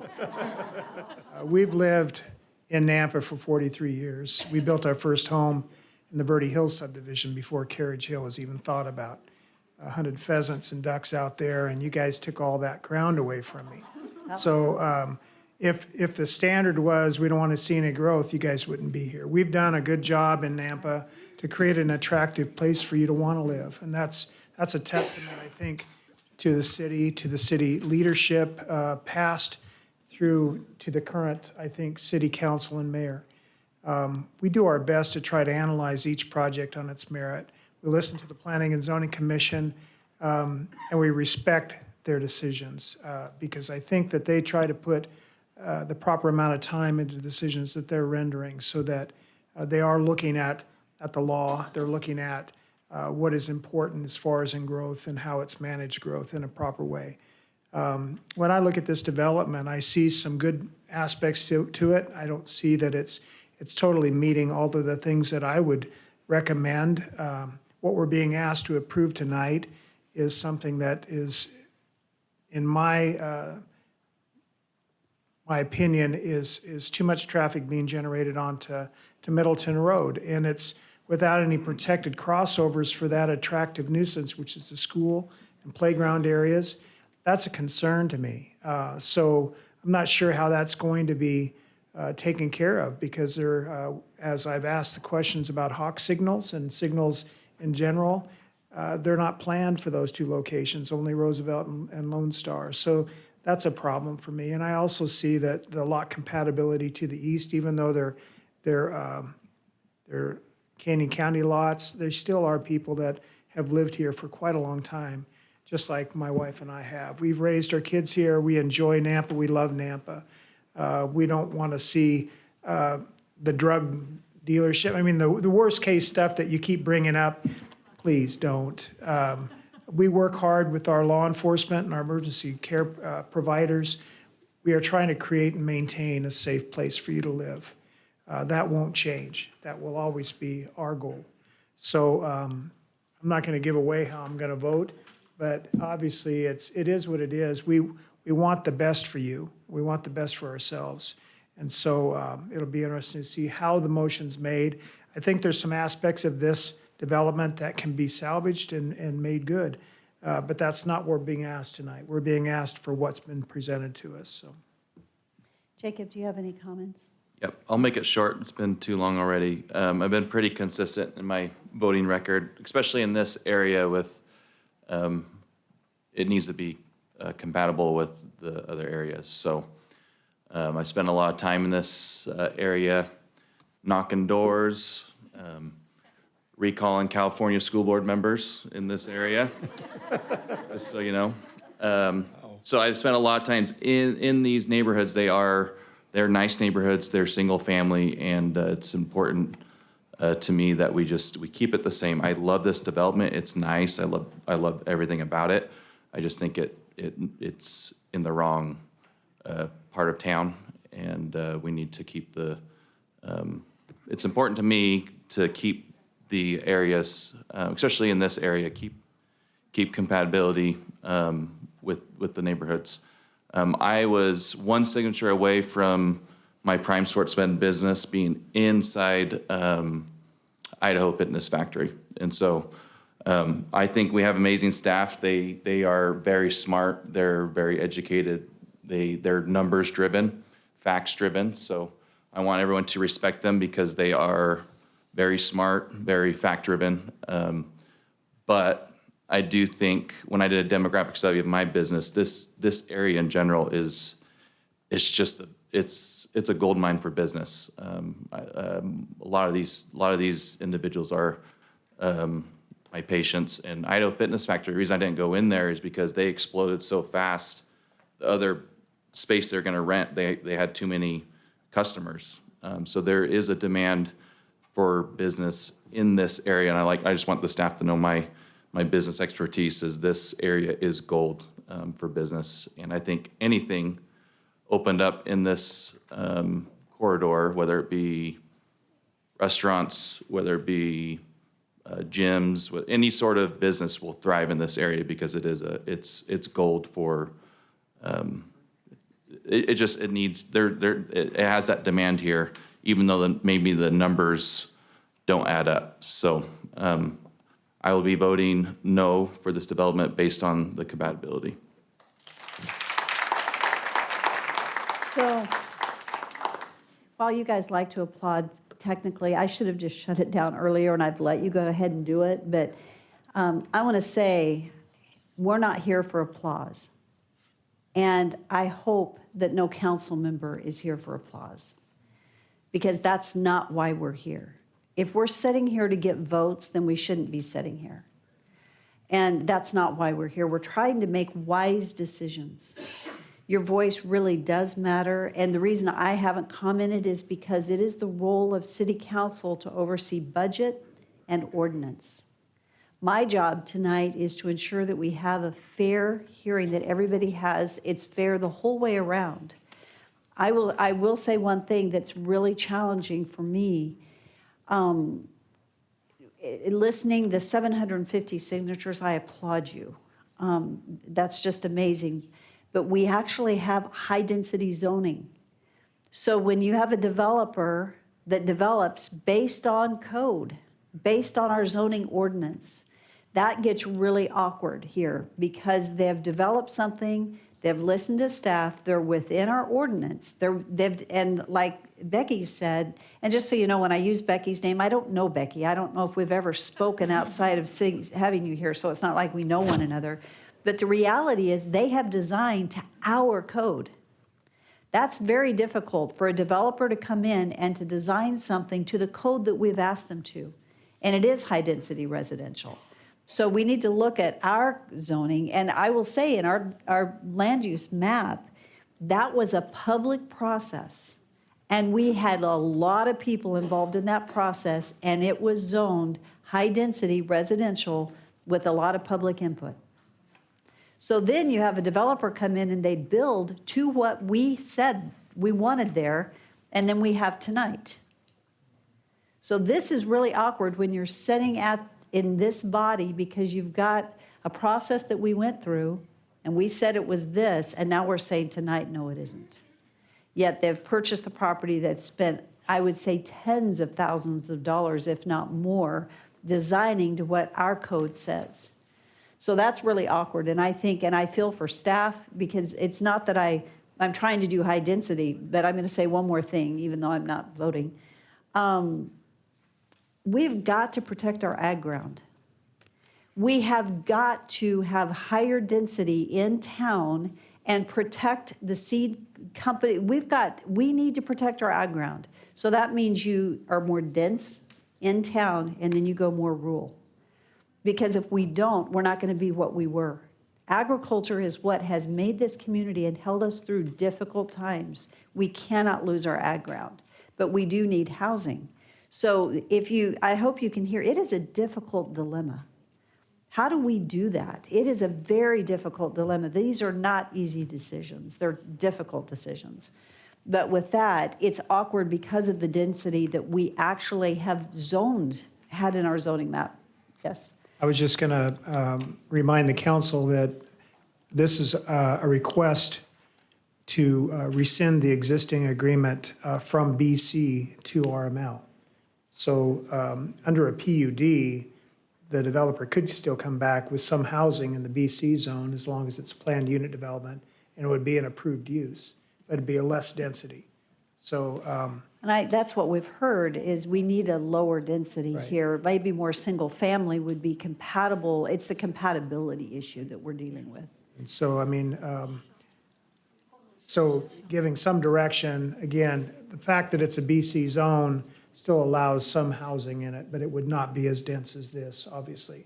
They would still maintain a commercial component, and Christy can speak to it, but all I'm saying is we're being asked to rescind it from BC to an RML. So, I mean, that's a pretty generic request. We've gotten a lot of feedback on that request, so really it comes down to, is it's as simple as, do we want to allow it or not? Or maintain it as a BC. And then there's the annexation request. That's where it kind of gets dicey when there's additional things being requested. So I would defer to legal to give us direction, not only on this, but on the school component. We heard a lot about the school district, and we've been told in the past that that's not what we're supposed to be basing our decisions on. And so we were given a couple of different options for how the motions this evening, just to make sure we're clear. We've got a development agreement modification. We've got the annexation and zoning to RS 8.5 for the single family. We've got the zoning map amendment from BC to RML, and then we also have the approval for the subdivision preliminary plat for the Clear Creek subdivision. What we have heard predominantly tonight is opposition to this Clear Creek subdivision, I believe. But as far as the single family, annexation and zoning to RS 8.5, could you speak, Todd, to the, or staff, BC to RML, that particular request? Madam Mayor, if you don't mind, could I kind of talk about that and other things as well? Okay. Please. So just kind of listening to the discussion and where I see the council going, trying to help, I guess, craft the motions that you're looking at. So, Christy, could you bring up the property and just, so I'm clear in my mind, what part is being annexed and what part is already in?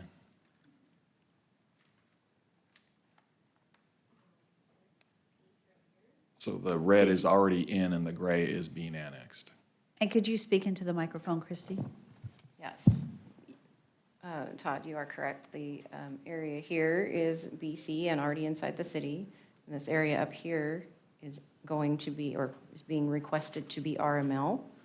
And this is requested to be RS 8.5. So you've got two annexation and zoning requests because you've got different zones happening there. And then you've got the rezone and the development agreement modification and the plat. There's a lot happening here. There's a lot. So as Christy and I talked before the hearing, you know, thinking through potential scenarios and potential motions, both directions, you basically have kind of three main things. You have the annexation request, which is then, if you agree to annex, then your zoning decision comes on top of that. You have your DA modification or termination, and then the request is to not go back to the zoning that existed prior to the DA, which is kind of what the DA addresses. It would be to change the zoning to RML. And the plat is kind of the third component, which is dependent on either or both of those. So I guess I would suggest probably you take up the annexation first, and I would probably separate that motion. The annexation is the decision where you have the most discretion. It's a legislative action. It's not subject to judicial review.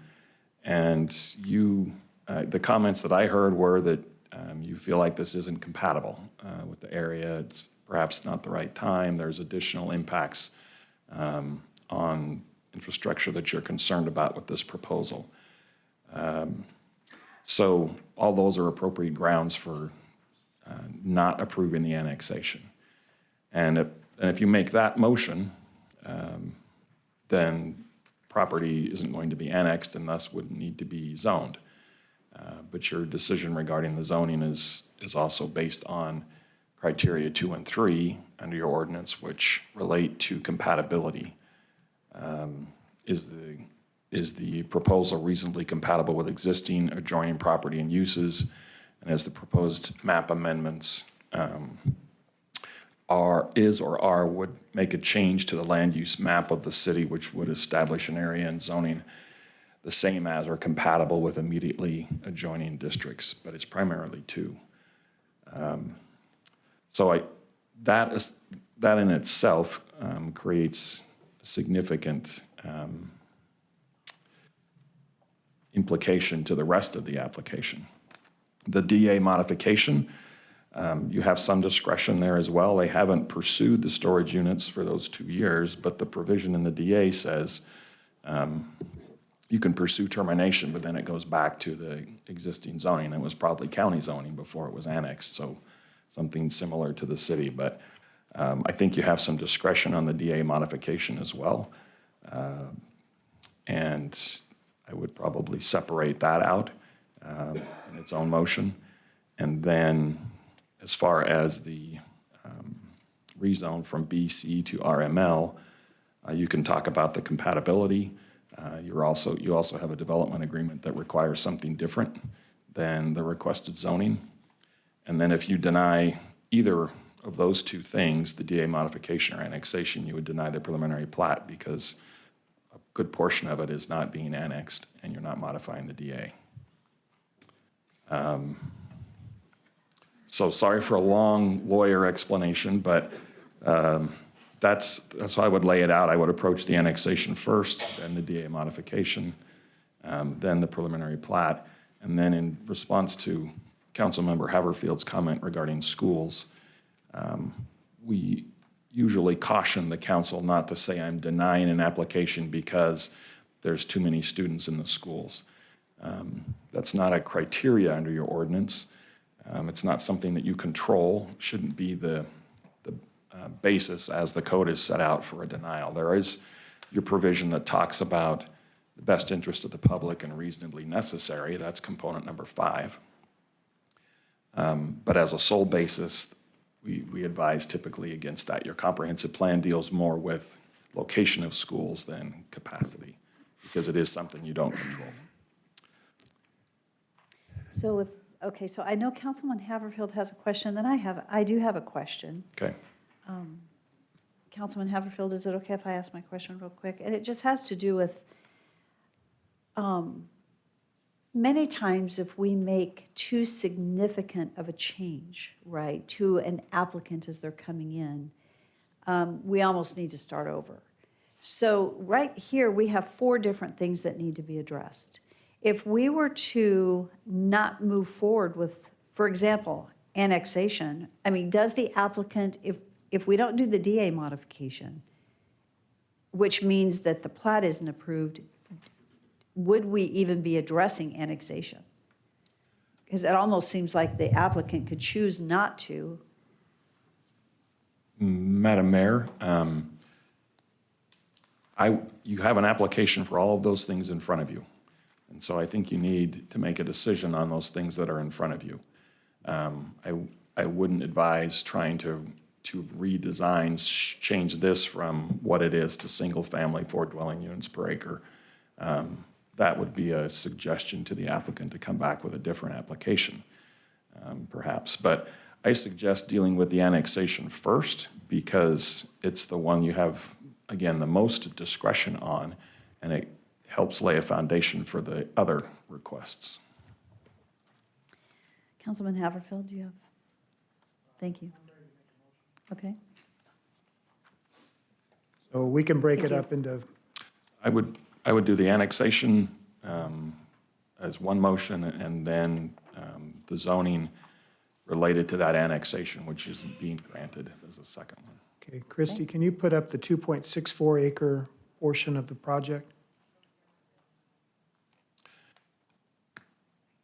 I may have gone contrary to what Christie had given you. I apologize. Oh, that's okay. Can you bring it up as far as in a graphic form? I think you have the motion in front of you, I so know, you're I just- looking I for wanna the make sure. picture. Yeah, I You're wanna looking make- for the actual map. Right, I'm Okay. looking at 420 in our packet, page 420. No Is that the idea what that is. 2.64 acre? That one? The Yes. RS8, 2.64? I have no problem at all with allowing annexation and zoning to the RS 8.5 for that portion of this development, in that it is separated from the balance of the development anyway. There's no crossover there. There's just a match line on that skew from yellow to purple. So I would make a motion to allow the annexation and zoning to RS 8.5 or 2.64 acres as presented in the packet, with the understanding that there's other motions coming forward for the balance of the development. Second. It's been moved and seconded. Is there discussion? Seeing none, roll call? Rodriguez. No. Jingula. Reynolds. Yes. Bauer. Yes. Brunner. Yes. Haverfield. Yes. 4 in favor, 2 opposed, motion carries. You know, again, whether the developer chooses to move forward with it is, it's up to them if they choose to. But at least that portion of the project is pretty much independent of the RML and the BC.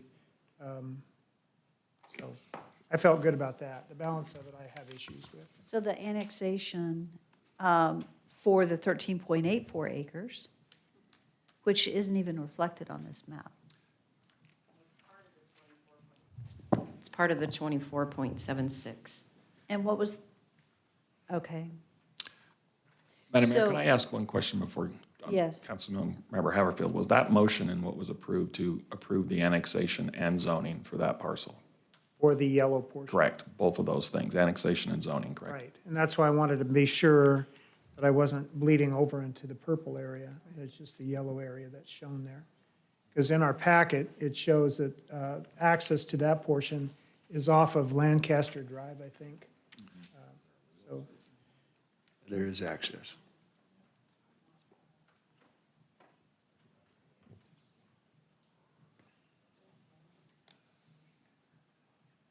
It's Mr. President, Mayor, Mr. President, you're doing well, and you're supposed to be able to interpret our attorney what he's actually saying. So you And ready I for the think next that one? we're going to have to pause for just Yeah. a second while staff and Okay. attorney Right. discuss. I am pausing, just intentionally pausing.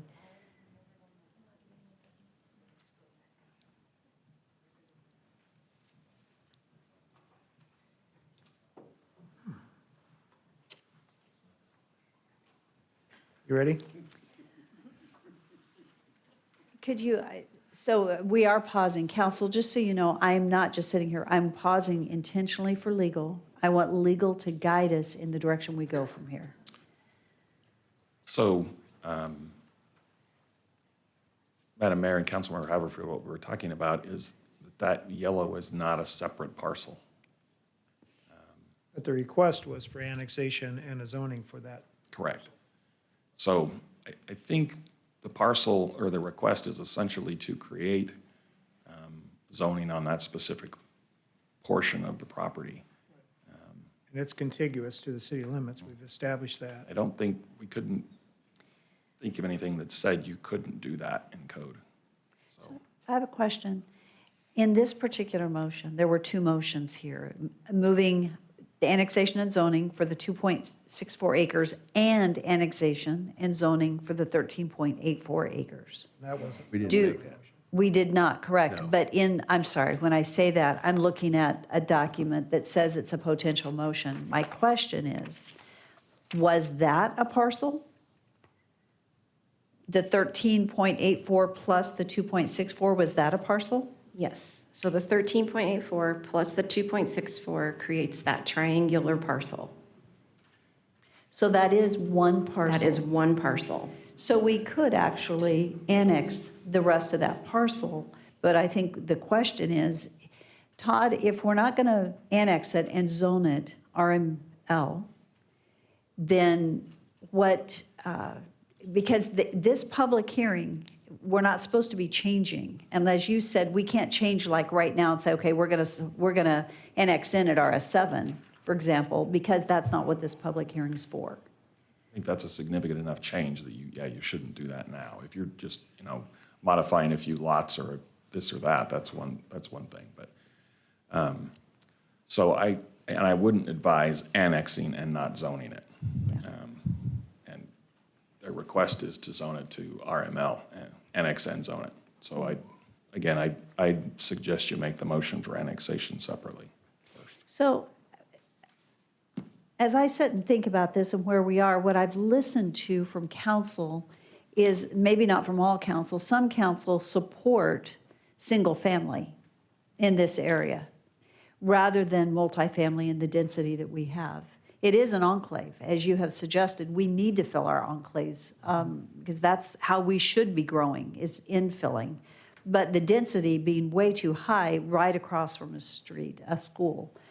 So would it be better to not be approving any of this at this time and let them come back? Because by parceling this out in little pieces, it gets really awkward. I mean, if we're not going to be supporting it, I think it's parceling it out and it becomes very difficult. We've already voted for that. We did, but we didn't do it with the understanding that this is not a parcel. So to annex something in, and that would have been a good piece of information before the motion and the vote, because it's not an actual parcel. So what does that do? And I think that's the conversation you guys were having when we're annexing something in that is not an actual parcel of ground. Right, it's not a separate parcel. We just annexed a little piece of another parcel that's a much bigger parcel. Rodney? Yeah, Mayor, Daniel and I were just talking about this, that the challenge here also is that if we don't annex the entire parcel, then we're kind of expecting the county to do a division of land here in order for us to annex just that one portion. So to me, it feels like this needs to be considered as a whole rather than separately, because it's the county, we're kind of forcing the county to do something. I fully agree. And I'm sorry, we did not know, I don't know if we can rescind our vote. But this was actually two motions, two things in that motion on this document, not one. No, it was one. Maybe you're not looking at, maybe I'm looking at the something. document. It clearly defines annexation of 2.64 acres. And annexation and zoning for the 13.84. They're both in that one motion. Okay. That's the difference. I guess I'm grappling with why they can't create a legal description for 2.64 acres and move forward with just that portion being annexed and zone RS 8.5. Why would that be an issue? Rodney, could you speak to that with the county? Because sometimes with the county, it gets really awkward. It's an enclave parcel. It's within our It's in city the limits. county. Yeah, but it's Well- within our city limits. Contiguous to city property, that's why I made the motion. Yeah. It made sense because it wasn't a part of the RML at all. So, Mayor, Yes. because the property's in the county now, the county has jurisdiction. If we are going to annex just a section of it, they would have to do a lot split in the county to create that legal parcel for us to annex. Okay, so moving forward, since we've already made the motion, it's been approved, how do you rescind a motion? You've given the developer the ability to move forward with that corner piece. Can't we just make a motion to rescind? I move that we rescind it because we have information, not recognizing that was not a separate parcel. So move, as the mayor stated. Second. Okay, it's been moved and seconded that we rescind the initial motion because we did not have full information on the fact that it wasn't a parcel. Is legal, can we do that? Yeah, I did. I seconded it. It's been moved and seconded. Are you okay with that?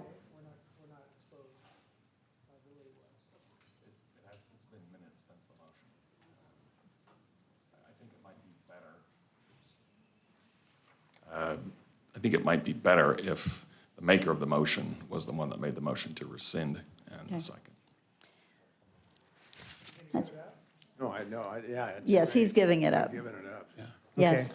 As long as legal is okay with us taking a step back and rescinding the motion to move it forward, then I guess I would make a motion to what? Rescind your motion, Rescind the prior motion? correct? Okay. And who seconded it? Okay, it's been moved and seconded that we rescind the motion due to the fact that we have information we did not have at the time of the motion. Is there any further discussion? Roll call? Point of order. Yes? So just to confirm, I know legal stated that they wanted the motioner to be the same person. Did you need to have the seconder as the same person as well? I think we did. It was Darrell. Darrell. It was Darrell. seconded. Okay, he seconded. Okay, You want to give that up, Councilman Bauer? okay. At 10 o'clock, we start Okay. making jokes. It's almost. Not funny ones. Rodriguez. Okay, roll call? Rodriguez. Yes. Jingula. Yes. Reynolds. Yes. Bauer. Brunner. Yes. Haverfield. Yes. All in favor, motion carries. Okay. Could I make a recommendation? I feel like we need to pause because this is very complex. And what we've listened to tonight is leading us down a direction. I've listened to the council, and what I'm hearing from the council is not supporting the project. So with that, I think we're going to have to ask, more than likely, the applicant to come back with possibly single family if they choose. I don't know what we're going to do with it, and this is really complex. And I know that a lot of work has gone into it, and it is a very nice development. But I think what we're hearing is the location isn't the location. I would recommend, go ahead. Do you? Madam Mayor, you do have the ability as a council, after you make your decision, to provide input to the applicant as to what they might do to gain approval. Again, no guarantees, but you have that ability. They also listen to the comments that were made in the decision itself to help craft them, how they might come forward with something different. Would that be with a motion? So No, Mayor I'm Todd, sorry. we have to either go up or down on this, what's being proposed though, on all these areas? Up or down? Madam Mayor and Councilmember Brunner, that's again my suggestion, is you break this down. You deal with the annexation first, and the zoning on that particular property, then you deal with the DA modification, and the zoning, and then the preliminary plat, if either. Well, one. I'm just going to do something, you can let me know if I'm wrong. I'm just going to make the motion that we deny all aspects of this proposal at this point in time. And that's not going to do it, is it, Todd? Madam Mayor and Councilmember Berner, I'd prefer you break them down. Okay, so if, So your packet has the motions, so you can just use your packet? okay. And Mayor, just from a staff perspective, we need to hear the findings. So for each of those, they have different findings. And so we need to hear Okay, what yeah, findings. I'm just going to read, I don't like verbatim, but I'm going to do it here, so you just let me know as I go, okay? Deny, please, I'm making a separate motion for each application. Okay, now I go to the next page, here we go.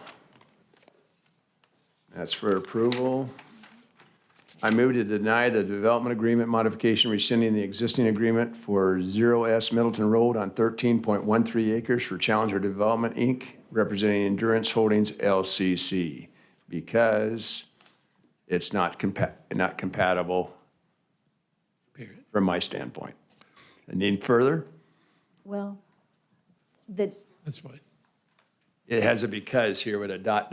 so I need to put something that would in be there. for annexation and zoning. For the development agreement, what would be the findings that would be appropriate? Because that is a little different. Start with the annexation. So there's two motions there. The first is, or there's two aspects of the motion, to deny the rescission of the development agreement and then deny the zoning. And I think, again, you have discretion as to whether or not to deny or approve that development agreement modification. So I think an appropriate reason in that case would be the request is not compatible. We don't want to rescind the development agreement. And the same reasoning for your denial of the zoning under subsection 2 of your ordinance 1023C. So if timing and compatibility is acceptable, is that acceptable for the development? And then Darrell, the next pages are all outlined for you, so it's Okay, pretty but easy. I want to share the rest of those. Are we making that, so can we have a Okay. vote on this one? And So it's been moved, and was there a second? second, Okay. and now in Okay. discussion, if you can talk about why it's not compatible.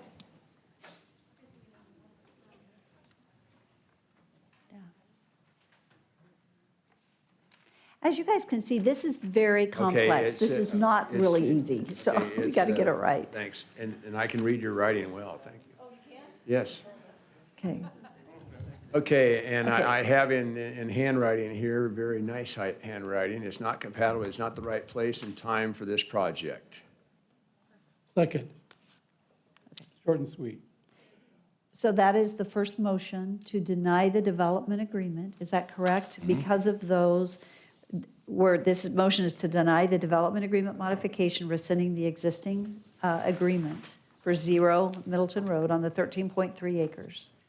And Right, for those reasons. those reasons, and then if you could add some of your perspective as to why it's not compatible.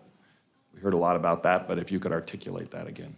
Well, there's not are we talking about the multifamily part at all here? Talking about, So there's not multifamily as far as in the current area. There is, there is commercial.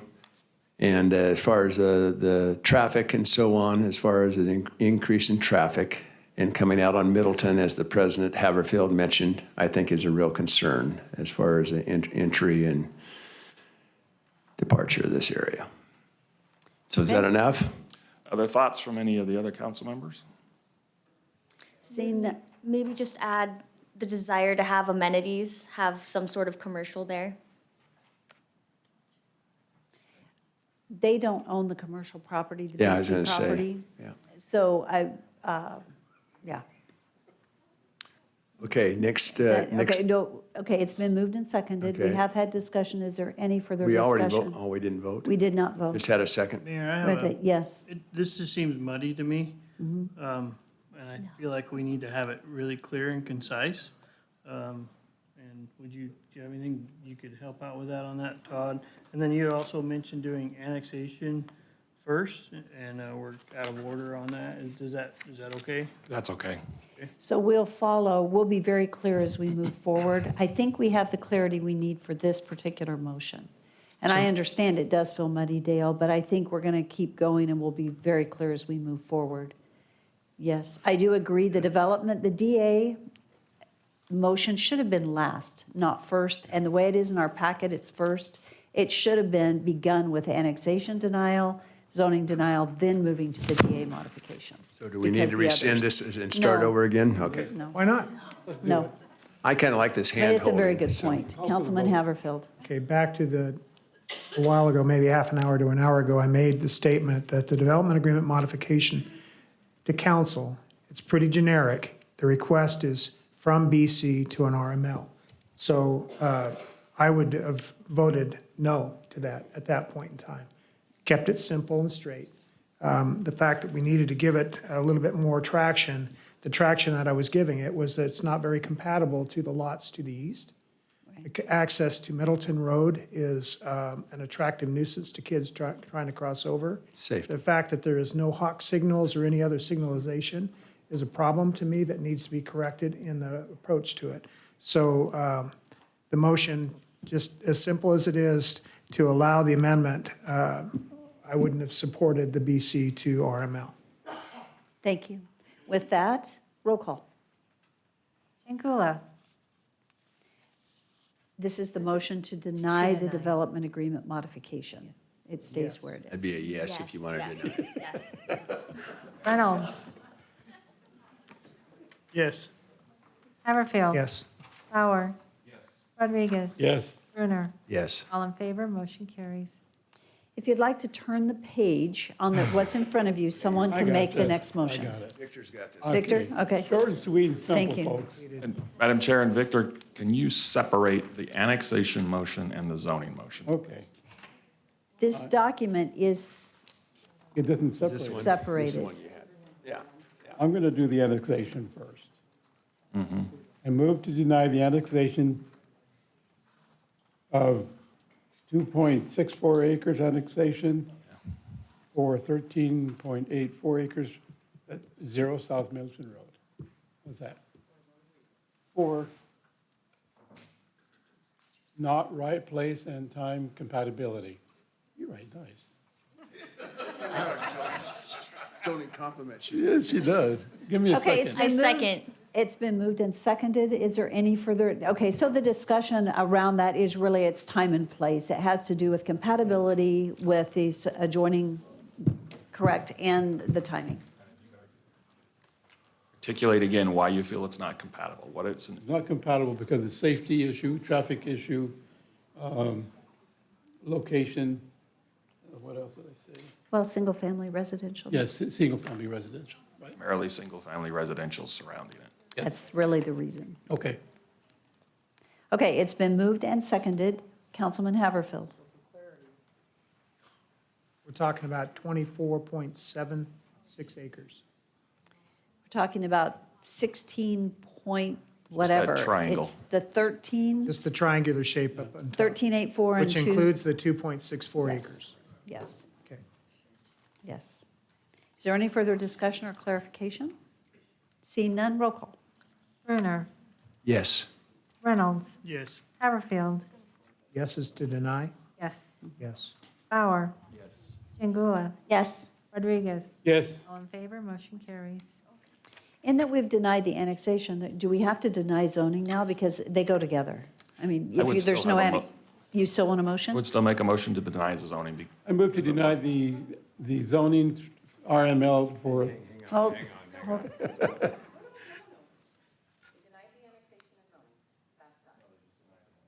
That motion was annexation only. That's what I was thinking.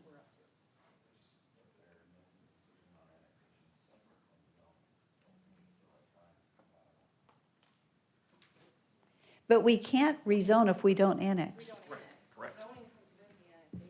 So if we've denied annexation, we really should have denied annexation and zoning because, no? No, I still think it's wise to keep them separate because your annexation decision is the decision you have the most autonomy over.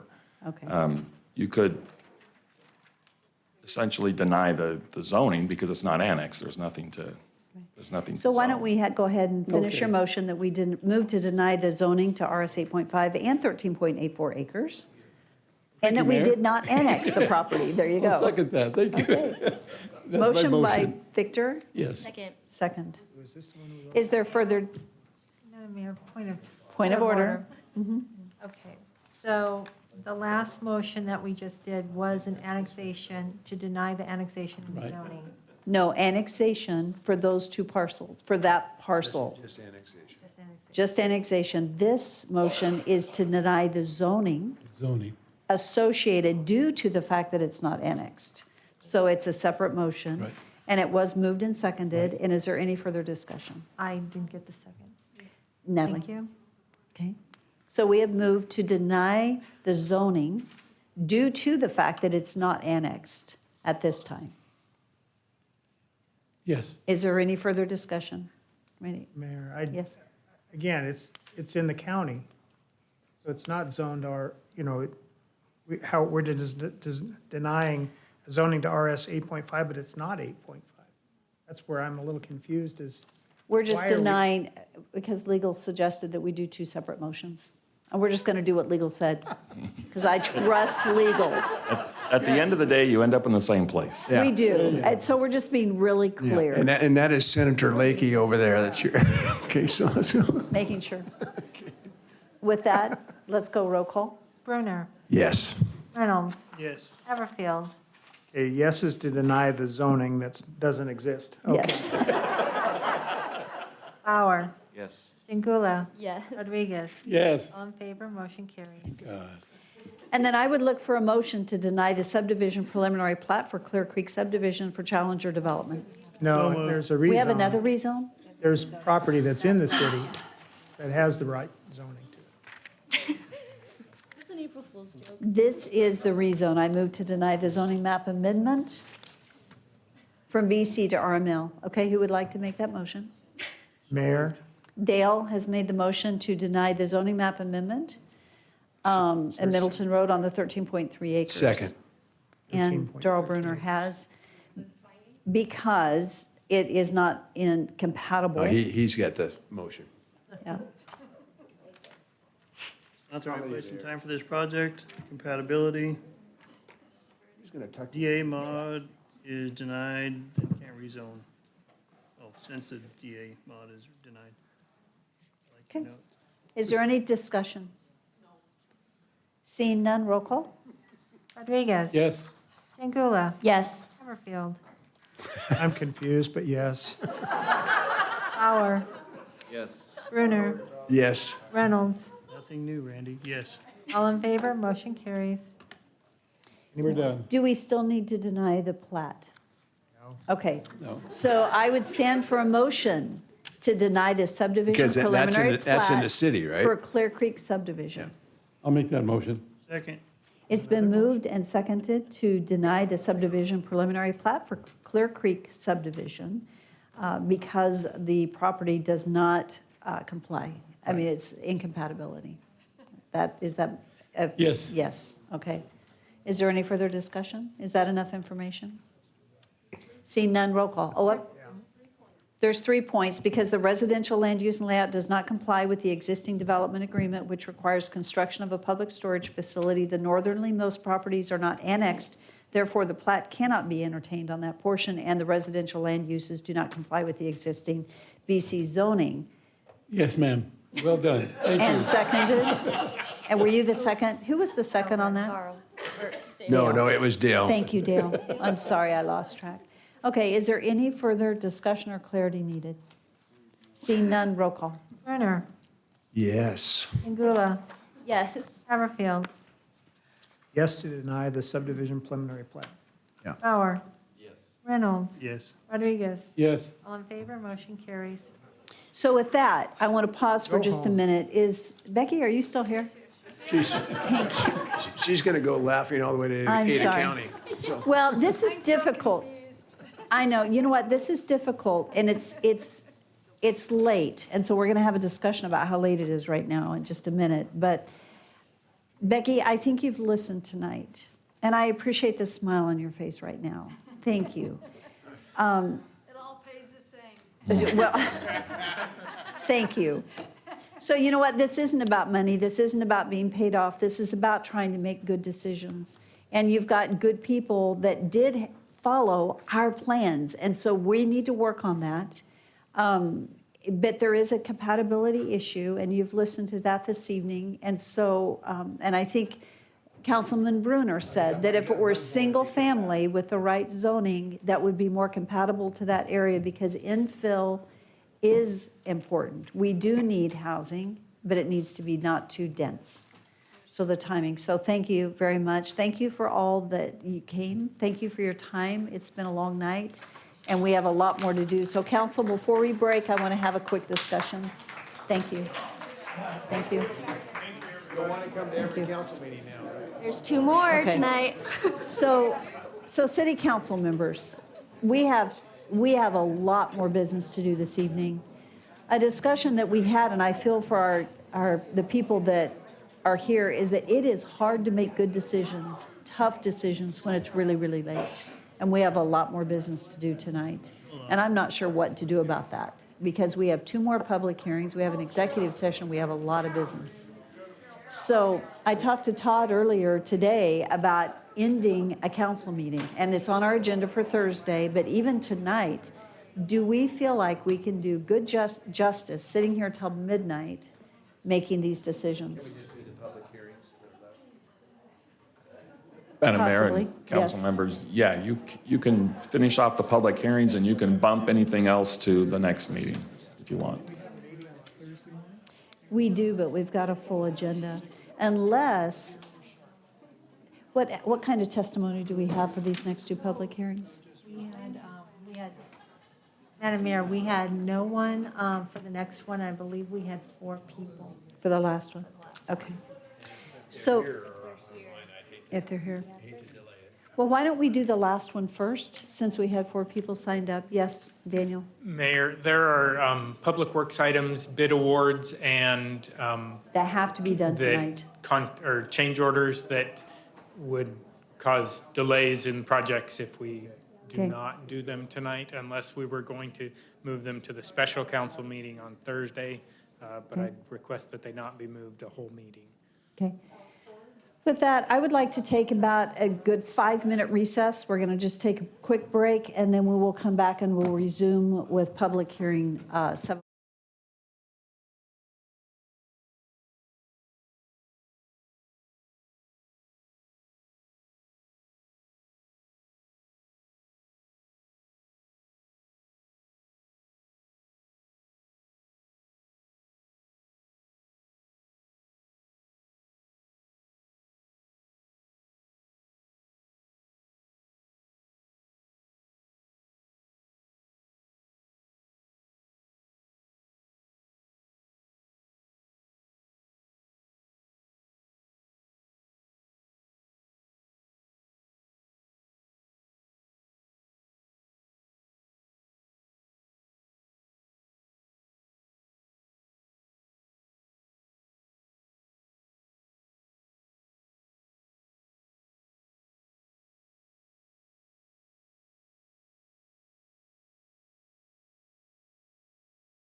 the houses or multi-family? Okay.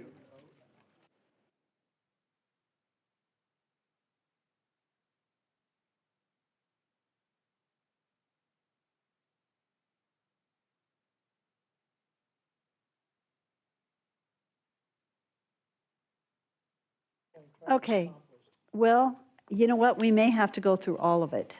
So, so let's get started. We're ready for we're going to move to 7-4. And I apologize for that because we have 4 people needing to testify. I'm so sorry. I thought since we have 4 people signed up, are there people signed up to testify on 7-4? Just yourself? Is there anybody online?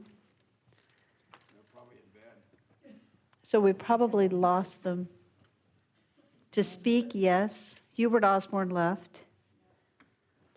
Okay. So you know what, and what do I do with this one since I said I'd move it? Because you need to be here. Who's the presenter on 7-4? You're on both, so you have to be here for both. Okay, so we'll do 7-4. Okay, so this is public hearing 7-4 on the agenda. This is an action item. This is annexation and zoning to RS6, single-family residential, and RD zoning districts, potential development agreement subdivision preliminary plat for 7 Maples Ranch subdivision at 3000 Southside Boulevard, 3204, 3303, Oklahoma Avenue, totaling 43.05 acres. This is for Gem State Planning representing Charles Kuhnarth and Corey Barton. Good evening. Good evening. For the record, Kent Brown, 3161 East Greenwood. This site is located at Southside in Oklahoma. The elementary school, Ronald Reagan's across the street. Can we go to the next slide? With your new zoning and so forth, we have designed differently than developments in the past. Let's go one more. Does that kind of brings in the surrounding neighborhoods? There are surrounding neighborhoods in this area that basically had a typical Nampa development that you had either 7,000 or 8,000 square foot lots and you just duplicated them through the development. On the other side of the ditch from us, on the east side of us, they had the irrigation ditch as a part of their backyard. 30 foot of that, basically on most of those lots, was 2,100 square foot that is non-usable to them, but they own it. And it was a part of the ditch easement that one of the neighbors, said, this is how they're doing it. And obviously Becky wasn't doing it that way. But with your new zoning ordinance and open space, you're requiring like 15% open space. Let's go back to the previous one. So we have a bunch of pathways in here. We have a 10-foot sidewalk that's going in along South Side. And then we're proposing a pathway along the Deal and Elijah Drain. And then that connects into the Moss neighborhood that's to the north of us. Again, another safe route for kids to get to the school. We have other pathways that link the entire development. It's one of the ones that I'm happy to be able to represent because we're going east, west, and north, south with all of these pathways that are in here. We're supposed to have 15% open space and we're over 18% open space. So we've tried to make this usable and walkable. We have a diversity in our lot sizes. Let's go to the next one. So we have in the northeast corner of Oklahoma and south side, we have townhouses. They're attached, single-family housing. The people that purchase these, they're going to own the land that is underneath their unit, but they are attached to each other. So there's no multifamily in this development. It's all single-family. We have larger lots that are along the Elijah and Dill Drain and along the northerly boundary. And then that little section in the upper portion is where we have some smaller lots. They have still the square footage and so forth. You have this mix within the development. I remember one of the developments that's close to here, Southern Ridge. I think Randy Haverfield is the only one that was on the council when that happened. And it was one of the first ones where we put some open space, had large amounts of open space, but we also came up with a diversity of the lots, where we have on the same block, you might have a 60-foot wide and you have 70-foot wide, and you have them as neighbors next to each other. That provides that diversity. Some people want a yard to take care of and others don't. Within a same development, someone might move in and it's not affordable, it's just less expensive because a townhouse being attached is something in our market that allows people to be able to get in there without having some of the other costs that are involved. And so they can live in the same neighborhood, upsize and downsize within the same neighborhood without moving. And that's what people want to do. And that's what you encourage us to do with the zoning that takes place. Another slide. This is what the townhouses look like. Again, single family. They have garages and parking in front of those. There's also separate parking that's adjacent to that, also the parking strips. Go ahead. I think the next one's another townhouse. This one's a triplex. Continue going on. One of the smaller cottage ones that's up in that upper loop. Another one. You can get 2 and 3 car garages. The 3 car garages are generally on the wider 70-foot wide lots. The 2 car garages are on basically everything else. And you can just click through those. I know that you've been here a long time and you're eating your popcorn. So I'll stand for any questions that you might have. Mayor Kling, Yes. I have one. Ken, it seems like the Barton Corporation is doing a lot of mixed use now. What does that mean? What are you calling mixed use? Well, I should say diversive, whatever you want to call it. Single homes in with fourplexes or townhomes. Oh, and that's what I'm saying.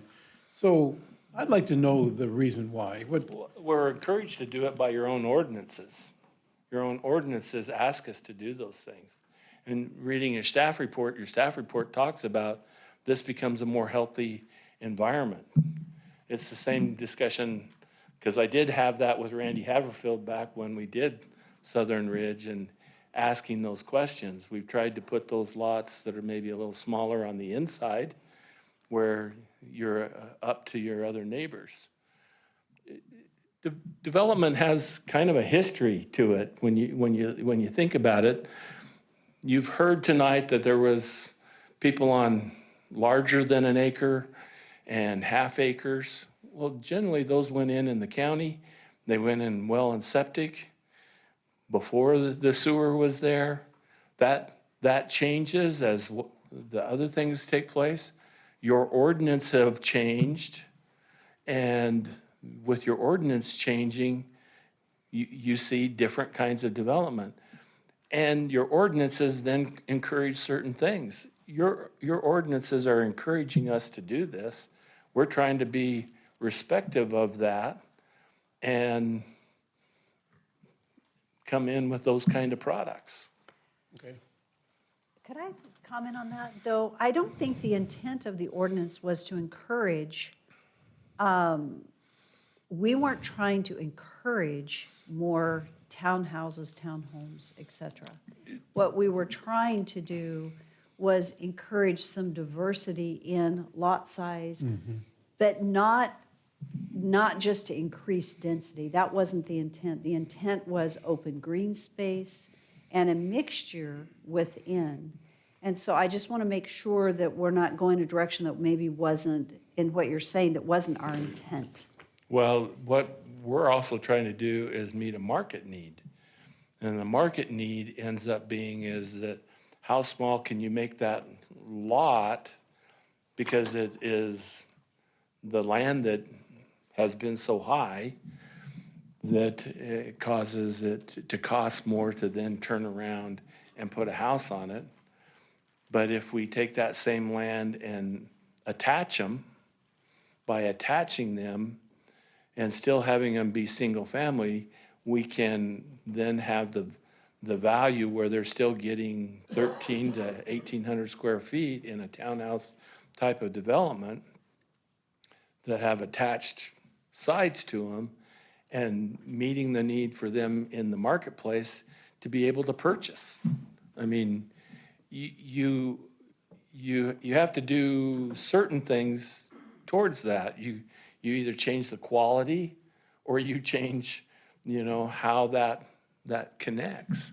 And by having them being attached, and I mean, your whole purpose in at least what we're trying to accomplish here on this one is that they're all sellable. They're all individually being able to be sold versus having something that's for rent. And I think that that's your same goal. I mean, we're driven to do that because of what the market does. If you go back through history and you look at land development, and I've only been doing it for about 35 years, so I'm not necessarily new, but I looked and saw what was taking place. When in the 80s, no one was buying anything, people created large lots trying to encourage someone to move out of their existing one into something else. Well, then as development started taking place, then the lots got smaller again. We created, the houses have changed from ramblers to more of a long, skinny house that are different. So those changes take place because of the market and changes from what we're encouraged to do with the cities. I think, if you don't mind, I'm just going to make, just real quickly, I think that unfortunately the market has skewed what possibly, so what you guys are needing to do as a developer is because of the market and because of cost. What we were encouraging, and I know myself, was not going the same direction. It was to create the diversity of lot size, but with wonderful amenities. And so what I'm seeing here, and I have a question for you, are your pathways included in your open green space? Yes. Because I'm not seeing a lot of open green space. I'm seeing a little, but I'm seeing a lot of walking paths. And so that's an interesting concept. For lack of a better way to say it, that isn't necessarily what the intent was. Rodney, can you speak to this just a little bit? Mayor, I hesitate to because I feel like we have stated very clearly in our code that pathways are to be included as qualified open space because they're usable. They're something that gets used. In fact, I would argue that they're some of our most used open space that we have. So our code specifically calls them out, and we don't allow open space that's just a waterway if you don't have access to it or a pathway next to it. So, but when there is a pathway next to it, then we specifically call that out in code, saying that qualifies as qualified open space. As long as it qualifies. So can you tell me how much? Qualified open space, we have 18%. 18%, but you've got 2 open green spaces on there. So tell me what's on those that are a little bit, they're not a walking path. I see a couple places on the picture. Like that area, can you see where the cursor is? We have a number of amenities. We have a playground, we have picnic area, we have a pickleball. They're not storm drainage. I mean, we're not, you're not allowed in your qualified open space to count any of that. For example, up in the corner, yes, that corner, that's all storm drainage and that's not counted.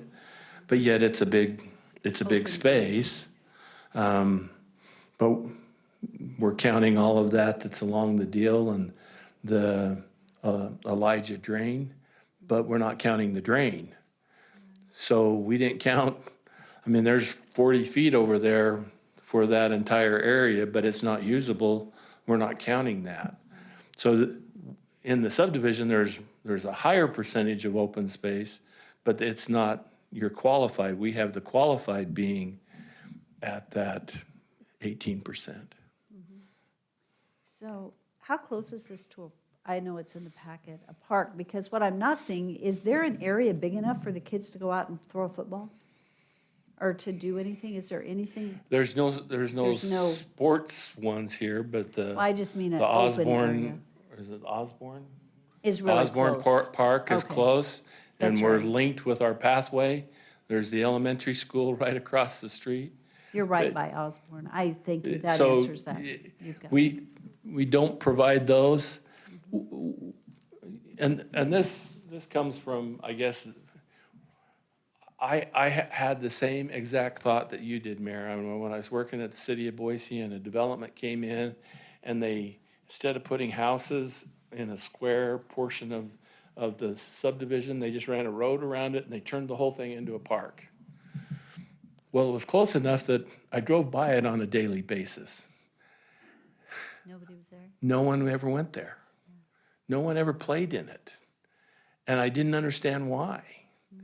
And the biggest thing is, I mean, this even had playground equipment for kids to go play on. And people got their houses all looking at it.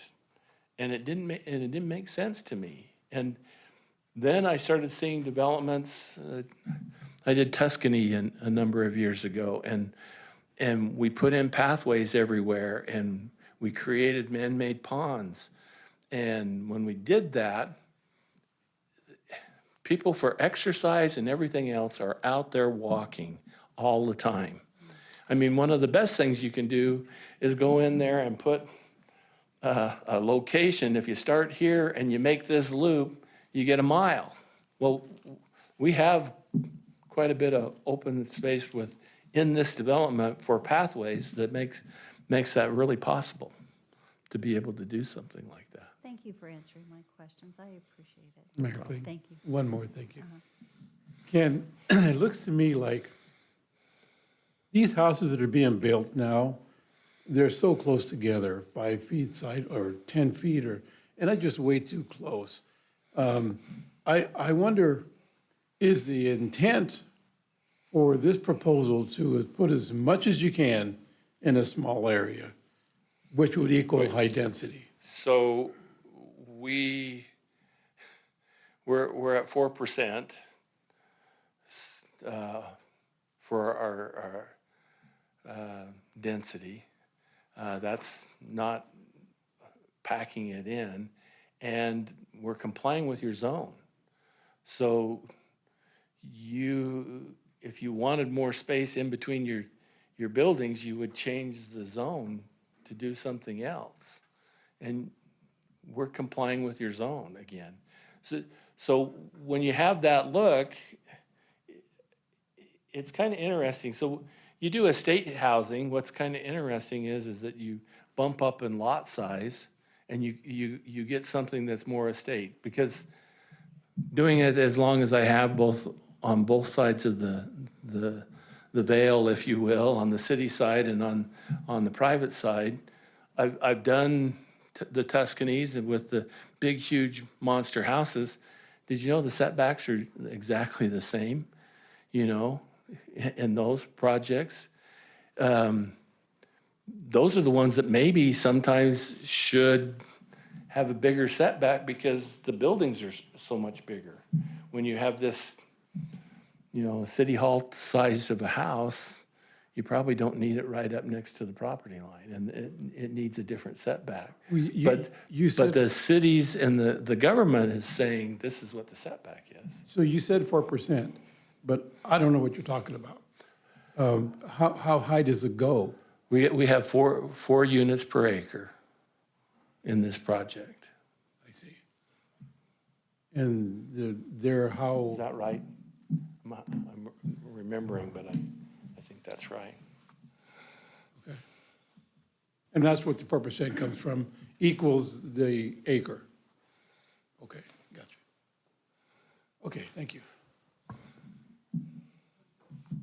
Sorry to talk so long. I was trying to be brief. No, it's okay. You know what? I asked you a lot of questions, so thank you for answering them. I appreciate it. So did you get to finish, though? Are you good? Okay. Okay. And you started. I started. I did. I own it. Okay, staff. Good evening, Parker. Thank you, Mayor and Council.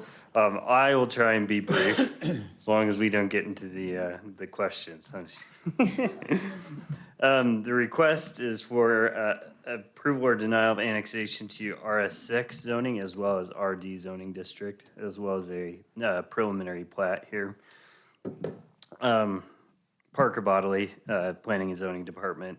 The concept is for 53 attached townhouse units. There is one existing single-family detached home that's in the middle of the development that will remain there. There's 125 detached dwelling units. The surrounding zoning, RS7 to the north, that's Mossy Creek. To the south is the elementary school, as well as RS7, that's Clear Springs subdivision. To the east is RS6, also Clear Springs, and to the west is partially in the county, partially zoned RS6. Those are single-family homes as well. The Planning and Zoning Commission voted to recommend approval of this in September last month. City utilities are all available and have adequate capacity.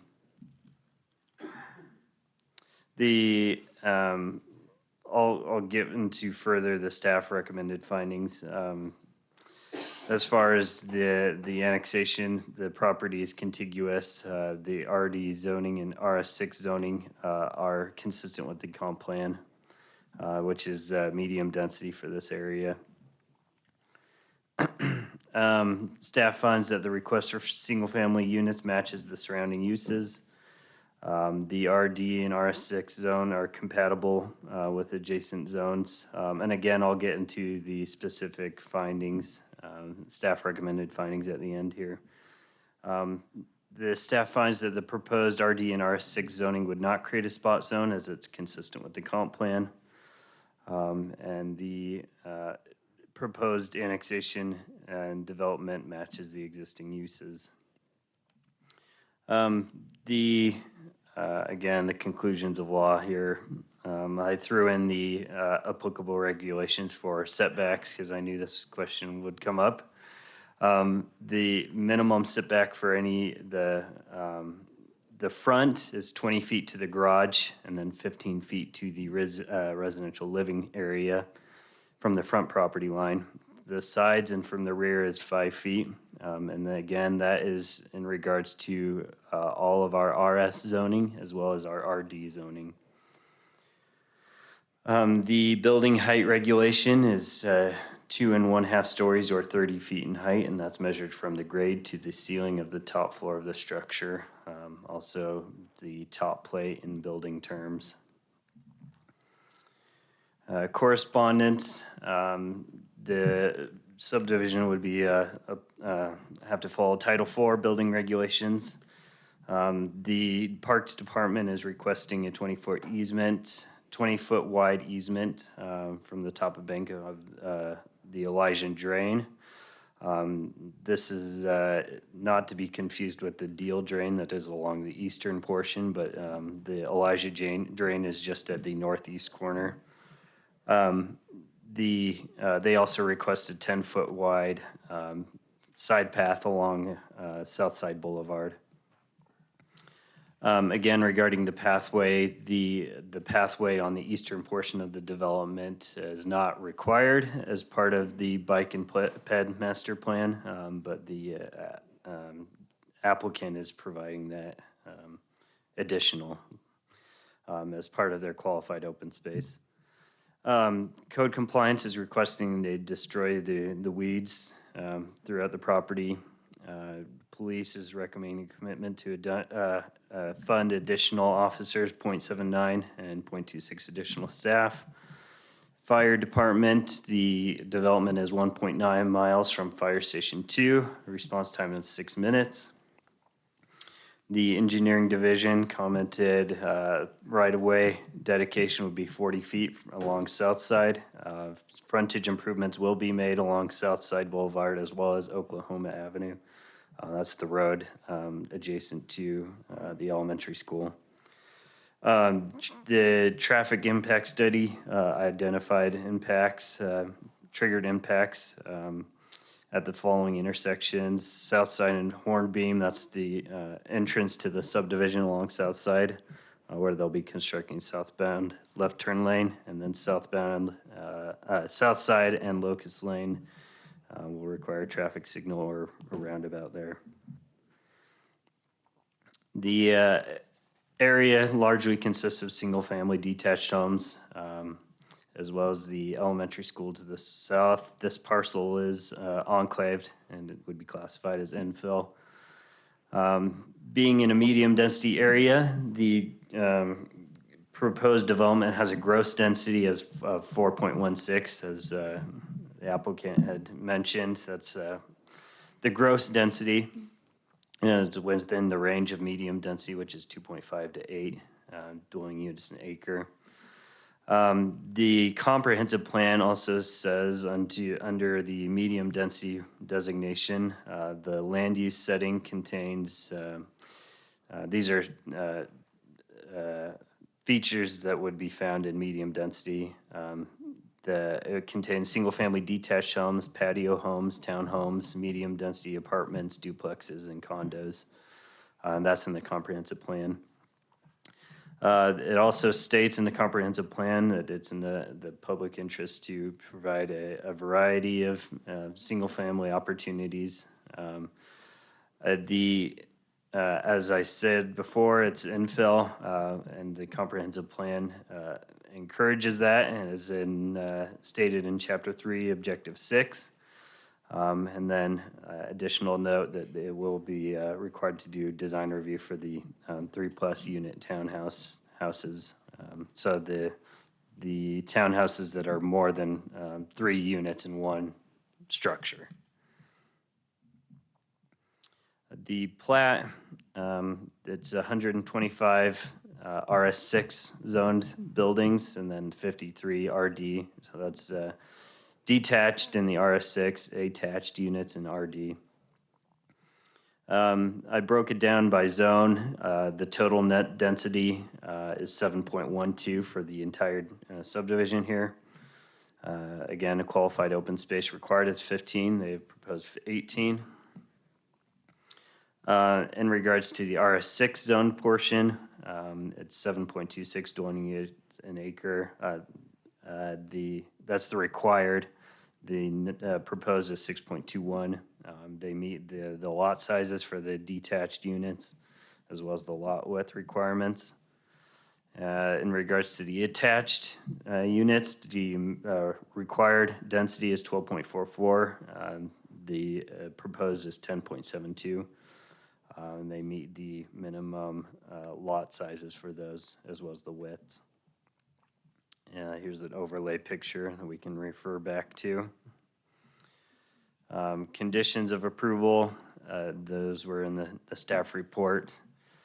The findings are a little different than the staff report, as we had a meeting with Todd, the city attorney today, and we went through kind of the legal requirements for adopted findings, and so I modified those today. We can refer back to these. The proposed motion is here, as well as any, if you're adding conditions, that's always an option as well, and will stand for any questions. Council, do you have any questions for Parker? Yes. Parker, how many phases is this development? Because that's a lot of houses at one time. I wasn't aware of a phasing plan. We can ask the applicant that. Okay. And then as far as the appearance of them, how many different, I don't even know what the right term would be, different elements or things so that it doesn't just look so flat? Because to me, those photos just look really like basic and like square. So do we require that in our code to have something like different textures? Mayor and Councilwoman, as far as the townhouse is going through design review, we don't require a diversity between different structures, just that each structure has a minimum of 2 elements. So we don't require that they be different from building to building, but we can add that condition if There is a requested. potential development agreement, correct, with this particular one? So if there were within the development agreement, you could ask for different design options for it to stand out. Different things. Any other questions? See none. Okay, thank you, Parker. Appreciate it. This is a public hearing, and I believe we do have someone signed up to testify. Madam Mayor, we do have several people. The first one is Fred DePold. Fred, thank you for waiting so late this evening. My name is Fred Deephold, 1105 2nd Street South. I think this is a great subdivision. I've looked at it, I've followed it since day one, and the developer had a neighborhood meeting, and they had a different layout here that had more density, and that seems to be the theme from neighbors. They said, there's too much density. So they actually removed the fourplexes that were here. They were, and those are rentals. An investor owns, and so there's no more of that. And so they listened to the neighbors, and they reduced that. And so now we have 4.16 units per acre, whereas they could have had 8. Your comp plan allows up to 8. And so I feel like they did a really good job of, working with that. But I'm excited about the amenities here. I've been calling this a role model subdivision because, you think of all what they have there, the tot lot, playground, the covered picnic area, the pickleball courts. I've already been talking to some of my friends and challenging them to the pickleball tournaments because when I travel and go different places, they have these and, friends always invite you to go play that. And so we're going to have one right there in our backyard. The picnic shelter and barbecue, the meandering sidewalks. There's almost 5 miles of sidewalks and pathways here. And I think walking is one of the #1 activities in our community. People like to get out and walk, and this will be a good place for it. But the main thing I want to highlight here is the safety. You have Ronald Reagan Elementary School right here on Oklahoma Avenue. I don't know if you've ever been there. That is a narrow road. It really is. And this development expands that to a 56-foot right-of-way and landscapes that whole road and puts a 5-foot sidewalk there. On south side, it expands this to an 80-foot right-of-way with a 10-foot detached sidewalk. And so I think it really will improve the safety and the flow of pedestrian traffic and vehicle traffic. So thank you. Fred, thank you. I am impressed, because usually when somebody stays late, they're here to complain. They're here to say no. And you are well-informed, you have a smile on your face, and you've waited a long time to say something positive. Thank you. You're welcome. So Mayor, how close, Fred, do you live to this? How close? Well, I don't live this side of town. I didn't think so. So that's what has me going a little bit here. Why your immense interest and support? Well, I am working closely with this family, the Coon family that started the Seven Maples Ranch. It's been a ranch since 1893, and it passed from the United States government to. So you know the family that has this land? I do. Okay, and I know the figured history that'd be very some well. connection. Okay. Yes. Thank you for asking. All right, thanks. Appreciate your support. Thank you. Madam Mayor, we also had Lisa DePolz signed up. She was not speaking. Okay, And was she in support of or in opposition to? in support. In support of, okay. We had Hubert Osborne, who was in support, left. And then we had David Amadondo, who did not want to speak but was in support. Was in support. Okay. Thank you. Is there anyone else this evening that had intended to testify on this project? Seeing none. Kent, would you like to come up and give any closing comments?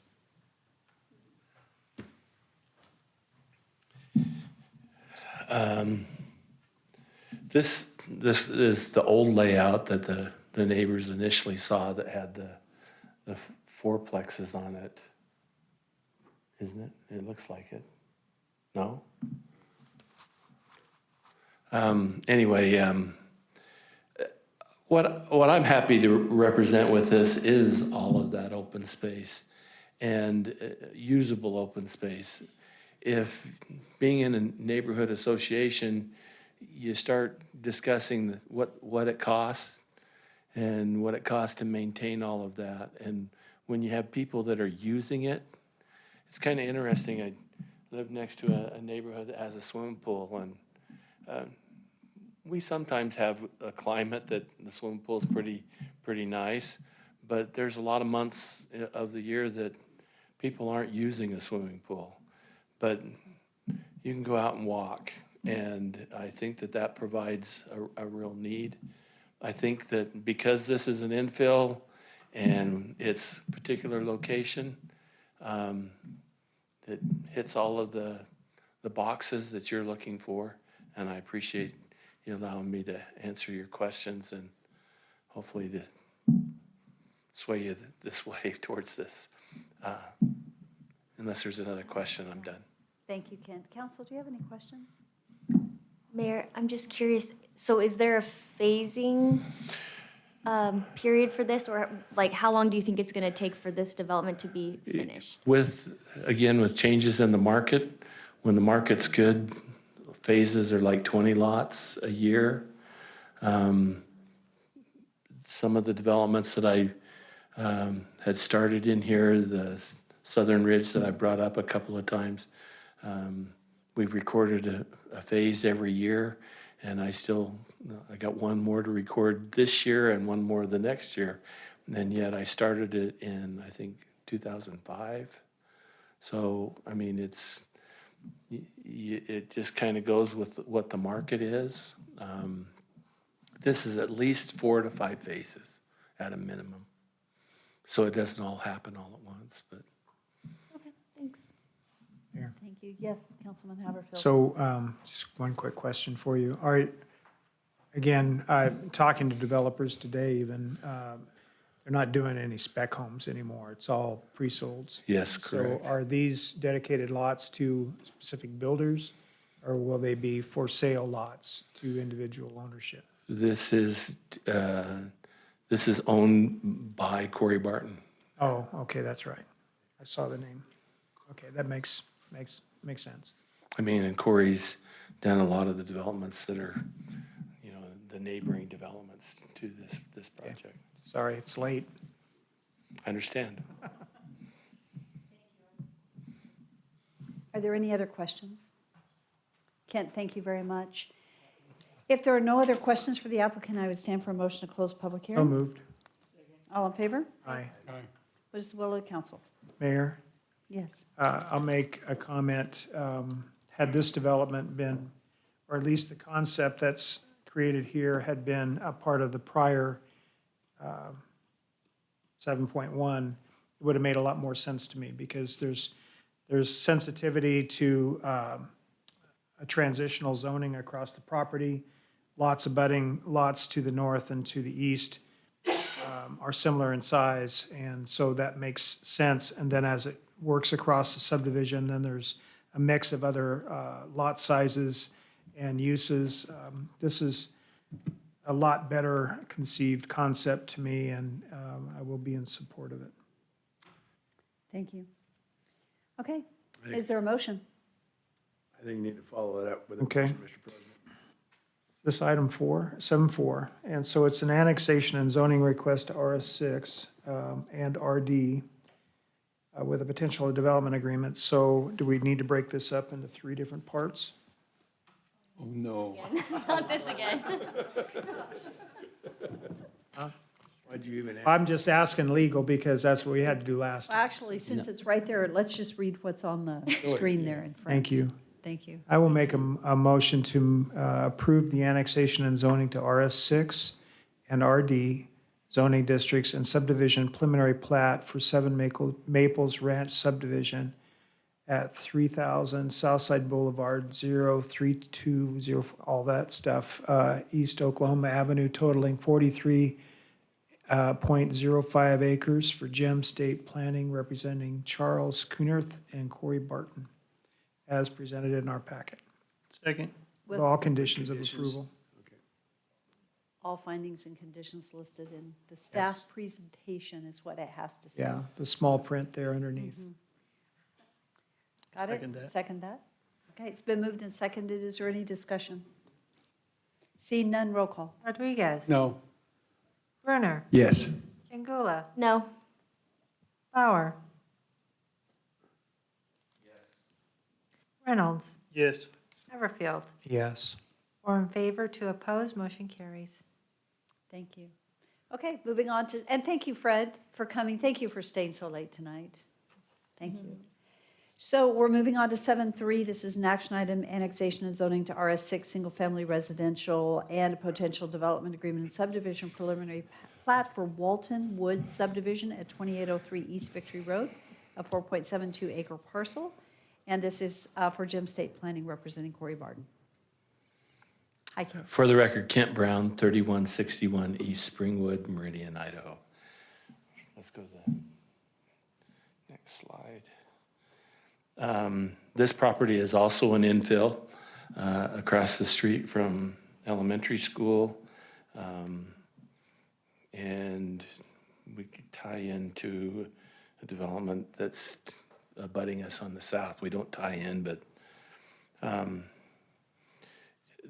there's not a whole lot that you can do when you have a long rectangular piece of property. We do have, in this one, we're required to have 10% open space, and we have, I think it's 14 or 15.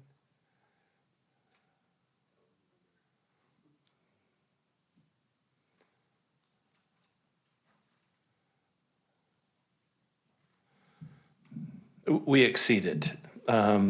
We have amenities that are down in the southern portion in that open space that's down at the bottom. We have 16. There's, in that drawing, the next one kind of blows up the, back, one more. There. We have a playground and a picnic shelter that is in that little pocket park that's in that portion of the development. I don't know what else to say about it other than we're contiguous with city limits and we're seeking your approval at this late hour. Any questions? Council, do you have any questions? Yes, Councilman. So it appears that there's connectivity on the east and west sides, and I'm We're stubbing to the east and west, yes. Okay, but there isn't developments yet there? There isn't anything adjacent there. There is a development to the south of us, and they didn't have a stub street to us. So we've, So why are you having to, is that something that was a requirement from staff? staff asked us to stub at that location, yes. Okay. So are the parcels to the east and west in the county still? Yes, they are. So and this is annexation and zoning, where's the city limits? Is it to the south? To the south and to the north of us. Any other questions? Thank you. So Parker, as you come, I think there's a lot of information in the packet, so don't feel like you need to go through and read everything in there. Let's just hit, if you don't mind, council. We just ask questions?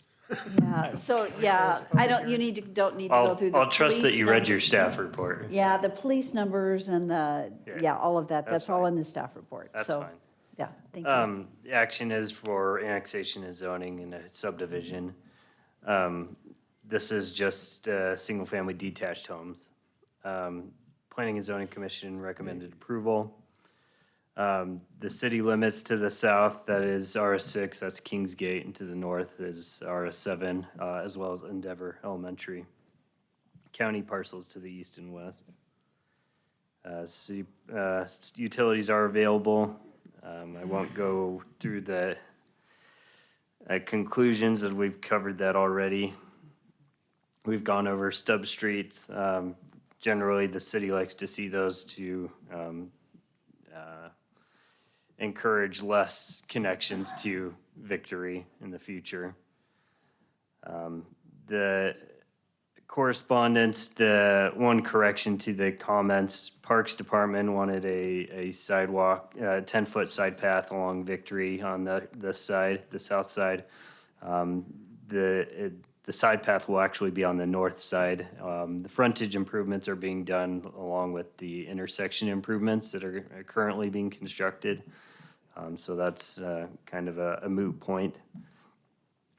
We did get a comment from the public, a neighbor concerned about property values and requested a 4-foot berm and 6-foot privacy fence, as well as a gas line be extended into their property as a gesture of good faith. So can you tell us, what is the outcome of that? Is that a condition? Or is So- it just a noted, or? The mayor, the applicant is proposing a 6-foot privacy fence around the entire development already. Okay. We're not adding a berm unless you request a berm. Was the berm in the front or the side? So Oh, I see. the comment came from this property here, 2907. As you can see, the park is along most of that shared property line. There's a proposed fencing along the whole side of the property development there. Thank you for clarifying. Yeah. The gross density is 4.24. The subdivision meets the requirements for the proposed zoning here. Open space is 16%. The lot widths on the east side are 36 feet. Minimum is 30 feet required. Conditions are in the staff report. Again, I modified the findings based on our conversation with legal today. They're a little more in-depth. Should you adopt those findings with the motion, there's the motion for you, and I'll stand for any questions. Okay, council, do you have any questions? Seeing none, we'll move to public hearing. Thank you, Parker. Appreciate how fast you were. Thank you. So this is a public hearing, and I don't believe we had anyone signed up to testify. Is there anyone here that had intended to testify? Seeing none. Kent, do you have any closing comments? No. Okay, so the conditions of approval, just for clarity, the neighbor, the gas line, which was a different thing, didn't do the 4-foot berm, but yes, have the privacy fence along the entire thing. perfect. So any questions for Kent before we close public hearing? Mayor, Mrs. Erickson also, there's no egress on her property. There's, no one will be traveling to get to their home. Okay, thanks. Okay, I would stand for a motion to close public hearing. So moved. And it was seconded. Okay, all in favor?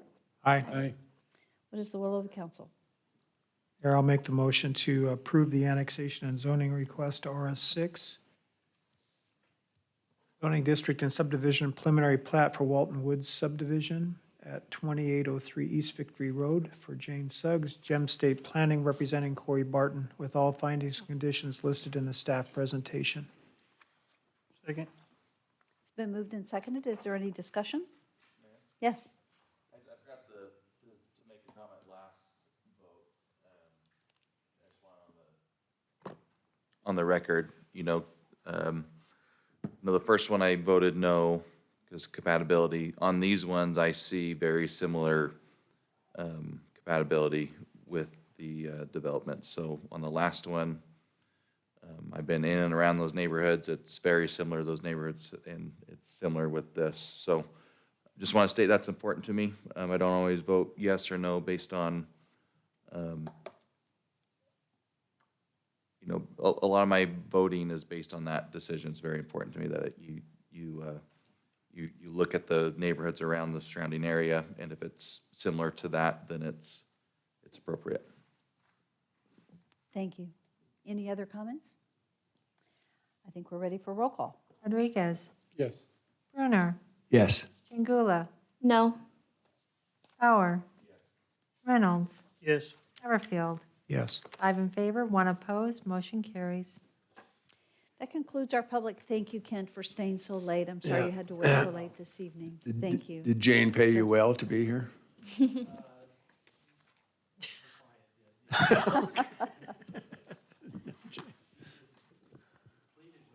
Oh, I said Jane usually, so I was wondering, she knew it was going to be a late one, must have. Okay, so I'm just looking for, I lost my sheets for the next where we're going. So,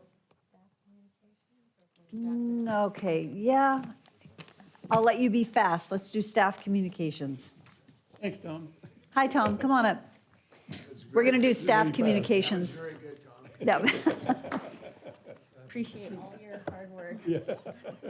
Good night, Tom.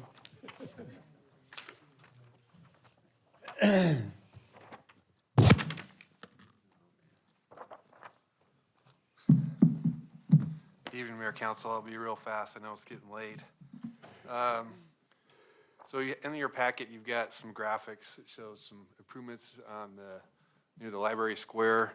There's some curbing, which I'm pointing to right here next to the Brandt Real Estate Agency that we could remove, and that would open up a through lane, so it would eliminate a merge point. This is a very low cost fix for us. We can take the curb out, we can restore the pavement.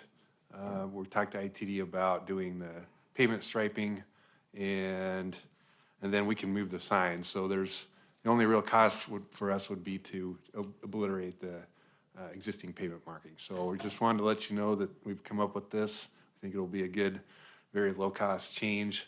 And then we're looking to get this done before the weather turns. And so Crystal and our transportation director is working with ITD and our crews to get this taken care of. Can I answer any questions? Mayor, just, are we still, it's been discussion for so long. Are we still looking for 11th and the two-way to 7th Street, or is that even under consideration anymore? I know that was a route that was discussed. 11th to, you mean over by I'm talking about Albertsons to Yale? Or No, just 11th Street by the library going back to two-way. Yeah, and actually, there are 4 options coming up with Right, Highway and I know that 45 was realignment. discussed, but, That is involved in one of them. Right. And so it depends on what the alignment is. okay. From So what we'll I'm get through hearing from that. folks, that's what they're wanting is I agree. back to that two-way on 11th. And that's what one of the options is that Claire presented last time during our staff report. Yeah, So, I know that yeah. was not, but we just keep talking and talking about it, but nothing seems to be happening, and what this is, and this is minor, I know, but how many engineering changes have we had from 12th going around? Was it 2 or 3 or? Well, this is the only one I know of since I've been here, but there probably were some before that. I can't answer that question, but. It's been a long time, but we're going in the right direction. I That's agree. the No, good news. no, I want to yeah. be positive. It's 11:20. I'm going to be positive. I just asking again, so. No, I okay. agree. Okay. Thank you. Thank you, Tom. Is that it? Yep, that was it. Okay. Thanks, Tom. So council, we're going to go quickly through a lot of this business, and then on Thursday, we're going to have a discussion about what could be on the consent agenda, because some of this could be, but I want the feedback from council, and we'll do that. Good night, Laura. Good night, Laura. So we're going to just go ahead and move through these. Item 6.2 is an action item to authorize the mayor to sign a professional services agreement for building inspection services with Safe Built, not to exceed $75,000 with a contract completion date of December 31. We've gone through so many of these. Thank you, Randy. So moved, and is there a second? Second. It's been moved and seconded. Is there any discussion? This is our contracted plan review that we are continuing to extend the contract on. And I feel like we've done several of these, and we have. This is yet another one. We're reducing the need for it, but we still need it. And I guess, Patrick, you stayed on this whole time. Plus, Oh, my goodness. This main man out here. Thank you, Patrick. Yeah, Does yeah, this anyone- is reduced quite a bit, actually, Mayor. We still have enough inspections to keep us super busy, probably for the next year, 18 months. And we have seen a decline in residential, but an increase in commercial. So we're just going to have to monitor how we use this contract, but we're going to take it to the end of the year, and we can always back away and cancel it as necessary if we do see a decline in the need. Thank you, Patrick. Okay, so there's been a motion and a second. Is there any discussion? Mayor Kling? Yes. I'm going to vote no on this because every time we turn around, we're doing something with Safe Built. So in order for me to approve or vote in favor of this, I think it's about time we had somebody from Safe Built here talking about it and giving us a description of what they do, why they do, and how much money we paid them over the last year. What do you think, Patrick? Mayor, may I speak to that? Yeah. Yes, please. If we do not extend this contract, we will no longer be able to provide daily inspections. We have 1.5 inspectors that are third party. We have been unable for the last year to be fully staffed in our inspection group.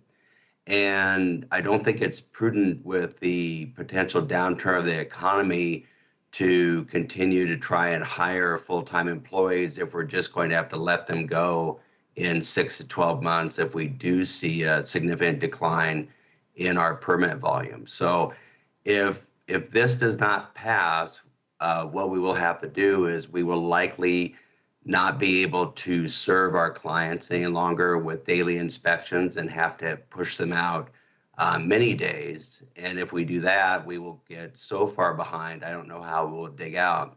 We've issued enough multifamily and commercial and single family permits to pretty much keep our inspectors inspecting 25 to 30 inspections a day the way it is. And we have cut it down from 2 full-time inspectors to about 1.25 inspectors from Safe Built. It is an Omnia contract. It's a piggyback contract. And that's significant because Idaho state law allows us to procure professional services, whether it be design services or whether it be these services as a piggyback contract because it has been competitively bid somewhere else. So I'm just saying that if we have to reboot on this, it's going to really ball up how we do business and significantly impact the contractors. Thank you, Patrick. Thank you, Patrick. Okay, we did have a motion and a second. If there's no further discussion, roll call. Rodriguez. No. Brunner. Yes. Chingula. Yes. Bauer. Reynolds. Yes. Haverfield. Yes. 5 in favor, 1 opposed, motion carries. So item 6.3 is an action item. This is to authorize Patrick, our Director of Building Safety, to send the proposed letter to the Idaho State Building Code Board regarding the proposed changes to the administrative rules for the state-adopted building and energy codes. As you may remember, Patrick sits on the board there and is making recommendations, and we just asked if he could provide it. We couldn't decide whether we wanted to do it in a staff report or as an action item. We went ahead and put it as an action item. But Patrick, I know it's late. I can do a quick recap for you and give you a little intro. Basically, the Division of Professional and Occupational Licenses has developed a proposal for the Idaho Building Code Board to reduce some of the rules for the International Building Code, International Residential Code, and the International Energy Conservation Code. I've attended these Idaho Building Code Board meetings and have been working with Association of Idaho Cities, Idaho Association of Building Officials. I'm also a member of American Institute of Architects and been working with that group, and also the City of Boise to develop input for public comment to these proposed rule changes. And basically, the rule changes are in response to the governor's executive order for zero-based regulation. We think that all of these groups, including Idaho Power, have been also meeting with the governor's office to slow down such significant changes. There are minor revisions proposed for the building code and the residential code, which we are fine with most of them, but I've proposed some changes which correct some of the proposed changes, which would actually break parts of the code because they don't quite understand the original amendments that I actually worked on and wrote the residential code amendments 2 years ago. And then the rule changes for the Energy Conservation Code are cutting the plumbing, mechanical, electrical provisions out of it. The problem with that is over the years, those provisions have fallen into the Energy Code and have come out of the other trade codes. So if you cut them out, there's some unintended consequences where there'll be some gaps in how the codes interrelate and how the buildings are designed, especially commercially. So we're asking that to be put on hold because they do have until 2026 to fulfill the governor's order. And we feel that we need to actually have all the stakeholders that were originally involved in the code development get back together and actually do the research and analysis necessary to make sure that these wholesale changes or deletions of the energy code don't break parts of the code where it means that we're going to have gaps in, especially the mechanical systems and how they relate to the tightness of the buildings. So that in a nutshell is what the letter says. And what I'd like to do is I'd like to be able to send the letter, its recommendations, again, for some minor changes to the residential code and the building code. And then is also recommendations that they put on hold. And maybe next year we take it to the 2023 legislative session instead of the 2022 that they were planning on. Again, they have their next meeting tomorrow that they won't be voting at. And so the public comment letter really needs to be in advance of the November 15th public hearing where the Idaho Building Code Board will make a vote on these proposed rule changes. And we'd like to get there at least a week or two prior to that public hearing so we have enough time to digest all the information. The last round of public hearing garnered over 200 pages of comments from various stakeholders. And I'd like to make sure that if we do send comments from the city of Nampa, that those comments are actually reviewed.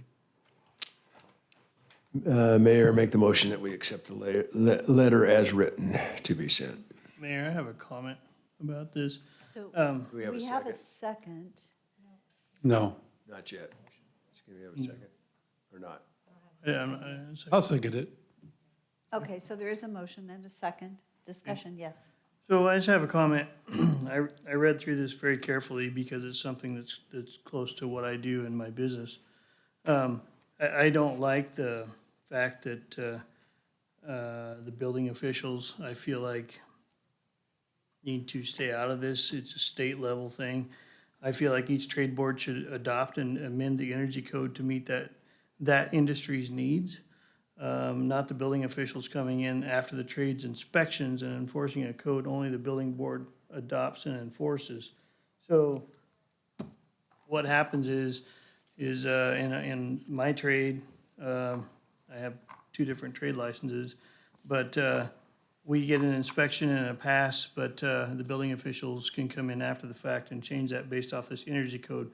What the governor was trying to do was deregulate that and give it back to the individual boards so that it wasn't as restrictive. And some of the energy code that's put on the housing, it makes, all it does is make your house more expensive. And it's more restrictive. How are you gonna add to that? Mayor So- Patrick, you have a rebuttal to that? Yeah, I do. Before I was a building official, I practiced architecture for many years, and I worked on several, large buildings, from schools to some large industrial buildings. And I think that the stakeholders that are interested in keeping some of the portions of energy code where they do overlap the mechanical code, especially, we need to actually take the time and analyze what those sections are. Unfortunately, over the years, the International Code Council has put a lot of the ASHRAE standards into the energy code, which gives people a baseline for how the mechanical systems are sized correctly so that they can maintain the correct amount of air quality in very tight buildings. So if we end up getting rid of the mechanical, electrical, and plumbing portions, I'm most worried about the mechanical portions of the energy code, and we really analyze that. As far as the plumbing portions of the energy code, I'm not too worried about getting rid of that. The electrical portions of the energy code, I'm not too worried about that either, because energy controls on lighting are very expensive, and some of the other things in there on lighting. And now that most buildings get LED lighting, we almost don't need any of the requirements that are in the energy code for electrical. But I think that there's still some items in the mechanical portion that need to be worked out, because what we're going to have is we're going to have very tight residential buildings and not have a very good integrated mechanical system for those buildings to make sure that we're maintaining decent air quality. And the mechanical code only goes so far. So, I mean, I think that Dale's right. There's a lot of fluff in the energy code. I won't argue that, because it started out as a performance code. Unfortunately, it's become so intertwined with the building codes that there's some items that if you just get rid of all of the sections they're proposing to get rid of and leave super tight buildings that have hardly any air, less than 5 air changes per hour, which is what they're proposing, we have some unintended consequences from that on the heating, ventilating, and air conditioning side. So that what we're saying is not to keep all of those sections of the energy code. What we're saying is put a pause on just the wholesale deletion of those parts of the energy code. And if you really want to put those parts of the energy code that are meaningful into the mechanical, electrical, and plumbing boards, then change the statute first in each of those codes, because right now the Idaho Building Code Board is the only board that was authorized per the building code statute to adopt and amend the energy code. So I don't think it's about overregulation. I think that I'm pretty conservative on design, and I'm pretty conservative on enforcement as well. But I do think that if we just get rid of everything that's in the energy code, other than just keeping very tight buildings, I think there's going to be some unintended consequences unless we actually analyze it closely. So again, I'm not proposing that we keep everything in the energy code, but I am proposing that if you're going to keep super tight buildings on the building envelope side, you need to really scrutinize what you're taking out of the mechanical side. I've worked with the legislative group with American Institute of Architects over the past month, and we've actually come up with, in our letter from AIA, that our lobbyist is going to be proposing or submitting to Idaho Building Code Board, where we actually went through each of these sections and we said, this is what we really need as a minimum, and this is what we can get rid of. So we actually went through it and we sharpened our pencils, and we only kept what we thought was necessary, so that we had some guardrails up to make sure that we had some design standards left in where there was overlap. So Mayor, Patrick, thank you. Go ahead. just clarification. So all you're asking for in this letter, is my understanding from what you just explained, is a pause. That is correct. I'm basically saying that there's some unintended consequences if we just get rid of it without actually making some statute changes first, and actually really rolling up our sleeves and being able to have, the contractors, building officials, architects, engineers, ASHRAE, everybody come to the table and really analyze it, rather than just getting rid of all the sections and having to deal with it. Patrick, what I didn't hear you say, but maybe you did and I missed it. I didn't hear you say the trades. You mentioned the architects, the building officials. Yeah, I did. Yeah, and the contractors and all the trades. And yes. the trades, all the trades. Yeah, Okay. So with that, it's late. all of it. So we're going to move forward. So is there any other discussion? We have a motion on the table to approve it, with the understanding it's just to pause and continue to refine it, as long as that's a representation. That is the motion on the table. Council, is there any more discussion?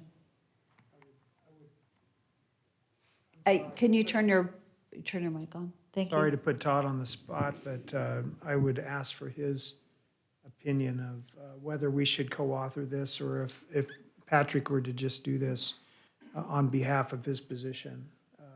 And I think right now, Patrick is asking, he's doing this on behalf of his position.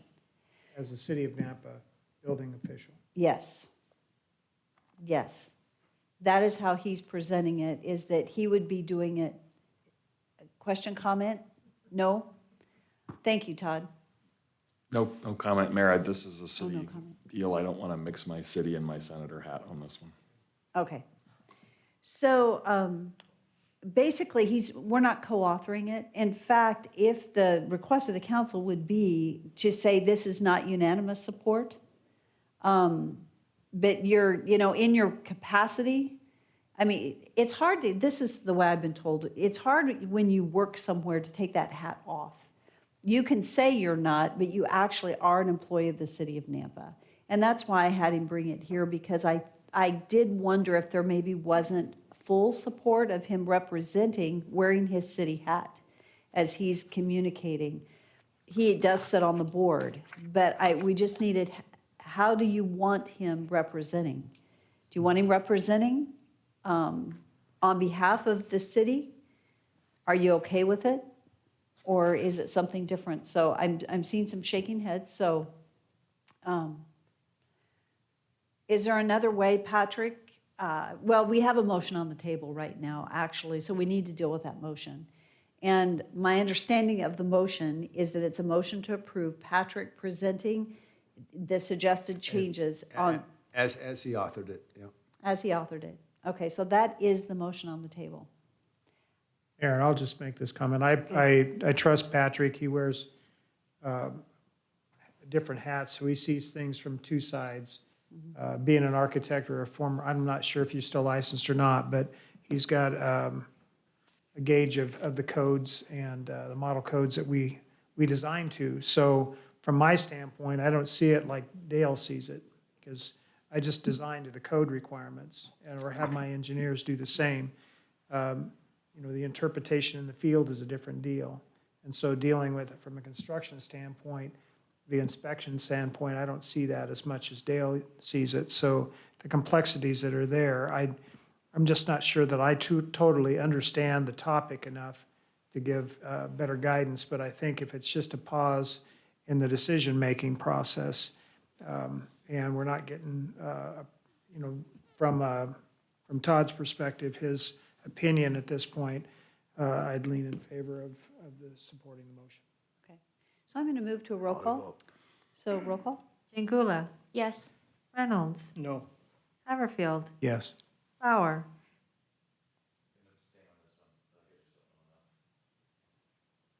Rodriguez?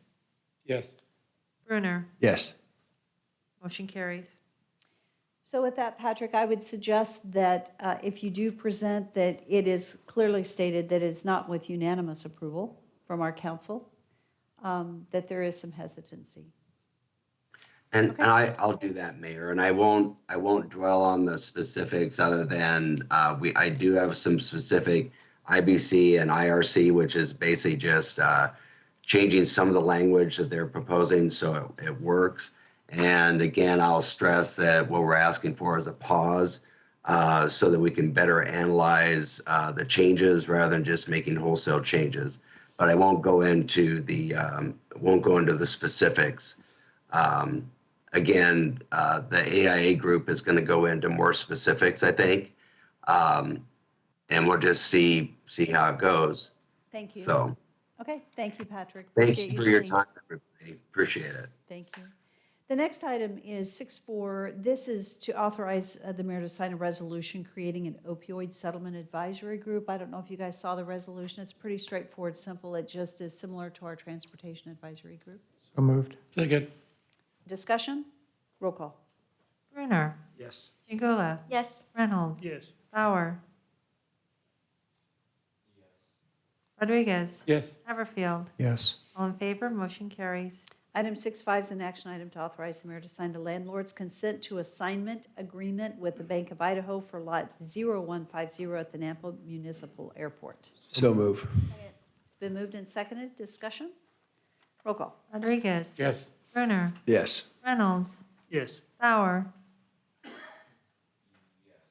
Jingula? Yes. Haverfield? Yes. All in favor? Motion carries. Item 6.6 is an action item to authorize the mayor to sign a memorandum of understanding between the Nampa Highway District Number 1 and the City of Nampa for the Robinson Boulevard Railroad Overpass and Robinson Boulevard and Greenhurst intersection improvements. So move. Second. It's been moved and seconded. Is there any discussion? Roll call. Brunner? Yes. Jingula? Yes. Haverfield? Yes. Bauer? Rodriguez? Yes. Reynolds? Yes. All in favor? Motion carries. Item 6.7 is an action item to authorize the mayor to sign a memorandum of understanding between the City of Nampa and Nampa Highway District 1 and Canyon Highway District Number 4 to design and construct a roundabout at the intersection of Northside Boulevard and Ustick Road. So moved.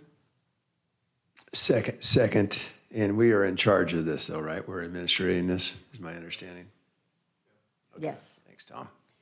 Any other questions or discussion? Roll call. Rodriguez? Yes. Jingula? Yes. Haverfield?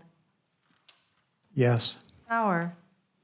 Brunner? Yes. Reynolds? Yes. All in favor? Motion carries. So item 6.8 is an action item, and this is to authorize the Public Works staff to pursue legislative code changes pertaining to special levies and development impact fees, and this is related to our highway districts. And I think, do you have any questions? We will be presenting this at our legislative meeting on November 10th. So if there were questions, we could certainly resolve them before then. And to AIC as a recommended So moved. legislative action. Second. It's been moved and seconded. Any discussion? Roll call. Rodriguez? Yes. Chingula? Yes. Reynolds? Yes. Bauer? Haverfield? Yes. Brunner? Yes. All in favor, motion carries. Item 6.9 is an action item to authorize city staff to submit fiscal year 2023 Federal Aviation Administration Bipartisan Infrastructure Law Airport Terminal Program Grant Application for the Nampa Municipal Airport Terminal Building Project. So moving, let's get it this time. Second. It's been so moved, second, thirded, and fourth, I think. So I think we're there. Any discussion? Roll call. Rodriguez? Yes. Chingula? Yes. Haverfield? Yes. Bauer? Reynolds? Yes. Brunner? Yes. All in favor, motion carries. Item 6.10 is an action item to authorize the mayor and public works director to sign the contract for the waterworks material restart stock FY23 project with Consolidated Supply for $271,227.25 as approved in the FY23 budget. So moved. Second. Roll call. Rodriguez? Yes. Brunner? Yes. Chingula? Yes. Bauer? Reynolds? Yes. Haverfield? Yes. All in favor, motion carries. Item 6.11 is an action item. This is to approve a change order for the annual irrigation replacement. This is the Lone Star Road project and authorize the mayor to sign a change order for Ground Innovations in the amount of $62,225. And it is part of the FY23 budget. So move. Second. So question, is Daniel still here? Uh-huh. So if it was approved in the fiscal year 23 budget, is it still under the amount allotted? Mayor, council, yes. It's rollover from FY '22, which rolls over into FY '23 budget. And so, yes, It's not it is. taking money from some other location to It cover is the not. change order? All right, thank you. Perfect. I think we had the motion in a second. Yes, roll call. Rodriguez? Yes. Chingula? Yes. Haverfield? Yes. Bauer? Reynolds? Yes. Brunner? Yes. All in favor, motion carries. Item 6.12 is an action item to authorize the mayor to approve and sign the renewal and second amendment of the preventative maintenance HVAC services contract with RM Mechanical in the amount of $91,957.73. It is approved in the budget and legal reviewed it, and this is a continuation of an existing contract. So moved. Second. And Mayor, there is an increased amount though, right? Am I reading on the right one? It was an increased amount? So, here we go. I'm sorry. Keep us going, but if it wasn't this one, if it wasn't this one, there was another am one. So are they performing more than what they have, or is just a increase? Am I on the right? There actually is a slight increase. We dropped about 11 sites off with the fire department leaving, but we added some additional sites, and all in all, it's within $1,000 of what it was last year. What it was. So they're doing the same procedures or whatever than what they were doing last year, but they are doing less. There's actually a few more sites. Oh, a few more sites for $1,000. Okay, fine. Thanks. Brian, I'm sorry you had to wait all evening. Well, he knew I was going to ask a question. I'm glad I could answer a question. Yeah. Great. Otherwise, I would have had to call him. Get him out of bed. Any other questions? Okay, roll call. Rodriguez? Yes. Thank you, Brunner? Brian. Yes. Chingula? Yes. Bauer? Reynolds? Yes. Haverfield? Yes. All in favor, motion carries. We have 6 unfinished business items to read. If we didn't read those tonight, it pushes it off, so are we going to do it? We have a special meeting or not Thursday? We do, but we have to be done at 9. So we may Can be we able Can to. we come at, we're starting at 7? We are. Let's Well, get we half- could get it, we could, this, Are these yeah, what Daniel said we needed to have done, though? no, Those are all those action items. We're good? no. Could we do these Thursday morning? 6:45. Well, or let's just do, we'll be done by a quarter till 9. We'll just make sure we're done by a quarter till You 9. gonna be here tomorrow morning too? Yeah, it's only 8 o'clock tomorrow. It's only 8 o'clock. Let's push these. Can we add these to the agenda? Okay, let's push these, add these to the agenda, because it's going to take a little bit, and even 10 minutes right now, it's pretty late. So we'll do these on Thursday morning at 8:45. Madam Mayor, Char's right. If we could have a motion to continue all these to that date and time. So move. So the motion was to continue the unfinished business items to the Thursday morning special council workshop. Perfect. What Moved about and the seconded? executive session? I don't think so. We can't do that. So let's finish this one. Roll call. Rodriguez. Yes. Chingula. Yes. Haverfield. Yes. Bauer. Reynolds. Yes. Brunner. Yes. All in favor, motion carries. Okay, so that concludes our regular meeting. I would stand for a motion to adjourn into executive session pursuant to Idaho Code 742061A, D, and J, to consider hiring a public officer, employee, staff member, agent. Not sure on that one. To consider records that are exempt from disclosure, and to consider labor contract matters authorized under section 742006A, 1A, and B. Second. Roll call. Rodriguez. Yes. Brunner. Yes. Reynolds. Haverfield. Chingula. Yes. Bauer. All in favor, motion carries. Thank you.